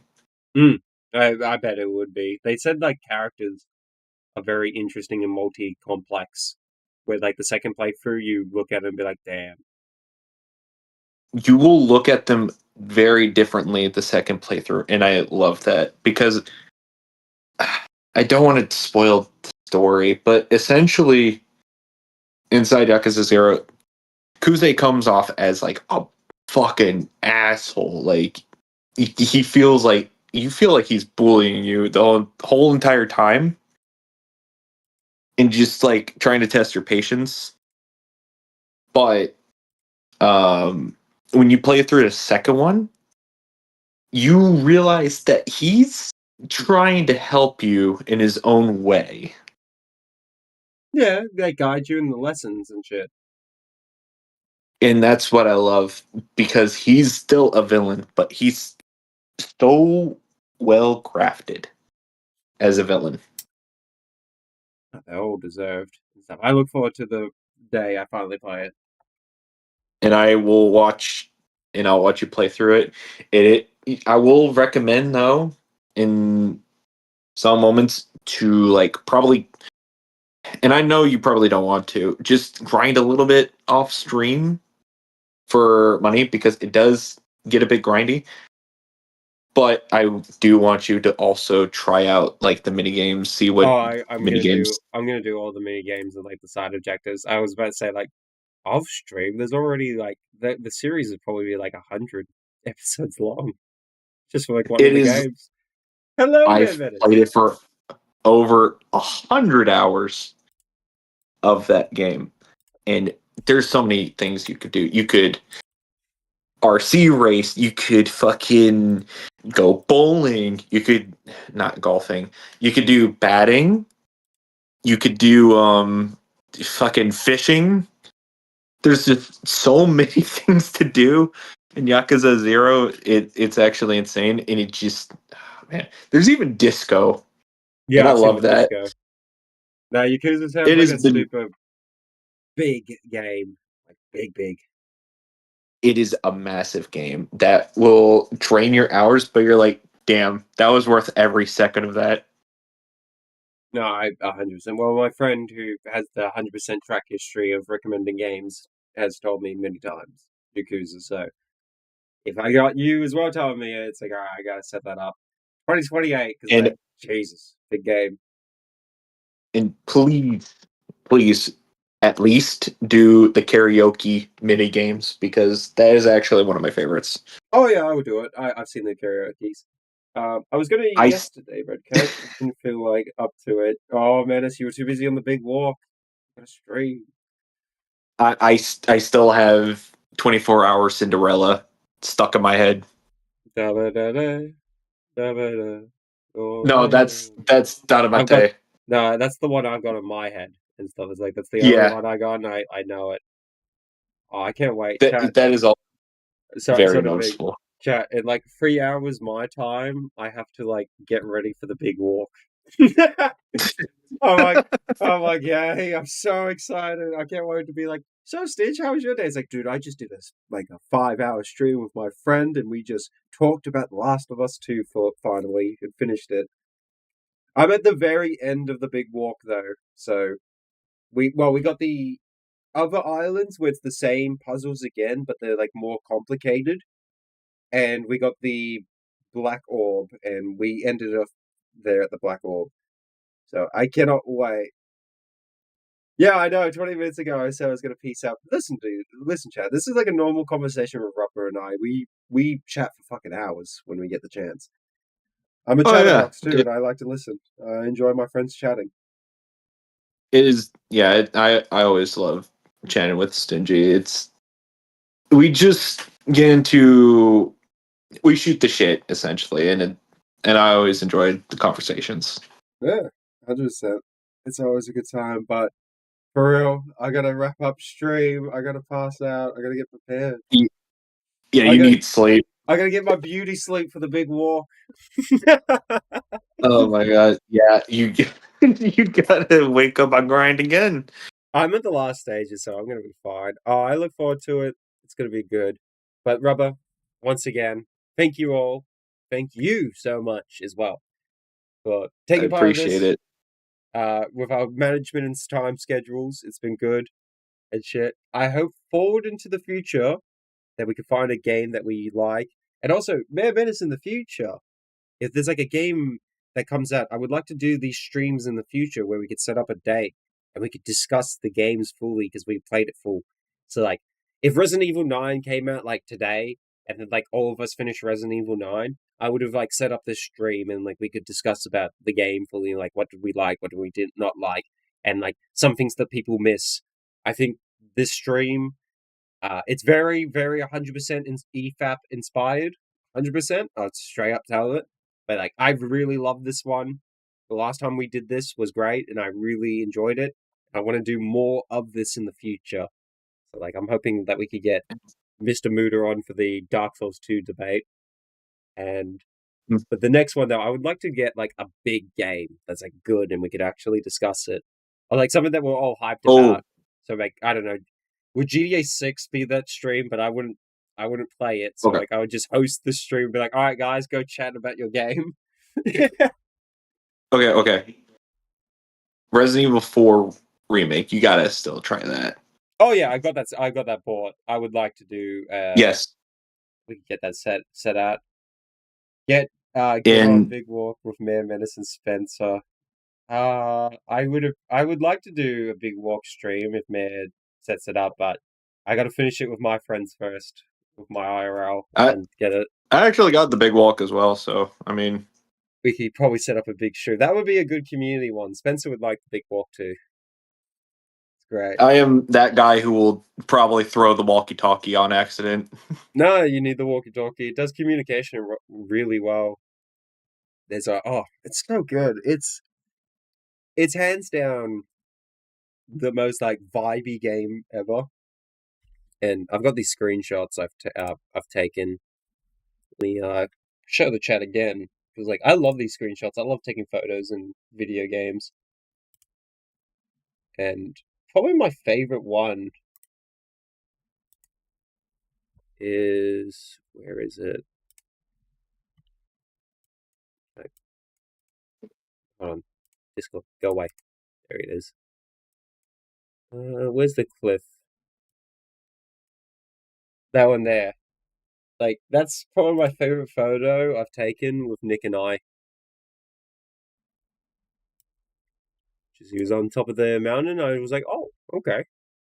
I like this photo. And It is a surprisingly beautiful game. Oh, very beautiful. And my favorite photo I took with my IRL group. Like, oh, such vibes. Such vibes. You would look at this, like, photo and think it's splash up for, like, trailer or, well, like, promotional art. But it's like, no, I took that just randomly. It's a 12-player game, yeah, and there's a mod already out to make it bigger, so I think there's, like, 100 players. And, like, I was already like, damn. 100 players feels very fitting for the game, but the map's not too big. It's the perfect size map, where I think 100 players would be too much. 50 would be maybe alright. I think one thing I'll love to just add in real quick, and this is like just for proximity chat. Recently I got like a game called Labyrinth, which also uses like proximity chat. And it's a horror game where you go through a maze and your goal is to just do tasks to eventually escape out of the maze. One moment is where my friend was putting on like Christmas gear. And I was like, you know what? I'm going to put on a perfect Christmas song. So I put on the Australian Christmas Carol thing, walked out of the safe zone, and near immediately was chased right back into the safe zone. And what my friend heard was the music from a microphone going off into the distance, hearing me scream along with the monster yelling, me running back, having the song still playing. The song's still playing, be like, oh god! Well, the Aussie-ness got you saved. Yeah, the Aussie Christmas Carol with the fucking ute and everything. And it's been a hot minute since I've heard the Aussie song. It's been a hot minute, but it's alright. I think he's describing Among Us. No. Was it? You haven't seen The Mond, haven't you, Rubber? That's a PS5 game. That's a really good proximity chat friend game where you go down this like forest and get treasure, but everyone develops like schizophrenia, so like a player sees something different to the other. So like that's also a really good game. I need to look into that. Yeah. That's probably another good community. Yeah, it's fantastic. Like proximity video games are fantastic. I've been a big advocate for proximity chat. There was like a time and age of gaming where like it was removed for a bit, and then part of me wanted to do a video for a long time of talking, and it was actually about voice chat as well, like how voice chat has like slowly died over time, but now that we have these friend swap games and a lot more games using proximity chat, I think voice chat's come back.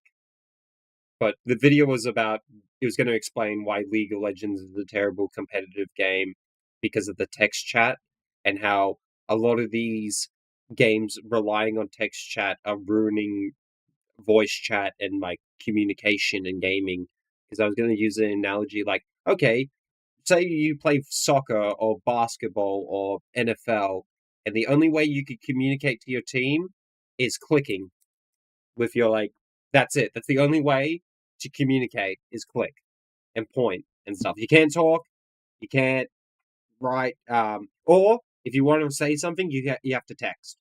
You have to stop what you're doing and text. Do sign language as you're dribbling the ball. No, it was like the idea, like, you have to physically stop as well, because that's what happens in League of Legends. When you type, you can't, like, also click and, like, do your skills. So it's like, so where you got the ball and you have to communicate to your team to go this way, you stop. And that was the idea of the video, where simply being, but it's no longer needed because, you know, the friendstop genre came out and it's been great. That's like a video I had in mind like 4 or 5 years ago, though, where it was like, oh, I think no one's talking about this and it's getting worse, but now it's better. Proximity chat is an amazing thing to have.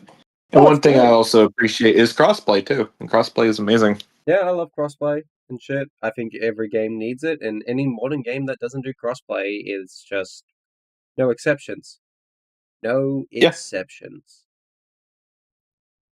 Mon stream one day again. I'll do a Mon stream again with Bear Menace once he's free and stuff. I'm just right now we're on the big walk, and Menace and I have got separate saves going on, and we're chewing that one out with our friend groups. But you're never gonna get a stream on my channel with the big walk, just because, like, I don't really see the point. But if Mayor does a stream and shit, I would always be happy to hop on. All right, chat. It's a vibe game. It is the biggest vibe game, but chat, I gotta get going. Rubber, thank you so much, mate. Is there anything you would like to say to the lovely audience with your succulent Chinese meal voice? Just thank you for being here, and thank you, Stingy, for allowing me on. And honestly, low-key, I do hope to come back on and just discuss things because, like I said, I always enjoyed talking to you. I enjoy it too, and especially narrative in video games, things we're interested in about. I enjoy this, so I hope we do this again. I'm not going to have you for Dark Souls 2 because I feel like that would be unfair for Muda. That'd just be too chaotic, honestly. 2 against 1. It's like, no. I also want to really hear out Muda's points why he finds the game better. And if I find out he only played it on console, it's like, all right, go play it on Steam. I am that guy because me and you will talk, shoot the shit. I will be that guy sitting in a fucking camper chair with a bag of popcorn, trying to gaslight one of you guys, like trying to rage bait you. I think Muda has a very good skill of somehow managing to get me rage baited. He has a good skill at that. He's really good at just. I know how he is. He's fucking brilliant, which is with the rage baiting. I know, but don't worry. Now I can rage bait him properly with Dark Souls 2 because it's full knowledge, and I'm gonna. I feel like that's doubt because I know him too well. He'll get you. My rage bait will be just straight facts, though, and then whatever he says, I'll be like, "Yeah, you're just wrong, lol." I have video proof.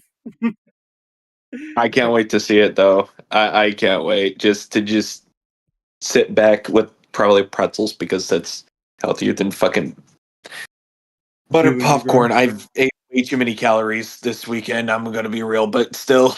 That's all right. All right, friend. Catch you next time. All right, see you, Stinge. See you, Rubber. What a good guy. All right, that's right. The Found Sounds Experiment leaves with that. Legends. Thank you all. This has been a fucking long stream. I cannot wait to rename it. Before you leave, do a quick video essay about Factorio. Until I upload a video essay, that's when it comes out. Listen, New Year's Eve, I promise. New Year's Eve, Titanfall. Or another video that's kind of in my brain that I would like to do, but I'm now on the channel stage. I'm not promising you all videos, just the Titanfall 1. But until a video comes out and stuff, there will be like surprises where I'll just randomly upload and be like, yeah, it's Least of the Painful uploads tomorrow. And it's like, what? You're working on this? And it's like, yep. Even though I haven't worked on the Least of the Painful. Supercut for the Dark Souls 2 stream will start being in effect. I'll start working on that. It'll probably be 2 hours long. Just a nice highlights of the funny moments and a nice chronological order of the game too. Of just that, I'm not going to bother doing like added bits and explaining shit. It's just going to be a supercut of the streams. 24-hour stream. Christmas stream. Christmas stream's going to be like a 9 or 10-hour stream. Or maybe the Halloween stream. Halloween could be an 8-hour stream as well. Because Voices of the Void is a really big game people keep telling me about. But yeah, thank you all. This has been a fantastic stream, and I can't wait for the next one in the future. You promise us videos. I promised videos. I just can't promise dates. Things happen. But I want to release videos. It'll be good. I enjoy streaming though. It's way more fun. But the videos I release, when they come out, you could sense like, okay, there's a ruse and shit. And there's a lot of jokes, a lot of rewrites that I do because I find a joke just like, that just doesn't age well. Or like, that joke's kind of shit. Why did I think that was funny before? So there's a lot of rewrites, but a lot of times it's very solid. It's very solid video. I'm pretty proud of it already. Just wait. There's more. I just think there should be more jokes I could add. There's a lot more jokes I think I could add to it. Because I don't want it to be only glazing Titanfall 2. I do want to like make fun of the game. No, man does not need to play The Last of Us 2. I still recommend Mayor Menace should do FromSoft streams. I think a Dark Souls 2 stream is the one I would ask the most, and I asked that for. Alright, this is my challenge. Okay, shout out to Chin Universe for starting a challenge with Spider-Man remastered. I would probably do it, but I just can't really be fucked. But if the people want to take part in this challenge, it's like Nick Nobody, Chinchilla, Mayor Menace, all whatever, like the homies. I would love them to play Dark Souls 2 and do a stream playthrough of that. That's what I would love to see the most. I think the audience in general would enjoy watching the Dark Souls 2 streams. In normal FromSoft games are fun to watch, but like asking for a bad game, I think Dark Souls 2 would be the one. Would be like, that's the one they need to play. That would be the one. And like, chat, I've told you before. I've told Nick in the past. It's like, you should do a gaming channel. Like, I think you would be pretty good at gaming streams, and you're very funny and stuff. And the games he is interested in, I think he would do really well at with the streams he does. But he's got to prioritize the videos. And look forward to his next video. It sounds great. It sounds really great. I don't think he's publicly announced what it is, but it is going to be a good one. A very good one. Very hard video too, actually, honestly. Because like, how do you properly end it? That's what I would say. But yeah, look forward to that one. But chat, I'm going to bed. I'm just packing the last Billy. I can't wait to watch the EDP documentary with you on stream. Oh yeah, we have that tomorrow. Yep. Look forward to tomorrow morning. I'm gonna do an Alright Aussie Radio. Or probably an Alright Aussie Radio. And it's just the EDP documentary. I'm gonna do a highlight cut of it. Just the things that I wanted to think, because I have seen the documentary. But then we're gonna watch the Michael 2 channel and see the extra stuff. That's the stuff I haven't really fully seen. So we're going to tackle that on. But yeah, the Mike Colum documentary. We're gonna watch that tomorrow. That'll be fun. Sufferable, very insufferable, but it'll be fun. But before I go, love you all, and cheers, chat.